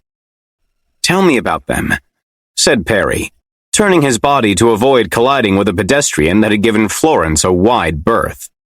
"What are the Thresholders like?" Powerful beings, wielding unknown and unknowable magic, said Florence, glancing back at him momentarily. The last of them was 100 years ago. I wasn't around for it personally. "You're long-lived?" I will be. She stopped in front of an alley that Perry wouldn't have even noticed was there. Here. She pushed on ahead, not taking a moment to see whether he was following. There were people in the alley, much to Perry's surprise, most of them hidden within tiny stalls that only got a small sliver of light from above. They had goods on display, shimmering fabrics and small carved figurines. But there was nothing personable in how they looked at him. No attempt to hawk their wares. There were, in fact, a few glares, though they seemed reserved for Florence rather than Perry himself. Some of the people there were odd-looking, eyes too large or fingers gnarled. He had no idea whether that was because of their living conditions or because they weren't quite human. He had no idea what to expect, and followed behind Florence, ready to bolt upwards with the sword at a moment's notice. Belcher? Florence said to a large man at one of the stalls, coming to a stop so suddenly that Perry almost ran into her. "Flo," he said. Flora, if you're keeping it short. I need a glamour as strong as you have. She couldn't have been more than 5'2", but she was still doing a passable job of intimidation. Perry wondered whether it would be the claws or the jade that came out if she needed to press the point. "And you're not going to pay?" he asked, raising an eyebrow. It will have to be gratis, yes. A favor to be repaid. It has to be now. "For this man?" asked Belcher, turning to look at Perry. Belcher, which was probably not his name, was a man with a large gut, an almost comically round beer belly, and a slovenly appearance. "Hard to hide his oddness." "I'm just tall, and I need clothes that fit." He needs a glamour, strong enough to make someone's eyes water. "What is he?" asked Belcher, still regarding Perry. His eyes were on the places that the suit most obviously was coming up short. "No glamour at all right now?" It's not the time for answering questions. "It's the time for favors, is it?" asked Belcher. He gave a little laugh, then a small burp. "You tell me what he is, and I'll grant your favor. Gossip is its own stock and trade." What he is could cause a panic, said Florence. She hesitated for a moment, weighing her words. He's a thresholder. Belcher's eyes went wide, and he looked at Perry again. "They never said that they were giants." "I'm really not that tall," said Perry. He was 6'1", which was tall, but hardly a giant. Back on Earth, he'd been aware of how tall doorways were, and someone had tried to recruit him for high school basketball. But he was hardly a freak. Here, with smaller people and what he thought was probably a significant amount of pollution and malnourishment, he did stick out. Glamour, please, said Florence, holding out a hand. The claws hadn't yet made an appearance. There's no glamour that's going to cover this up if he starts a fight in the city, said Belcher with a snort. He reached under his counter and rummaged around. But I can give an eye-watering glamour to him, on your say-so, with one favor in trade. He placed an amulet on the stained wood of the counter, being gentle with it. You try to keep him out of trouble. That's exactly what I'm doing, said Florence. She snatched the amulet up, showing considerably less care, and turns to Perry. Stoop down a bit. You need to put this on. He bent low and she did the clasp on the chain, tucking it inside his shirt and then looking at him. It'll do. Follow me. What is all this? Asked Perry as he went after her. A glamour. A strong enough one, we hope. It'll make it so people don't notice you as much. If they look straight at you, they'll see you. But if you don't do anything too odd, you'll slip right out of their minds. She looked back at him, sure-footed through the alley as it branched. It's not a panacea, though. Go too far beyond the norm and it won't be able to slip out. Follow the custom. That's the law here, on penalty of death. Perry kept silent for a moment, thinking as they walked through the dingy alley, past more stalls and the occasional person slumped against the side of a wall. He wasn't sure whether he was getting any fewer looks from people, though the well-dressed policewoman was probably what people were focusing on. They came out into a street with large gray tiles instead of cobblestones, the back alleys apparently having led to a different part of the city. The clothes were finer here, with more suits and long dresses, and a number of elaborate hats for both the men and women. Feathers seemed to be in style, and a number of women had them on their bustles, making them look like birds with delicate plumage. Florence turned on him. We're going to meet a few very important people. Keep quiet until I tell you otherwise. There's too much you don't know, can't know, and we're trying to thread a needle. Why? Asked Perry. He was still holding his sword, as there was nowhere to attach the sheath. The glamour seemed to be doing its work, because no one seemed interested in him, despite his weapon and general appearance. To save your life, and to make sure that if your fight spills out into the city, we're ready for it. The adversary? I'm not the one spoiling for a fight. It's going to be him. With a sample size of 2, anyway. But I will defend myself, and I will kill him. He hadn't in the first world. He hadn't been able to protect Richter, hadn't realized that she would need protection until it was too late. He'd been hesitant to kill then. Seraphinus, by contrast, had cured him of any hesitance toward violence. Perry had vowed that if there was another portal, he wouldn't be on the back foot again. He would find the adversary and kill him, and end the entire thing before it had begun. You are spoiling for a fight, said Florence. She was watching his face. We don't know enough about your kind, but we do understand what happens when you people find each other. She briefly looked down at Perry's suit.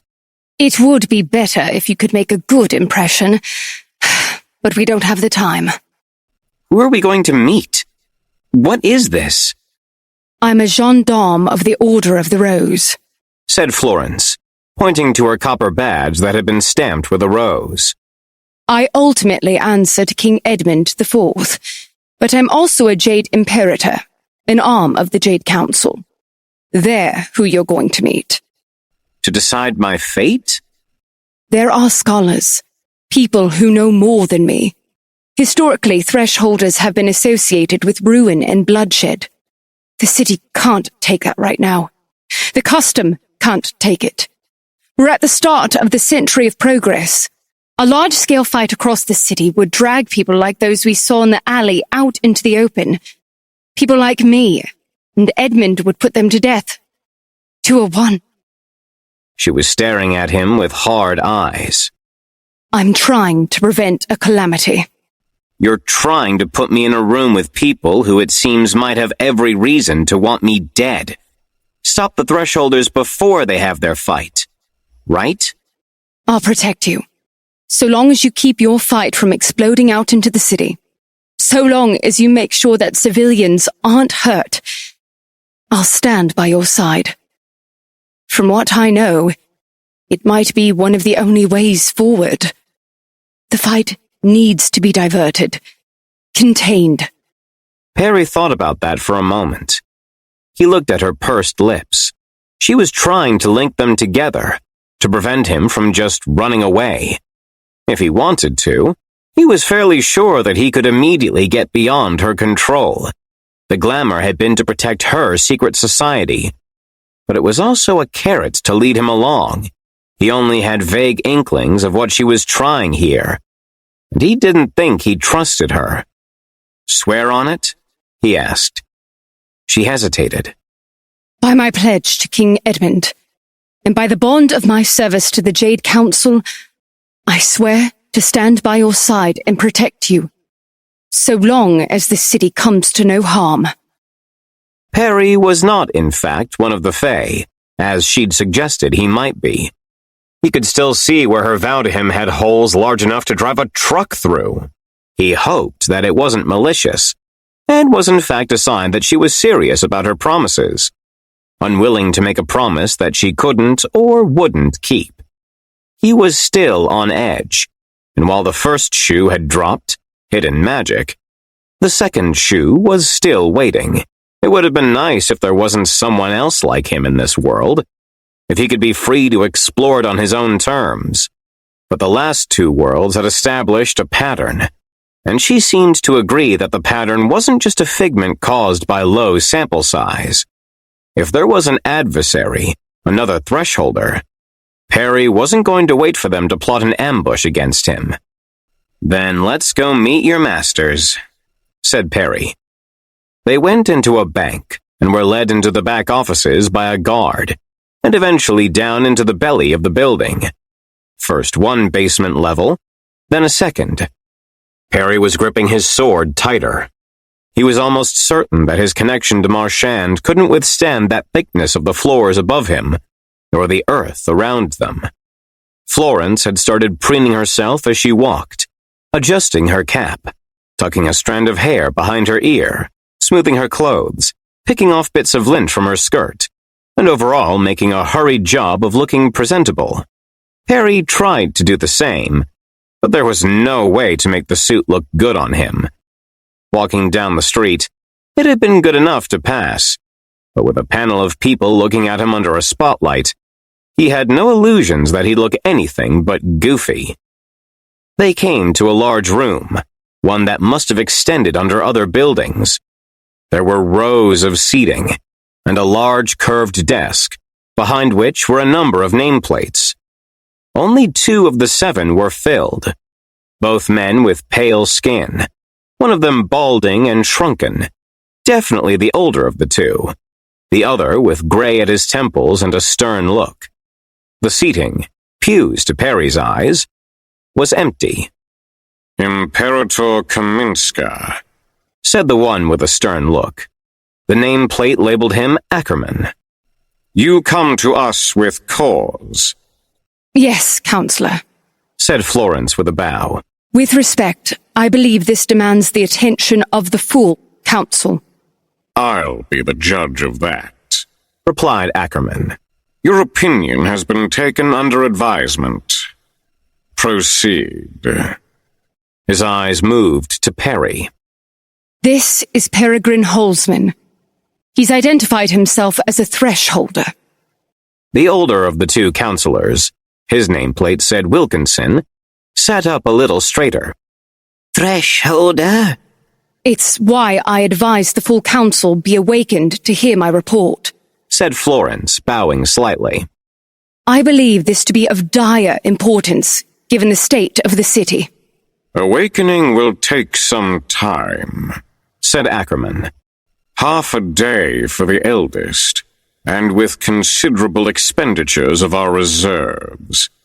A quorum, at least, said the elder counselor. With Mathewson and Collingwood.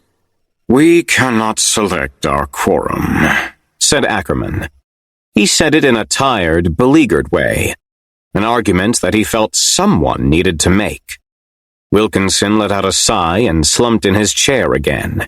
The full council, then. Half a day, said Ackerman, turning to Florence. and you had better be right. I must also say that I have pledged him my protection. He wouldn't have come down here without that. Ackerman narrowed his eyes. Very well. The council will reconvene in full when day has passed into night. He got up from his seat, moving swiftly in his pressed suit to a small door behind the desk, and the older, smaller counselor followed. Did that go well? Asked Perry. No, Said Florence.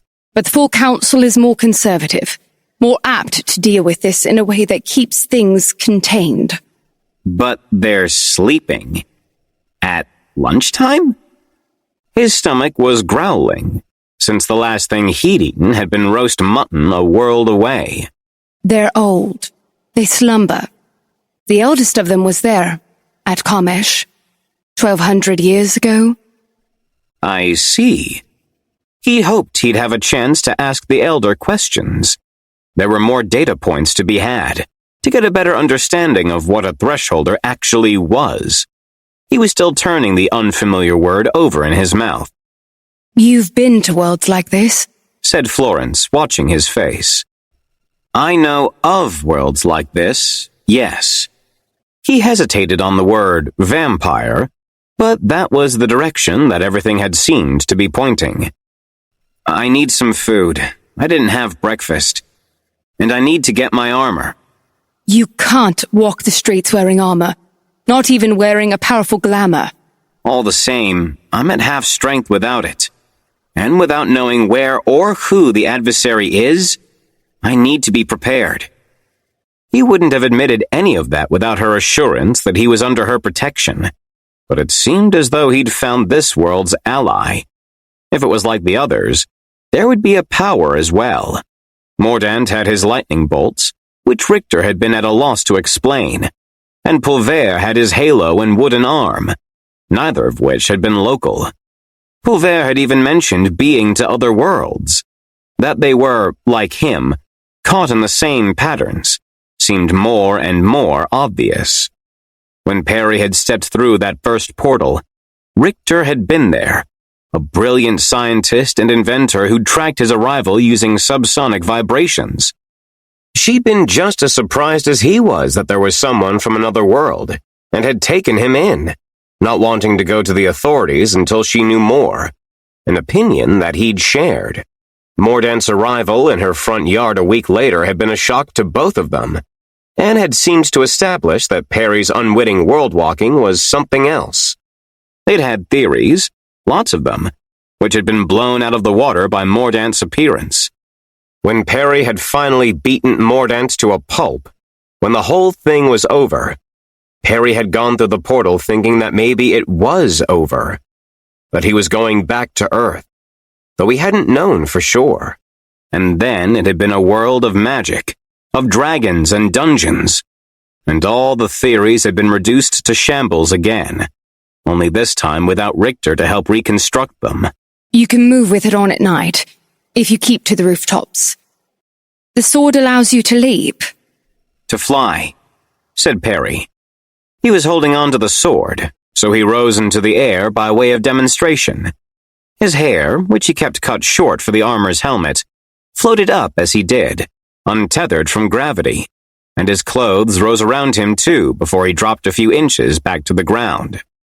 Florence was staring at him. She had piercing eyes. You're not to do that where people can see. The glamour might protect you, but it's easier for the mind to explain a jump. People think the wings were a cloak, or the jump was a quick scramble using handholds. All right, said Perry. He looked down at the sword in his hand. They'll think the sword is a cane, or something like that? If they think of it at all. Said Florence, nodding. Or their minds will make something up. I need food, said Perry, as his stomach growled again. He was starting to feel a little lightheaded. And water. Clean water. He had seen the air pollution and didn't suppose that the water was much cleaner. Boiled water. Tea? She asked. Perry nodded.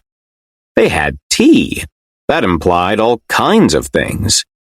He felt better once they were out of the bank and back on the street, especially once Marchand reconnected. Are you all right, sir? Said Marchand into his ear. You were offline for a considerable time. I'm fine, said Perry, trying to keep his voice low. The microphone in the earpiece used bone conduction, which meant he wouldn't have to speak very loudly, especially with Richter's engineering. Status? I have radio signal, sir. I have yet to locate the source, and it stopped for now, which will stymie triangulation. Native? Who are you talking to? Asked Florence, who had been walking just ahead of him. He had thought the city streets would be noisy enough to mask his talking. He didn't know she had enhanced senses. Vampires usually did, he thought, but he was going off Earth stories, which didn't seem like they'd be too helpful. Vampire lore on Earth had too many branches, and there wasn't much reason to think that he'd be able to make any deductive leaps. I believe it might be native. It's difficult to say. The signal contained no voice and was too short to decode, if it was coded at all. Just a voice in my head, said Perry to Florence. Don't worry about it. She looked like she was going to worry about it. They got sandwiches, which were refreshingly familiar after some of the foods that Perry had been subjected to in Seraphinus. He'd eaten wyvern more than once. Some of the things inside the sandwich were unfamiliar, but Perry had gotten over the squeamishness at eating something whose contents and origins he was unclear on. He drank 3 cups of tea as Florence looked on. She'd hardly eaten her own food, though she had ordered for herself as well, which he thought meant she probably didn't drink blood. You seem normal. I was where I come from. I wasn't always a thresholder. The world was still unfamiliar to him, and he wondered whether other worlds knew of thresholders, and whether they would call them that. It wasn't a name that people seemed like they would arrive at naturally, though. One of the large questions that Perry had put on his virtual whiteboard had been why the language remained the same. It had made sense for an alternate timeline, but not at all for Seraphinus. What did you do before you were granted this power? It was an odd way of framing it, to him, since it didn't feel like he'd been granted power at all. He'd been given gifts by people he knew and trusted, and moving through portals to other worlds had felt like a gift with a serious drawback, once he'd known that people would be trying to kill him. There had definitely been a honeymoon period before Mordant had shown up, with Perry's opinion of a parallel world buoyed by Richter's scientific enthusiasm. Even with the frustrations of Seraphinus, he'd tried to be thankful that he was in another world, one with magic. But none of it had ever felt like a gift. I was a student. A scholar, I guess you'd say. I studied geography. Places? Places, features, people, how people affect their landscape, how they're affected by them. I was getting my master's, which is a higher level of education. His least favorite part of getting a master's in geography was that people didn't understand it. They thought that geography was the naming of countries, rivers, and mountains, rather than the understanding of how countries came to be, how rivers flowed, and how mountains affected weather, soil, and the prosperity of a country. Oh, you're getting a master's in geography? Name every country. Perry could name every country, but that was because he had an affectation for trivia. How did you come to be a gendarme? A gendarme, plus whatever else she was. He wasn't actually that clear on what a gendarme was, or how it differed from a police officer. My father was in the military, said Florence. There was no trace of emotion in her voice. He died in the Reclamation War. I grew up around the military, and the gendarmes are the only branch that take women. Your Military police? Florence frowned. The Order of the Rose is a branch of the military that police civilians. There are others who police the military itself. Sir, there's another radio signal. Said Marchand into Perry's ear. The same source, I believe. If you return, we can move, and I can find the source. I need to grab the armor now. Not in the daylight. Please. It's important. It's to find the adversary, the other thresholder. Can you take the fight somewhere else? Asked Florence, leaning forward. The farmlands outside the city. A fight over the water, something like that. Away from people, buildings, things that would be destroyed. Perry wasn't sure how to answer that. She seemed to think he was much stronger than he actually was. Even with the power armor, he thought he'd be hard-pressed to destroy a building. He could probably put a hole through a wall pretty easily, or hurl a car. Not that they had cars. But there was no way that a fight with someone else would level a city. Not unless he was completely outclassed. I need to find the adversary in order to know who they are, what they can do. But yes, I can fly. I'll take the fight somewhere else. Somewhere that doesn't involve us being seen by hundreds of people. He saw her face. Or even by dozens of people. Keep the glamour on. And I'm coming with you. I'll try to mediate.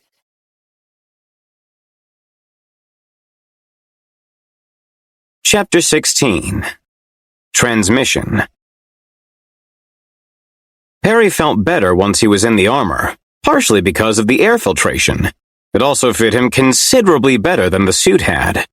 He left the clothes folded in a pile in the attic and unblocked the trap door, leaving a single gold coin on top of the clothes by way of payment for any inconvenience to the family.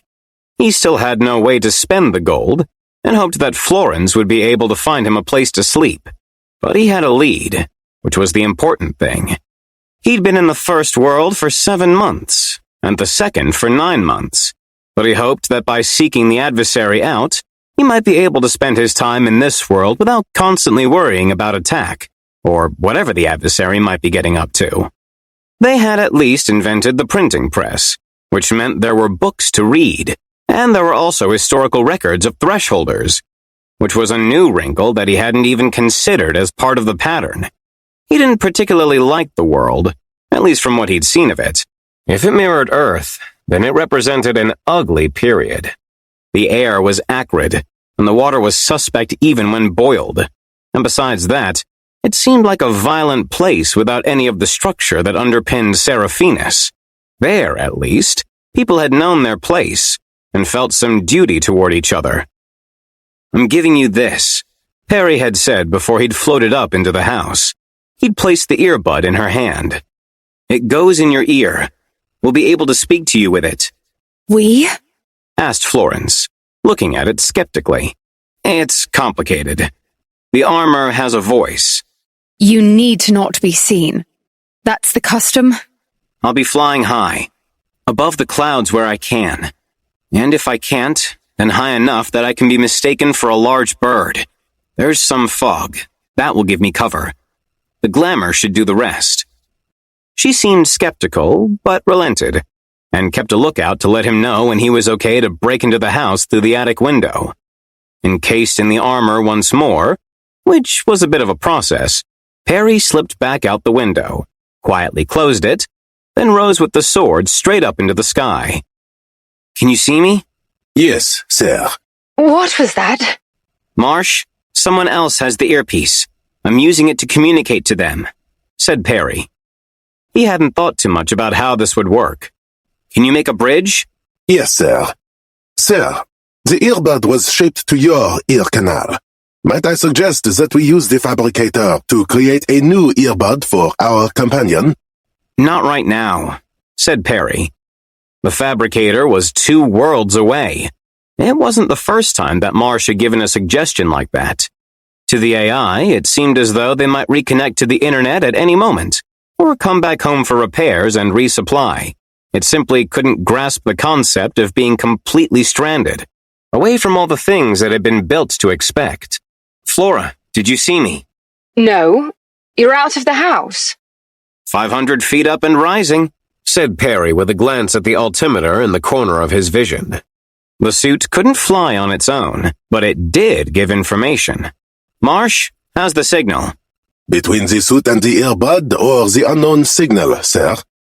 Both, I guess. The earbud is still transmitting and receiving well. The radio signal has grown weaker, though I believe that might be because of the changing weather conditions.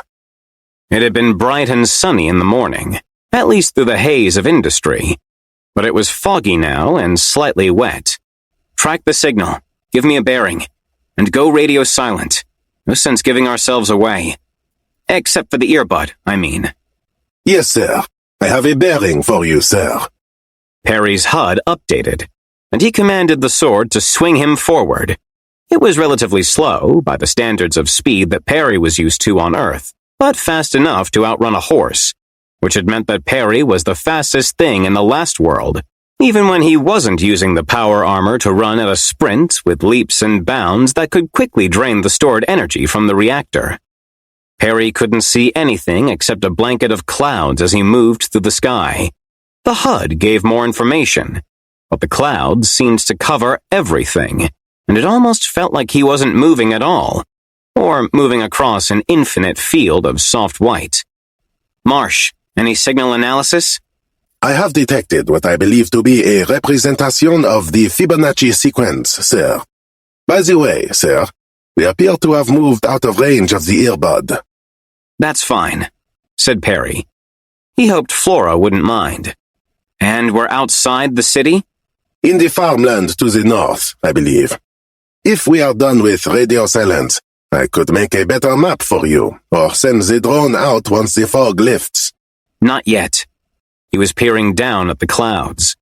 They were right over the signal, at least according to Marsh. This is the only radio signal in the last 24 hours?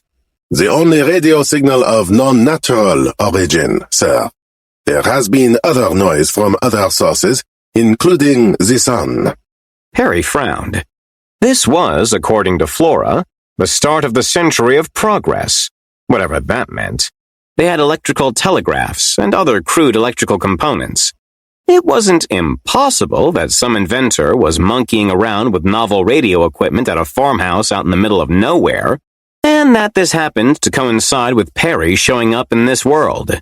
If that were the case, then landing with power armor and a magic sword seemed like it would be a profound violation of the custom, which Flora seemed to take very seriously.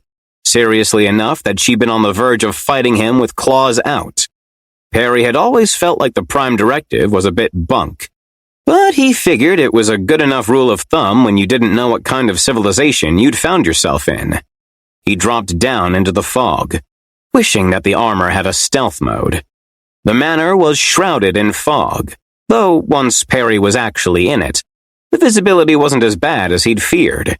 It was a large place, with extensive grounds and tall windows, taking some of the styling of a castle but with nothing defensive about it. A large door sat at the front of it, 15 feet tall and imposing, but if someone had wanted to attack the place, they could have just broken through the windows on either side of the door. A turret jutted up from one corner of the place, and had some electrical equipment on it beneath a propped-up parasol, but there was no one there. Instead, highlighted by Marchand, there were voices coming from the grounds behind the manor. There was nothing hiding Perry from view aside from the fog, which wasn't heavy enough to make him invisible. The biggest thing that would keep him from sight was that people didn't normally look straight up, and he moved above the figures that Marchand had picked out, retreating into the fog in the hopes that he could listen in. The conversation was halfway to being an argument and seemed to be about some technical matter. Both men were dressed in fine suits, though with the jackets laid out on a pair of expensive chairs that must have been dragged out from inside. They had a book between them and kept pointing at figures, sometimes flipping through the pages. But Perry couldn't make heads or tails of what they were actually getting at. Beside them was a large contraption, which Perry guessed was either a radio transmitter or receiver, the one that Marsh had picked up from Teaguewater. Yes, it should work with sound, One of them was saying after a discussion about electrical currents. We've proven the transmission works. It's only a matter of conduction at a distance. There's no need for coding or transformation or what have you. I just don't think that's right, said the other. But the book isn't clear on the matter. Marsh, can you confirm that's radio equipment down there? No, sir. Sorry, but archaic equipment is beyond me, at least until we reconnect to the network. There was a slight pause. There's no signal at the moment, sir. Perry stifled a sigh. It was possible that these men were just scientists, working from a book that someone else had written. Both looked too finely dressed to be someone like him. Assuming that the adversary had come in at around the same time, Perry had no idea whether that was a good assumption to make. It's vibration, that's all, said the first man, who was older with dark hair. His sleeves were rolled up and his finger was on the book. There should be no need for any encoding, and indeed if we did encode, we would be no better than telegraphy. The encoding and decoding would happen on their own, the second man insisted. He had sandy brown hair and ruddy cheeks, and had removed his tie to unbutton his shirt at the collar. He seemed less interested in the book. I simply don't see how that's possible. Receiver and transmitter need to be in concert with each other, and the easiest way to perform audio transmission would be to have the sound waves stay coherent as they are. You're talking about the deconstruction and reconstruction of complex mathematical constructs, and it seems a fool's game to turn telegraphy, somehow, into recognizable speech. It's possible in principle, the second man replied, stubborn. He folded his arms. We should break for the day. We've made great strides. With what we've accomplished here, we can make a fortune, so long as we can secure a patent from the royal offices. Not a word of this to anyone. Perry didn't want them to break for the day. Not if one of them was the adversary, which was seeming increasingly unlikely. If they went to go talk about other things, it seemed doubtful that they would just let something slip about other worlds, though he supposed it was possible. In fact, it seemed likely that the adversary would keep other people in the dark. It's what Perry had tried on getting to this world, though he hadn't been successful. He looked down at the two men, who were starting to pack up and unplug their equipment. He didn't know whether speaking to them was a violation of the custom, but radio technology wasn't magic, and didn't seem like it should count. Both men were unarmed, though he knew that could be deceiving. His own sword could be called to him on relatively short notice. Perry was prepared to kill the adversary. He was even prepared to make the first strike. He wasn't prepared to kill two people who were working on radio technology on the off chance that one of them was the person he was after, especially not when the theory of the adversary was still so flimsy. Can you read the book? Not at this distance. If you get closer, I could attempt to resolve the letters with some guesswork. Perry gripped the sword tightly and lowered himself down, hoping that neither of the two men would look up. If one of them was the adversary, there would almost certainly be a fight, and Perry would be on the back foot. He'd approached this place thinking that it might be a trap, and he still thought that might be true. Here, said Marchand once Perry was low enough. The open page of the book was put up in the HUD, rotated, unskewed, and sharpened, then with the individual letters overlaid with Marsh's best guess about what each of them was. It wasn't a book about radio technology. It was a book about the history of radio technology. Perry frowned. That did seem to confirm it. The book had come from another world. It must have. And that meant that he'd narrowed his search considerably. He thought about retreating, back to Flora, to the Jade Council, so he could gather strength there, and possibly allies. He had a bead on the adversary, and the adversary didn't seem to have any idea where he was or what he was doing. Then he thought about Richter. He remembered her face as it had been with the helmet removed, when she'd been dead, her eyes lifeless, blood pooling inside her power armor. His grip on his sword tightened. Marsh, Is it possible to transmit to them? I believe so, sir. They would be able to hear my audio? Yes, sir. Though we are close enough that the suit's speakers could be used instead. Use the radio. Strong enough that they can hear me. Transmit the following message. He paused for a moment, swallowing, gathering his words. He thought of Mordant and of Pulver. Neither of these men looked like the monsters those others had been. Another world. Is that it, sir? Yes. See how they react. Transmitting, sir. Replied Marchand. The two men turned to their speaker as Perry's words came out of it. The younger of the two, the one with sandy hair, seemed astonished and moved closer to the speaker. But the older regarded it calmly. Intriguing, He said. Perry retreated up, back into the fog, in case they started to look around. They became hazy in his view, until Marchand put up an outline around them in the HUD. How is that possible? Asked the younger of them. He was still looking at the receiver, as though there was some trick he was missing. Radio waves, replied the other, who was still stoic, staying where he was. The receiver was always the easy part. It seems as though our transmissions were noticed. Noticed? Asked the one with sandy hair. The range was supposed to be low. A few miles, perhaps. More with the right conditions. As far as Teaguewater. Wesley, are you telling me that whoever sent that is close? Asked the one with the sandy hair. Close can be relative, Wesley replied. He was stroking his chin. It's proof of the concept, at least. The clarity of the transmission was stunning. He tapped his foot. It would seem that scientific pursuits will need to be put on hold for a moment. We'll need to prepare. Could they know where we are? Asked what Perry was guessing was an assistant. If they heard the transmission, yes. It would take some mathematical skill and an adjustable receiver, but I do think it possible that they would at least have a direction. Anything more would take triangulation, though I don't suppose the problem would be beyond someone who seems to have mastered what we're trying to achieve here. But yes, Cosme, I do think it's time to prepare for a visitor.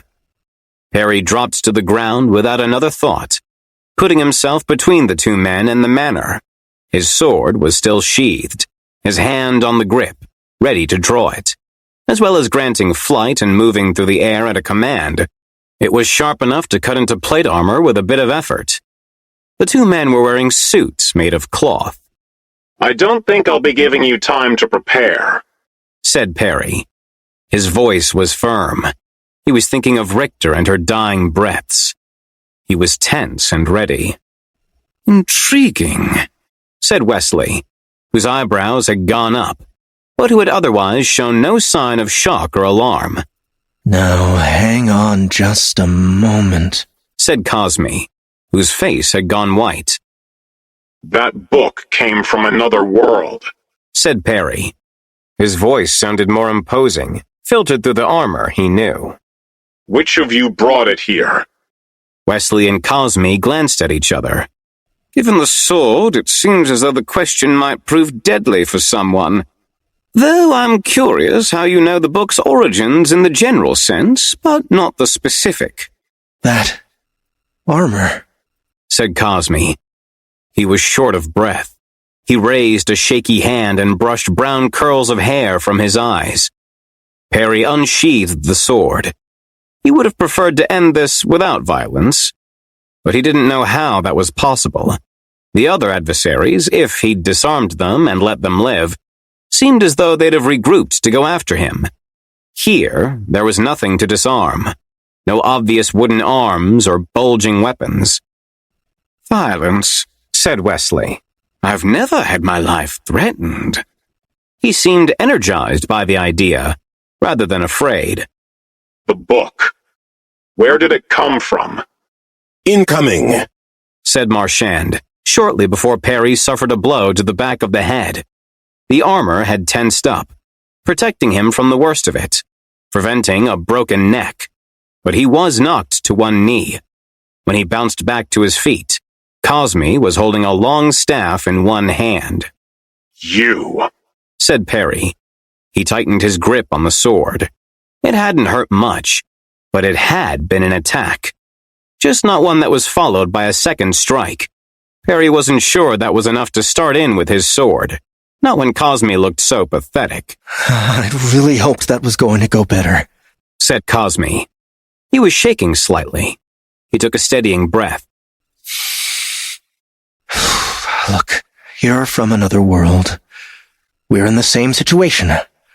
I don't want any trouble. There's no reason for us to fight. Perry lowered his sword a fraction. What are you doing here? Uplift. Technological acceleration. Leaving the world better than I found it. You fought people, said Perry, gesturing at the staff. You tried to kill me just then. You've got armor and a sword. What else am I supposed to do? But as far as I know, if we both keep out of each other's way, we get as much time on this planet as we want. I don't want time on this planet, said Perry. The back of his head was giving him a tight, pinching pain. He tightened his grip on his sword and let out a deep breath. What he wanted wasn't possible. He wanted Richter back. Maybe, if he kept going, he'd find a way. If it took a dozen universes, or 100, he wanted to kill the adversaries, to wipe them from the world. And he wanted to face down Mordant again. And this time deliver the killing blow instead of holding back. How many times have you lost? Asked Cosme. He was still holding the staff in front of him like it would do any good. If it had flown through the air and struck Perry, maybe it would. It looked like it had been made from a sapling, with the end of its carved roots surrounding a small piece of reddish rock. It was magic, Perry was sure.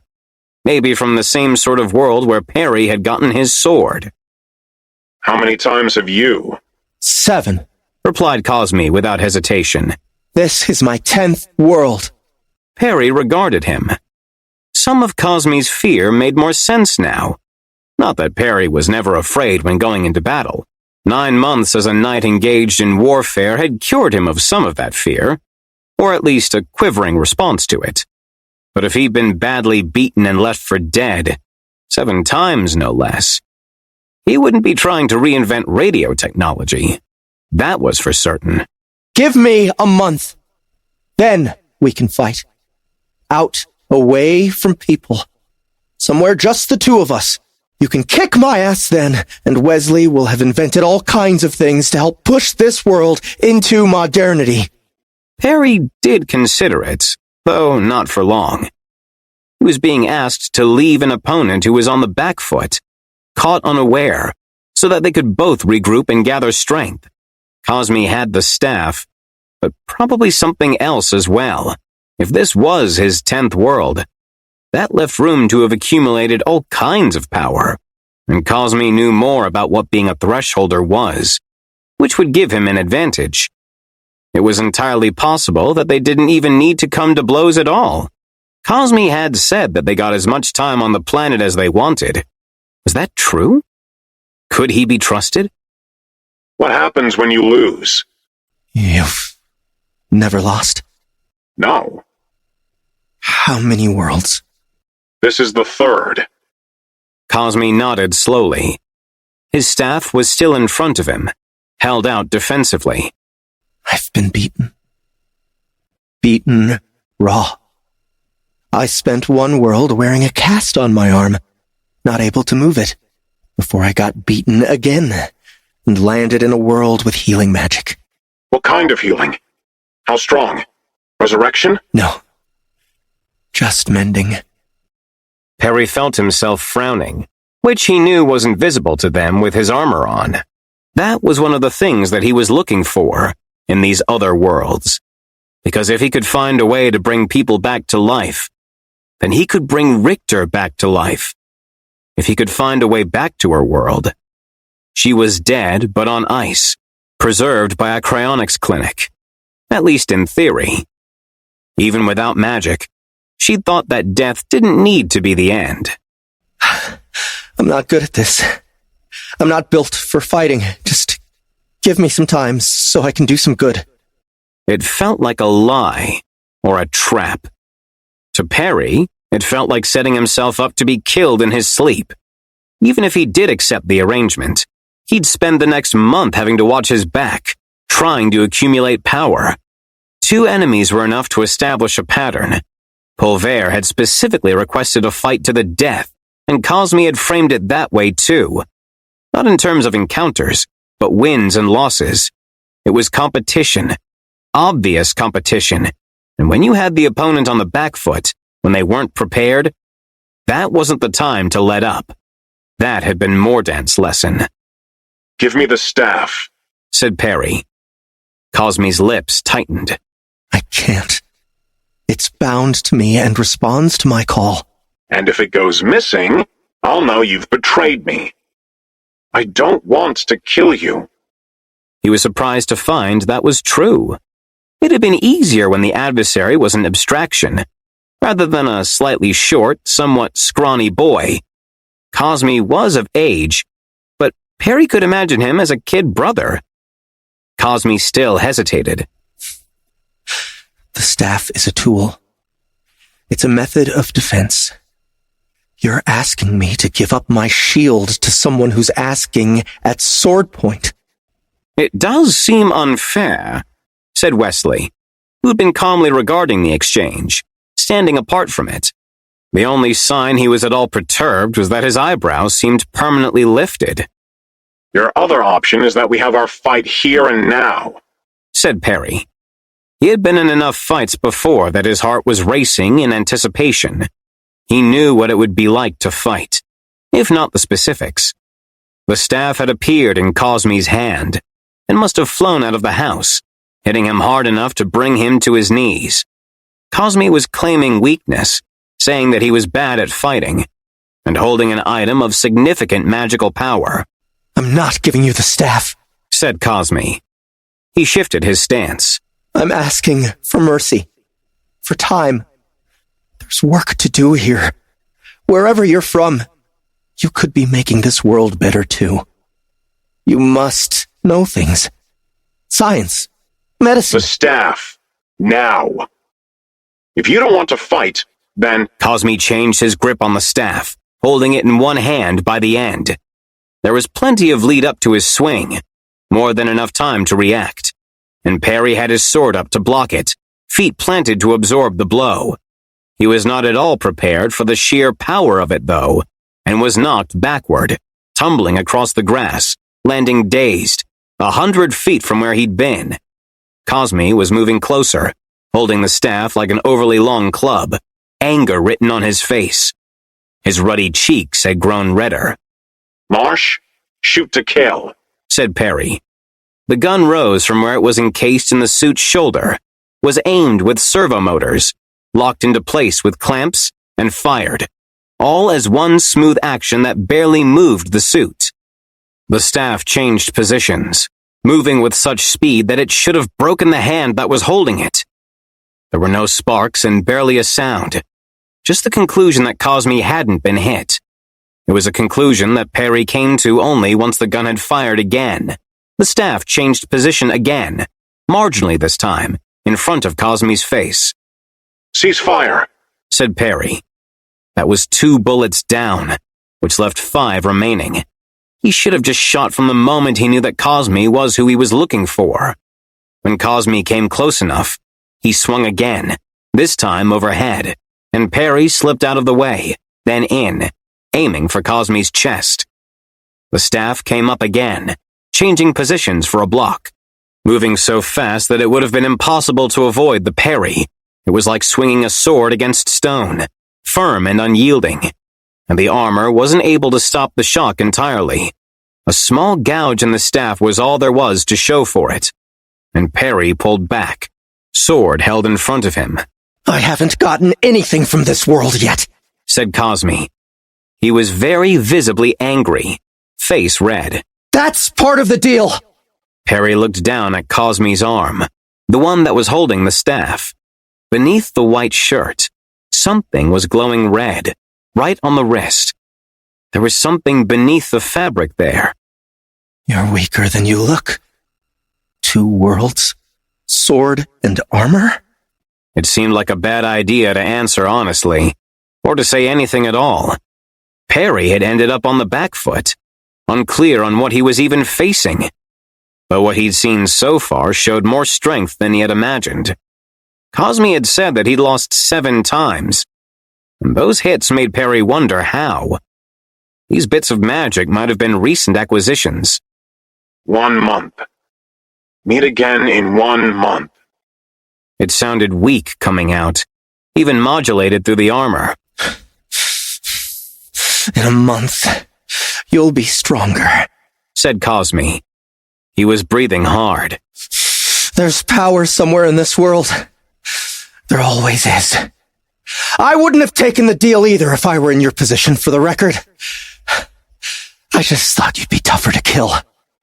He moved in, taking another of his wide, powerful swings. Perry's armor was strong, but it wasn't built for mobility, and he barely avoided a blow that shook the ground where it landed. He swung the sword toward Cosme's head, and the staff sprang up from the ground, blocking almost instantly again. If he could strike with that speed, Perry would have already died, which meant that it was a defensive power. There was another gouge in the wood, but it didn't seem to have done anything but mar the staff. Marsh, fire when he blocks, said Perry, backing up again. Cosme was still on the offensive, moving carefully, staff held in the same awkward grip. He was circling slightly, putting Perry with the manner to his back. Eventually, Perry would be against the wall, at least if he kept moving backward. Perry lunged, and Cosme blocked, not seeming to use any energy or attention to do it, as though the staff had a mind of its own. At the same time, the gun fired from Perry's shoulder, and when it did, the staff leapt again, only barely fast enough. Cosme moved back, staff held in front of him, and with his free hand touched his face. He was bleeding heavily from the side of his cheekbone, and his ear was red and ragged. It had been a grazing hit, deflected, but not enough. He brought his hand up, so he could look at it without taking his eyes off Perry. I'm very tired of losing, said Cosme. The red glow beneath his shirt sleeve intensified, and the fabric began to burn, revealing a golden bracer beneath it, set with rubies, which were the source of the glow. The flame from the shirt sputtered out. The next swing was faster, stronger, and impossible to dodge. Perry had his sword in front of him, but it was too much force, and he was sent backward again, this time crashing through one of the windows of the manor. His sword had struck against his armor, and Marsh was saying something about damage, but Perry was disoriented. In the middle of a living room with mahogany floors and Baroque furniture, Cosme was running, closing the gap between them, and leapt through the broken window like he had practiced running hurdles.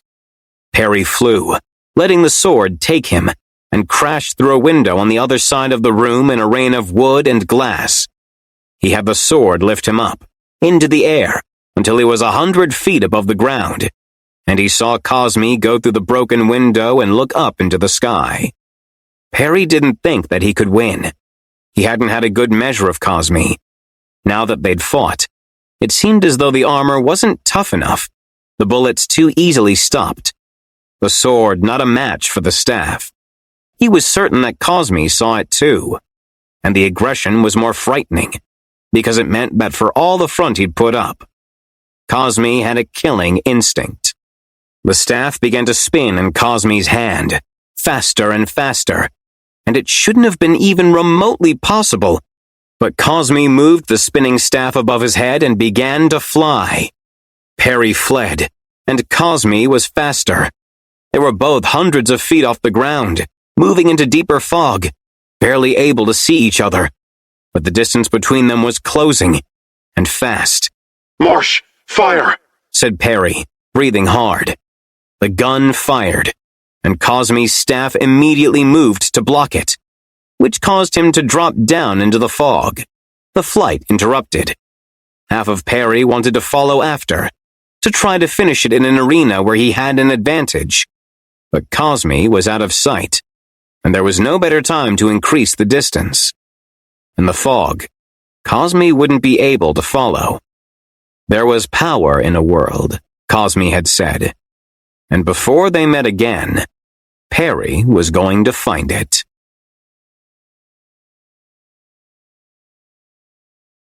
Chapter 17. Genus. Perry didn't go straight back to Teaguewater. Instead, he headed out to sea, following the clouds to give him cover, hoping that if Cosme was in pursuit, they would diverge from each other. More likely, they were both going to lick their wounds and find each other again later. The manor, if Perry returned to it, would be empty. The base of operations moved.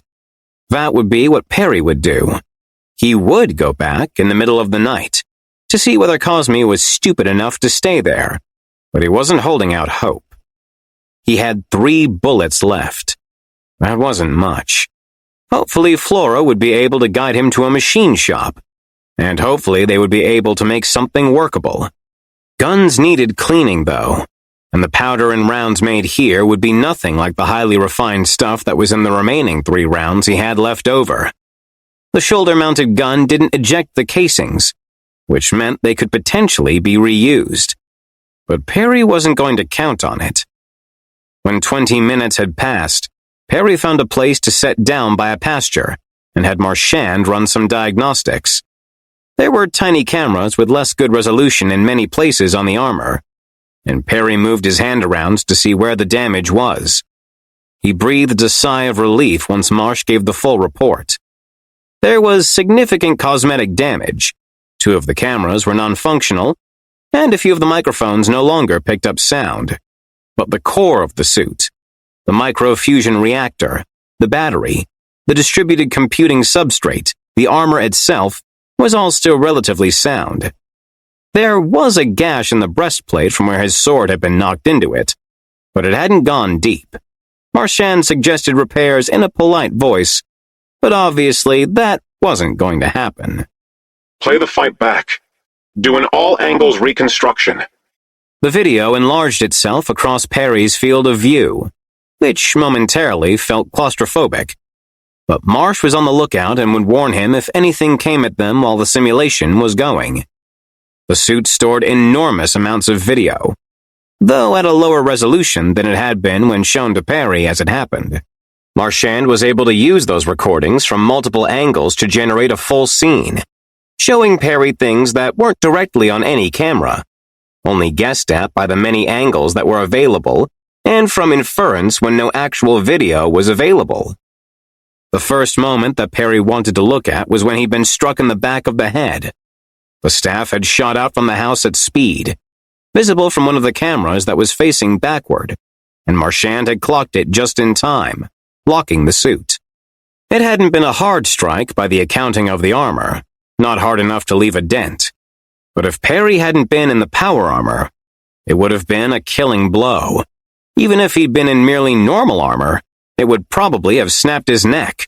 Marsh had seen it coming, though, and made the suit rigid. He could see it on Cosme's face, which he hadn't been looking at right then. The satisfaction of the hit, the readiness to fight, and the mild surprise that Perry hadn't taken that to be the opening shot. He could also see from the video's enhancements that the sleeve covering the golden bracer was faintly glowing even then. Charging? Had it all just been a stalling tactic?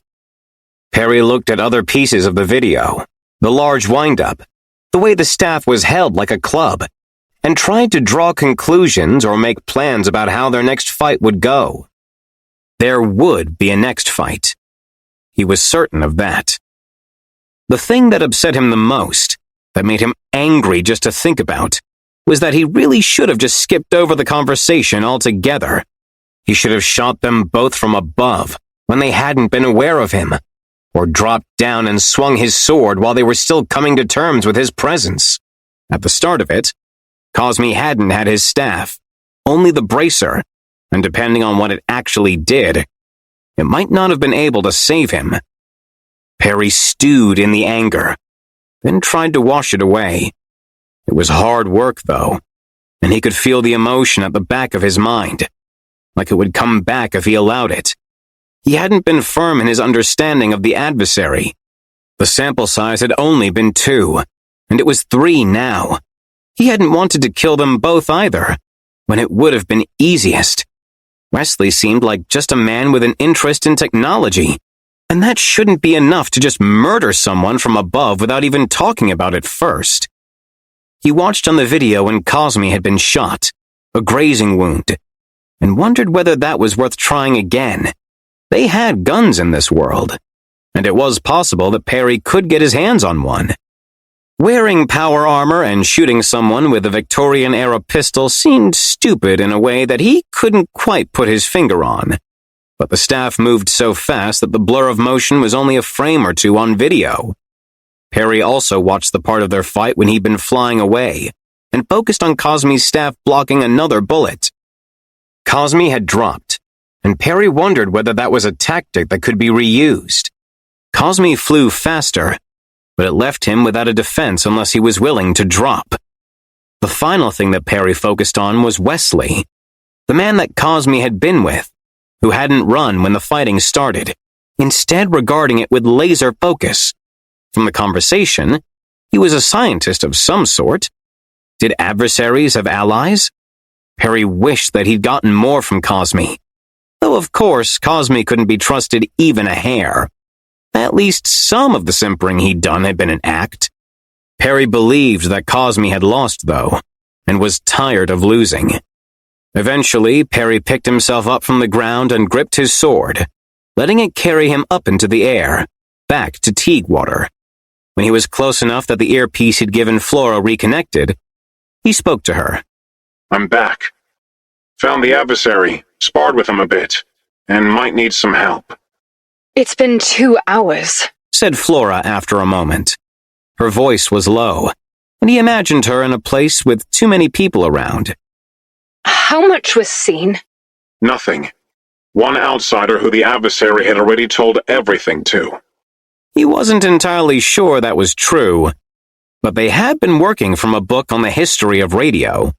No one had seen him flying through the sky, and his hope was that the glamour had made them think he was just an awkward-looking bird. I have a place for you to stay, along with some clothes. You're not bringing the fight here? No, said Perry. He hoped that was true. I can give you instructions on how to find me. You'll have to descend down through the smoke from a smokestack, but it'll keep you from being seen. I already know where you are. I'm coming to you now. Flora was in a more industrial part of Teaguewater, a place with a number of factories, their smokestacks spewing up some of the extreme pollution that coated the city. It was worse during the day, perhaps because the sun illuminated more of the problem, or because the factories were running, or maybe just because the weather had shifted. Flora was inside one of those factories, on the rooftop, near one of the smokestacks. Perry watched from a distance, unseen, worried that this was a trap she'd set for him while he was gone. But she was alone, standing next to a small room on top of the roof, something like a storage shed. There didn't seem to be a way to get up there, but she had wings, and he had his sword. He landed silently, and she regarded him for a moment. She hadn't seen him in his armor, except for briefly when he'd left the house. The armor was imposing, and the cobalt blue had a richer, deeper color than anything he'd seen in this world so far. Even with the mostly cosmetic damage it had taken, he had to imagine that it was impressive. He felt her cool gaze go over him, and wondered what she thought. She seemed to think that thresholders were beings of incredible power, more than he felt he actually possessed. This is a place for you to stay, she said, gesturing at the door to the shed. There was a middle staircase leading up here, but it broke away a month ago and hasn't been replaced, so there's no way for anyone to get to you unless they can climb or fly. There's a bedpan that you'll have to empty somewhere and a water barrel. No heat, but there is a bed. I can show you. Perry nodded and followed her into the room. It was small, but surprisingly well furnished. The bed had a quilt on it rather than just a thin sheet, and there were a few plants by the windows, ferns that were taking in meager light. The Victorians had loved ferns, and Perry wondered whether this was a similar thing. From the recesses of his mind came the word pterodomania, but from just this example there was too little to conclude. 2 paintings hung on the walls. Fine oil paintings by the looks of them, both portraits of women in gowns. One showing what would have been a scandalous amount of bust in Seraphinus. The size of the room left something to be desired, but it was much better than he'd ever have expected for a shed on top of a factory roof. Who used to live here? Someone who didn't follow the custom, said Flora. Her face was set. It'll do for you for a few days. We need to meet with the Jade Council, though, to see what they have to say. She turned to him. You have my word that I'll protect you. So long as I don't start destroying the city. If there's a fight between people like you in the midst of the city, it might be the end of the custom. That would be worse than destroying the city. At best, it might mean that the Jade Council kills the king and installs themselves in his place. At worst, a brief civil war that leads to extermination. Yet you're pledged to this king, Edmund, and the Jade Council might kill him. Kill or be killed, said Flora. She looked at the quilt. You've come at a very bad time. Perry waited for a moment, thinking that she would continue. When she didn't, he changed tracks. You were prepared for a thresholder. We've been overdue. Once every 300 years seems usual. I was told the characteristics and what to do when you arrived, if it happened, by someone who is knowledgeable on those matters. It's part of my duty to respond, not just to you, but to anything we know about. Fairfolk, werewolves, yetis, anything like that. There are scattered few beyond our clans. Perry frowned, which she wouldn't have been able to see beneath the armor. You still seem calm about it. Calmer than I would be. It might have been her paleness, but she had a way of looking like she'd been carved from marble. Things need to get done. We need at least one thresholder as an ally. Thresholders fight. That's what they do. We can only help end it swiftly and direct the battle away from the people. You're sure that no one saw you? I was wearing the glamour, and I was miles outside the city, at a manor on farmland. A manor? Asked Flora, growing more alert. Nobility? I don't know. I could show you on a map where it happened, but from the clothes and where they were, yes, nobility. Flora swore. Someone who could report to the king and his people. She clenched her fists, and Perry saw a hint of claw there, digging into her palms but not drawing blood. You should have led with that. You want to keep this contained. I do too. I don't want anyone to die that doesn't have to. It was questionable whether Cosme had to die, or whether it was enough to beat him to within an inch of his life. That was what had happened with Mordant, and apparently Cosme had lost a number of times before, if a single word the man said could be trusted. That's good, said Flora. She let out a breath. Are you staying in that suit? No. I've been in for 2 hours, which feels like 8. He put in longer amounts of time during the course of the war in Seraphinus, and even slept in the suit on occasion, but it had left him aching. Then I have clothes for you. She gestured to a bag that was sitting by the foot of the bed. And food as well. Is the water safe to drink? Asked Perry, who was looking at the water barrel. It's rainwater. Safe enough.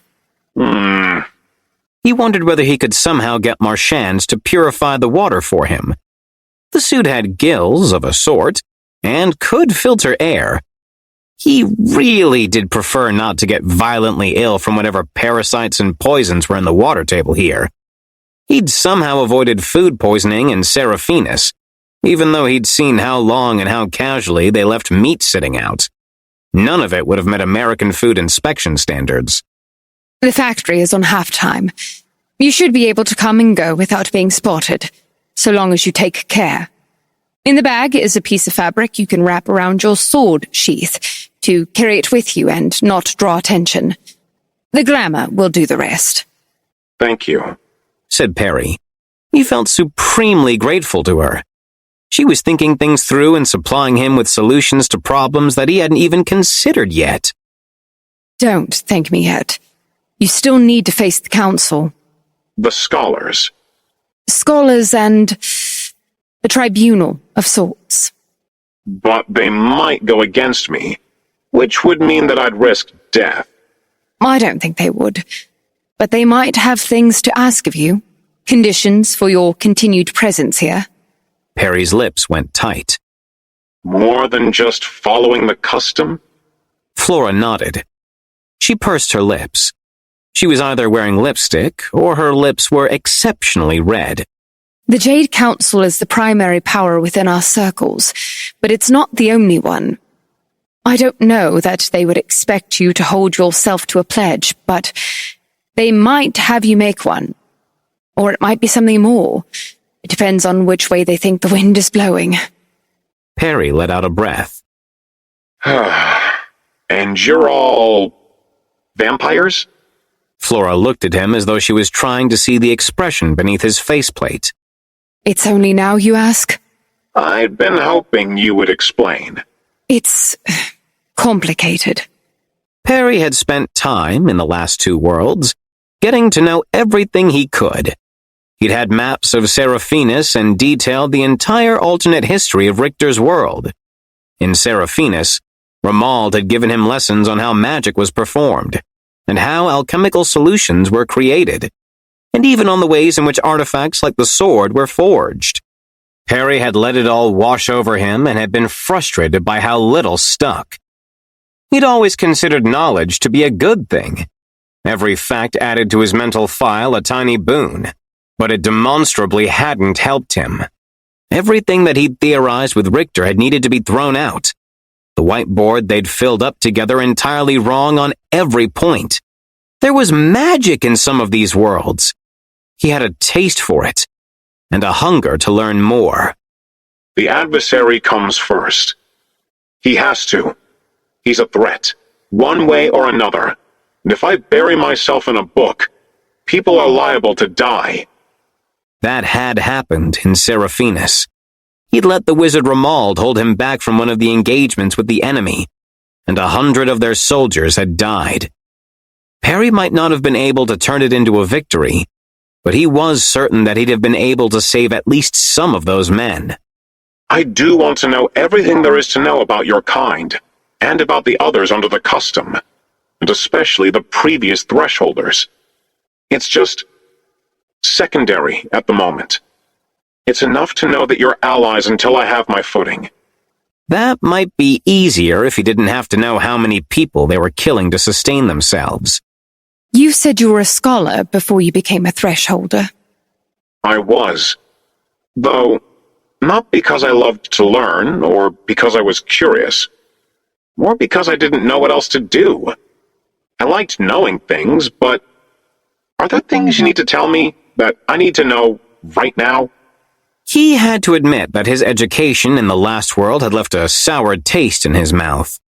He'd enjoyed Ramald's lessons, but the old wizard had particular thoughts on cosmology and a long-windedness that bordered on tedium. It had occurred to Perry that he'd learned too little to carry into the next world. The extent of his magical ability was that he could call forth brief blue sparks with the snap of his fingers, and that only with a fair amount of concentration leading up to it. The thought of entire new systems of magic was daunting, and if there was going to be another world after this, and another after that, he needed to not be pounding his head against complicated concepts that wouldn't apply in another month. He had books that had been recorded by Marchand, but Ramald had been insistent that becoming a wizard was a decade-long affair, and that was if you were a prodigy. The resurrection magic, which was Perry's primary concern, was very far out of reach. He'd never seen a young cleric. This world had vampires and other things, apparently, but they weren't the root of the thing, not more important than the magic of the previous world. And more importantly, They weren't his immediate concern. He needed to focus, and he wasn't sure that this was where the focus needed to be. My genus, most of the Jade Council, the Jade Scholars, are of the Strix. There are 5 such groups in Teaguewater, more beyond the city and on the eastern shore. Vampire is a word of myth. She hesitated. It's appropriate, largely. Explain what you mean by it, said Perry. It was a miracle that they were speaking the same language at all, and the nuances of particular words could easily have been lost. When he had some time to himself, he would use Marchand's to see what Richter's World thought about vampires using the stored grap book. You drink blood? We eat organs. Kidneys, livers, sometimes the lungs. The Varkoli feast on blood. The Terrene on flesh. She was watching him, though he was certain that the armor gave nothing of his expression away. It was gross, but also more or less what he expected. Human organs? Human flesh? Flora nodded slowly. Her stance had shifted slightly, not as though she was expecting to be punched in the face, but as though she wanted to be ready in case he did actually fight her. I see. But there are ways to do that which wouldn't be, awful. You see no awfulness in the consumption of people, nor in the marking of the soul. I see it, said Perry. He had no idea what she meant by soul, but he'd seen the religious iconography, including that which was on her badge. The same chevron within a circle. It screamed state-sponsored religion to him. Maybe something like the Church of England. But he would have to investigate that later. A vampire wearing a cross would have been weird. But apparently the symbol wasn't a contradiction here. But the body, after a person dies, you could take bodies from hospitals moments after death, or from prisoners who were executed, or... There are ways that you could do it that I would find understandable. Unless the person needs to be alive. No. There are preservatives. A kidney can be fermented and still sustain us. Some of the tension was slipping out of her. It's as you said. People die. If we have the body soon enough, before it can spoil, it can be parceled out.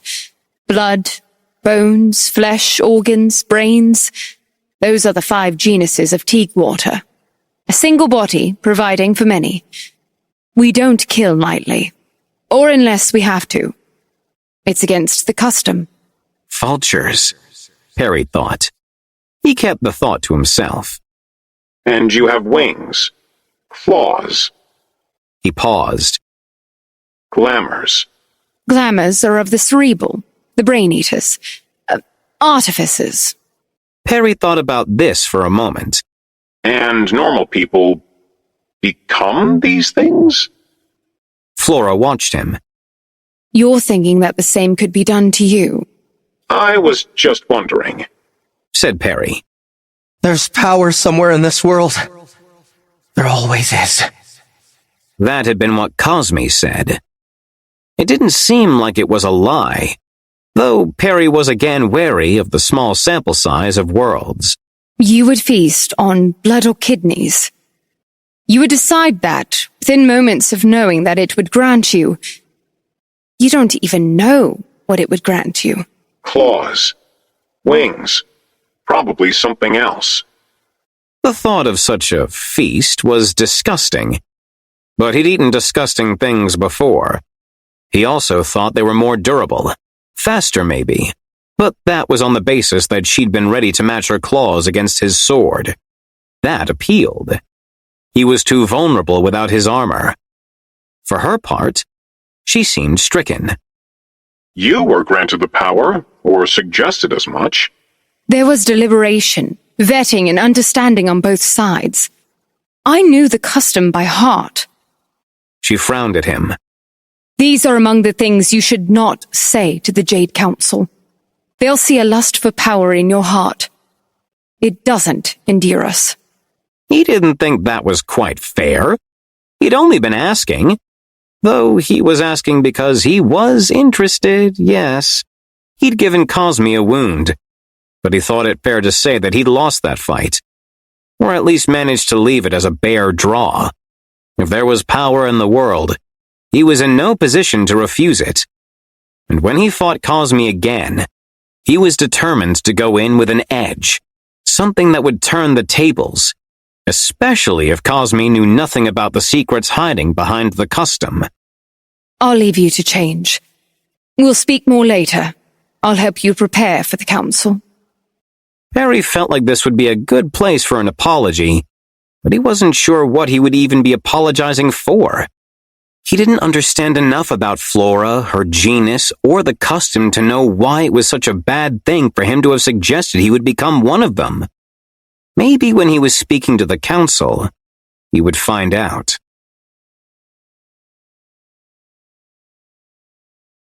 Chapter 18. Imminence.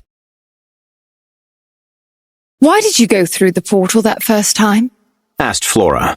They were sitting in an antechamber, waiting for the Jade Council to assemble in full. Perry was out of his armor and into a used suit that fit remarkably well for having been acquired on short notice. And given how short the average man in the city was, this was the polite way of saying that the suit didn't fit all that well, but it wasn't as obvious. Perry's sword was wrapped in cloth, as though it was a long package that he was delivering somewhere, or a gift he was bringing to a friend. Don't worry about it, the glamour would tell people. Not worth thinking about, really. I don't know. I had student loans. Student loans?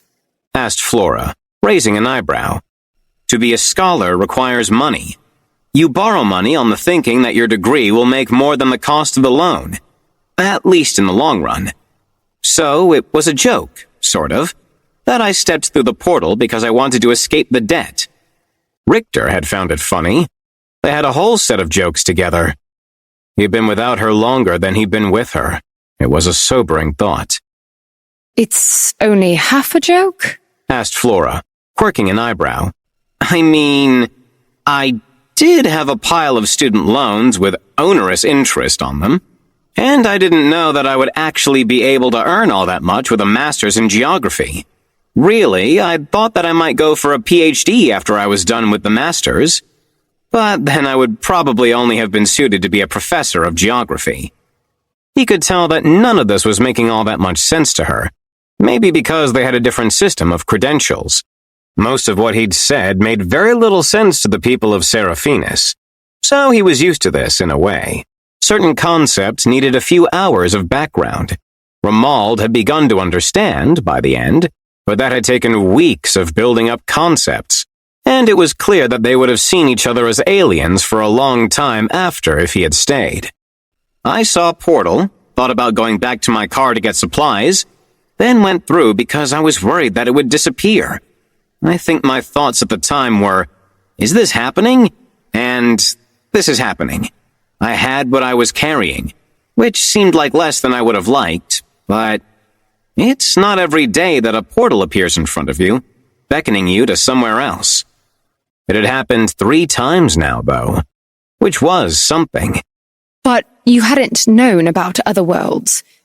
You said that you had no idea what a thresholder was, so you went through a portal, a magical entrance, without knowing what would happen.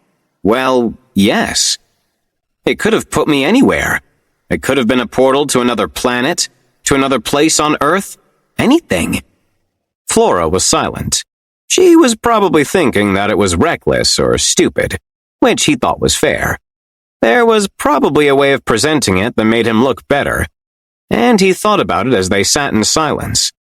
He hadn't been a particularly good student, though good enough to get a master's and probably a PhD, then probably good enough to be a teacher, or to work in urban planning, surveying, or something like that.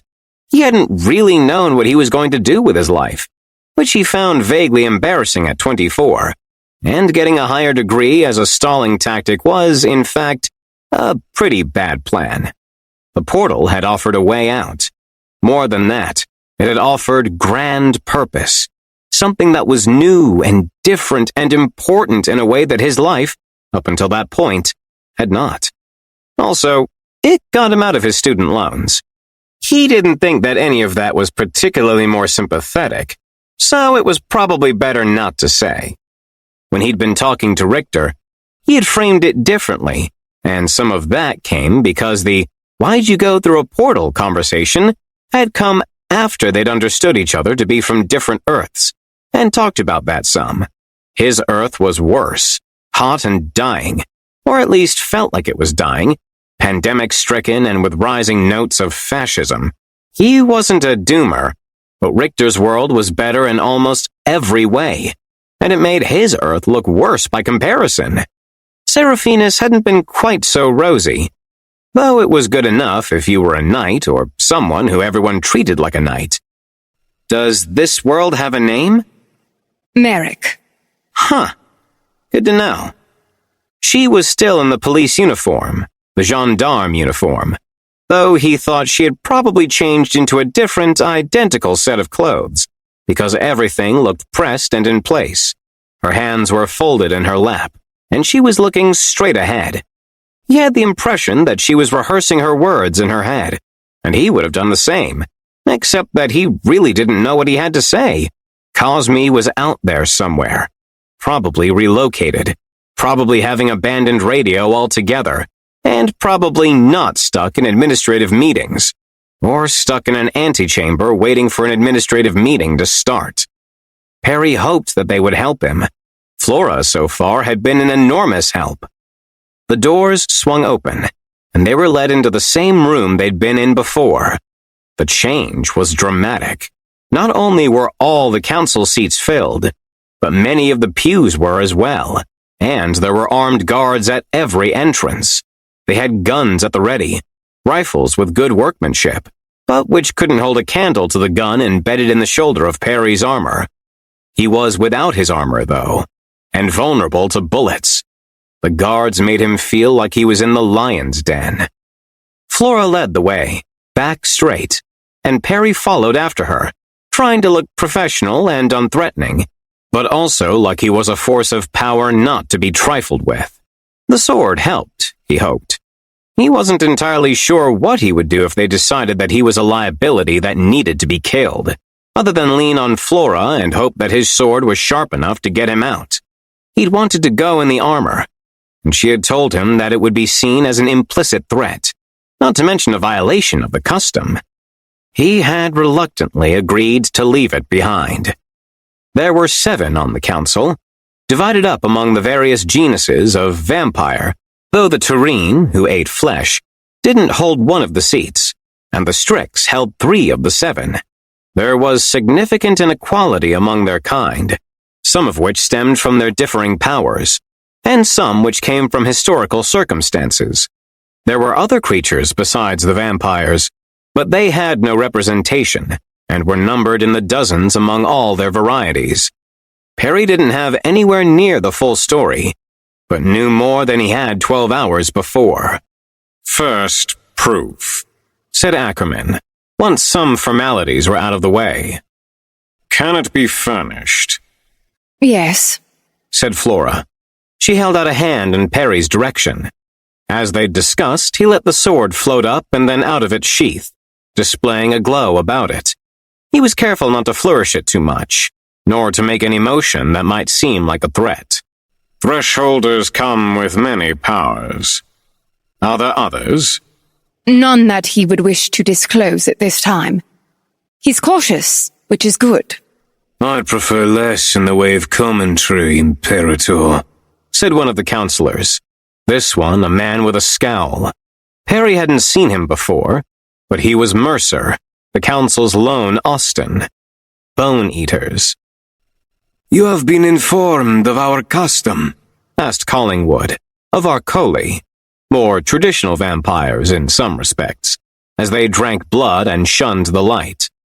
I have, said Perry, and I intend to abide by it. I've already fought the other Thresholder once, out away from the city. We weren't seen by anyone except an accomplice he detained. I'll move from the city if possible. Let him give chase. But I might be the only one that could stop him. He wasn't at all sure about that, but they seemed to hold Thresholders in high regard. and it was better if they felt that he was someone not to be trifled with. If you seek to preserve the custom, it seems to me that a quiet, planned fight would be the best way to keep anything from spilling out. Thresholders are not part of the custom, said one of the older men on the council, Melons.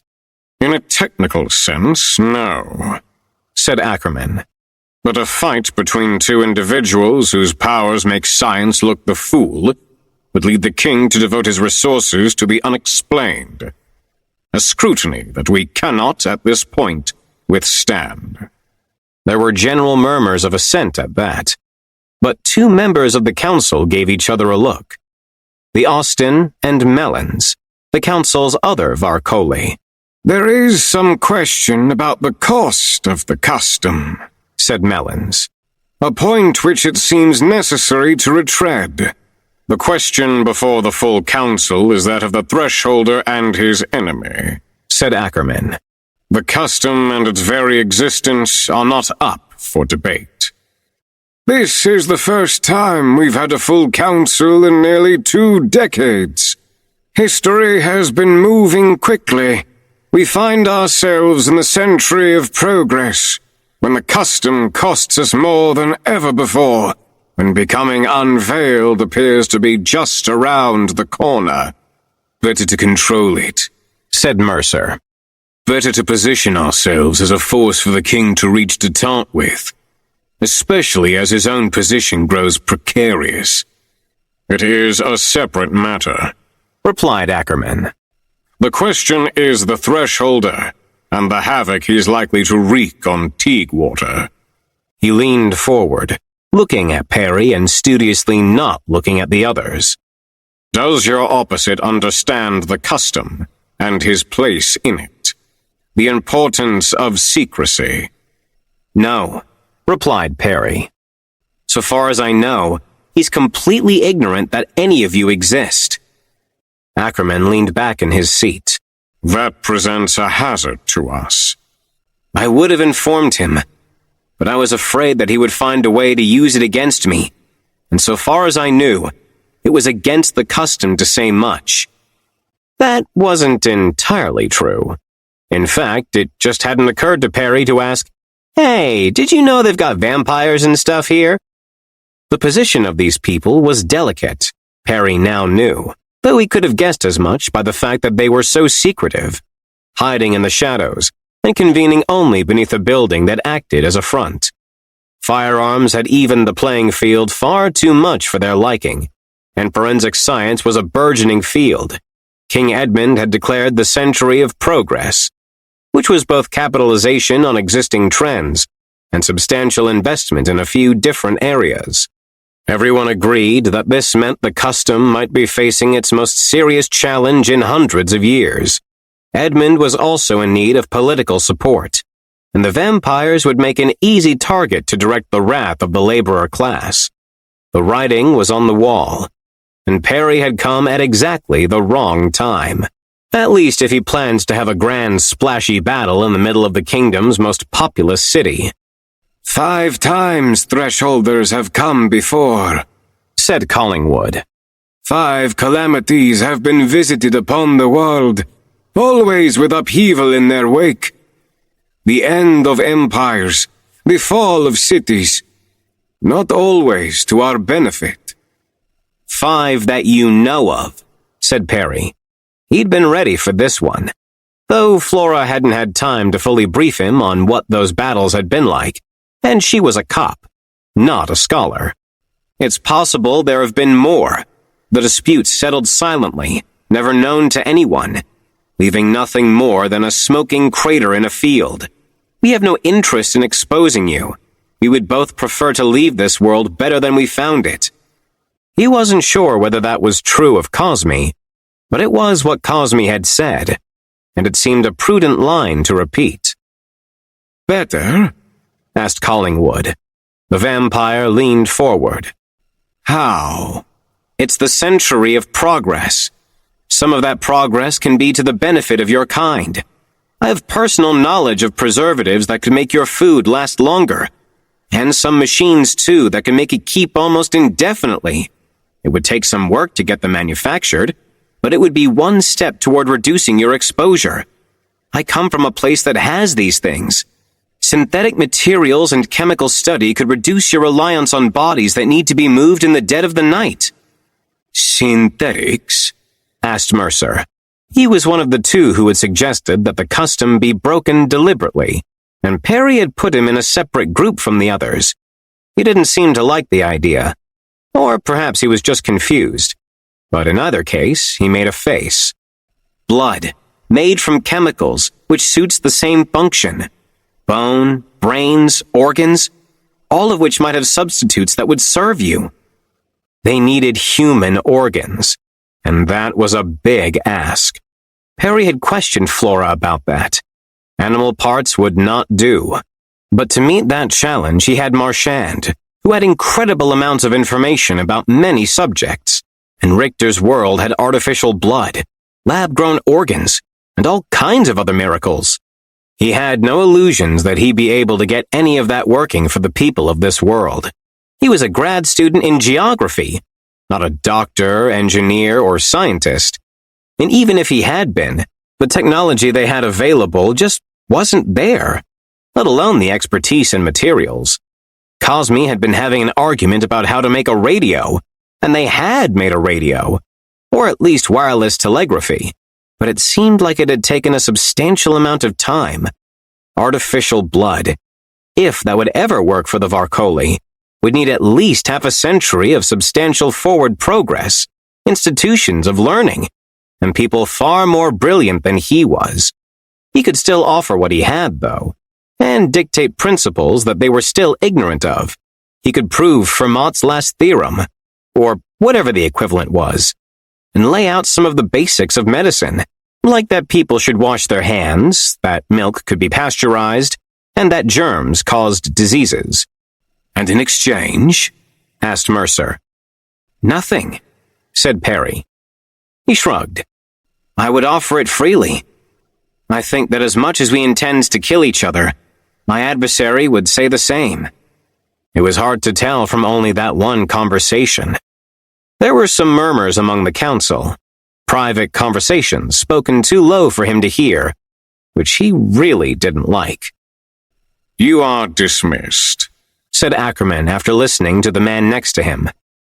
"Thank you," said Perry with a low bow. He'd practiced the bow with Flora earlier, making sure that it was stiff enough and low enough, bending at the waist. Flora let him out, and he caught only one more snippet of conversation, which had returned to the custom, and whether it would survive the next month. "That went well," he said to Flora. Not really, She replied. No one suggested much punishment, which I had feared. The council is fractured, though, and this is only going to drive the wedge deeper. She let out a breath. Come, I'll take you home. I can find the way on my own.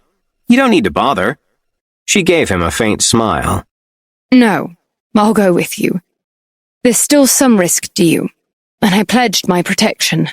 They left together, and once again Perry felt some relief as the earpiece reconnected with the suit, and Marchand let him know that everything was safe and sound. There had been no more radio signals throughout the rest of the day. Perry suspected that there wouldn't be for the rest of his time in this world. And if they came, they would be a trap. There are none of the flesh-eaters on the council. It seems like with 7 seats, there should be. They don't get a voice? They're disfavored, and a small group. For Perry's money, the Terrene were the most dangerous of the 5, at least as described by Flora. They were changelings, doppelgangers, able to take on the form of the people that they'd eaten, at least so long as there wasn't too much change in height or weight. They seemed like the sort of people you'd want to have if you were running a secret conspiracy. And either way, excluding them from decision-making didn't make sense to him. You're hungry? Starving. I still don't have any money. I'll take the gold from you when we get to the factory. There are places it can be exchanged without drawing attention. In the meantime, here. She handed him some notes, which all had the same picture of the king on them. That's all I have available, at least until I can move the gold. It's appreciated. I'm not sure what I'd have done without you. You're a good ally. She gave him a skeptical look. Is that how you see me? There was a note of pity in her expression. You pledged your protection, said Perry, hesitating slightly. I have other loyalties, she replied. The night had gotten cold, and her nose was slightly red. Apparently, being a supernatural creature that ate organs didn't protect her from the elements all that much. She had her gendarme's jacket drawn tight around her. I did notice that you waited until after the meeting to give me money. Worried that things would go poorly for me? I still am, said Flora as they walked. She looked up. Now would be the time to attack. You're weaker without the suit, aren't you? Somewhat, said Perry, hedging. It was the kind of question he didn't like. They thought he was stronger than he really was, and he thought at least part of his position in this world was held in place by their mistaken belief that he could start a fight that would level the city. With the suit on, he was strong, but he was pretty sure that the battery would be drained by the time he was done demolishing his second building. He was more or less immune to normal gunfire, which was more than was true for them, but he wasn't invulnerable. The council as a whole doesn't want you dead. Mellons and Mercer think you'll be the end of our secrecy, which they welcome. Flora was still looking around. A call for your death would have failed, especially because you said most of the right things.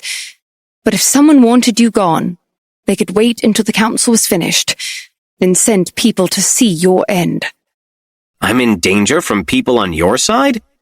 I thought the council meeting was supposed to solve that. No.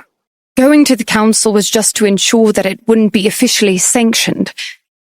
Now we worry about rogue elements.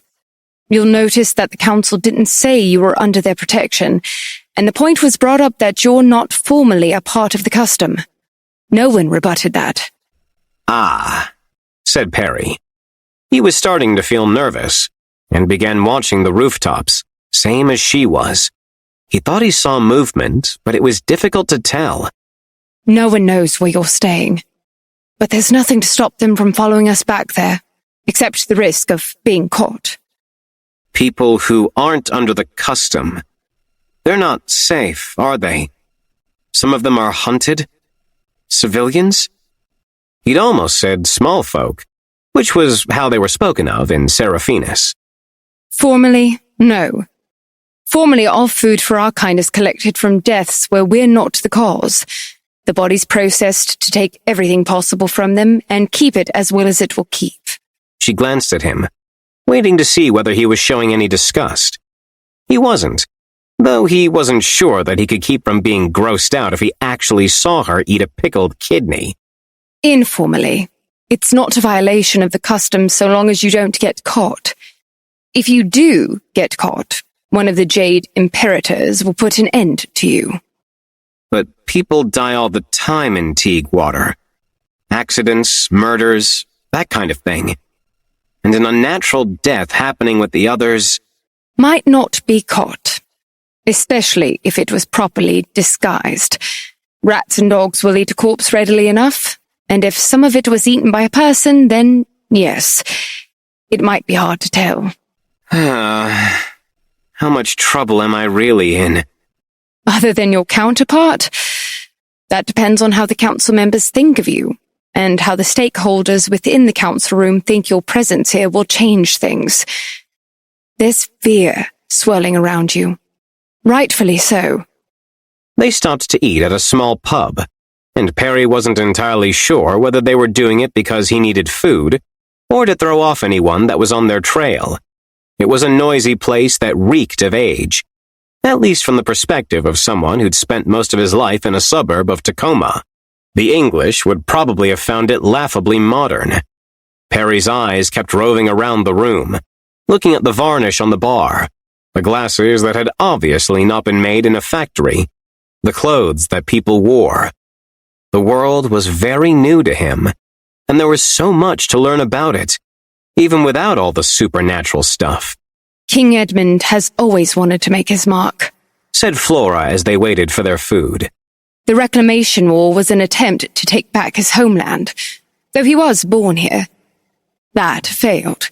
So now it's the century of progress, and that's working, but nothing will ever be enough for him. Her father had died in that war, which she'd mentioned once and then never again. It was hard to tell how much that colored her opinions. Which is why you think there's a target on your back. It's a long history. I've given you what I can. We're not hunted here, which is a better circumstance than on the eastern shore. They know about you there? That was a surprise, given everything she'd said. Perry's understanding of the world had been slowly evolving with every new thing he'd been told, and the idea that vampires were known and hunted elsewhere didn't seem like it fit. Other things. Different from what we are. Fairfolk and selkies, werewolves and nymphs. Many of them wiped out within living memory of the vampires, killed off long enough ago that men of science have dismissed them as myths. There are still hags in the swamps on the eastern shore, but they would never have made the oceanic voyage.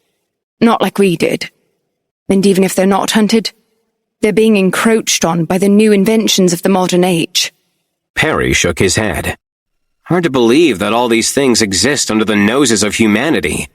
That your grand conspiracy is keeping it all together is, admirable from some perspective. We're not keeping it together. She frowned at him. Right, nodded Perry. That had been one of the upshots of the council meeting, and what Perry had been told before it. They'd had a good run, but everyone was skeptical that the bulwark was going to hold. The king's detectives were working together with scientists. They had discovered that fingerprints were unique, that they could be used for identification, gathered with an inky digit pressed against a page. Autopsies were now matters of investigation and dissection, rather than just giving a corpse a side eye and making a guess. Still, to be able to make it a few hundred years with their existence brushed off as superstition, myth, or something else seemed like it was more than anyone should have expected.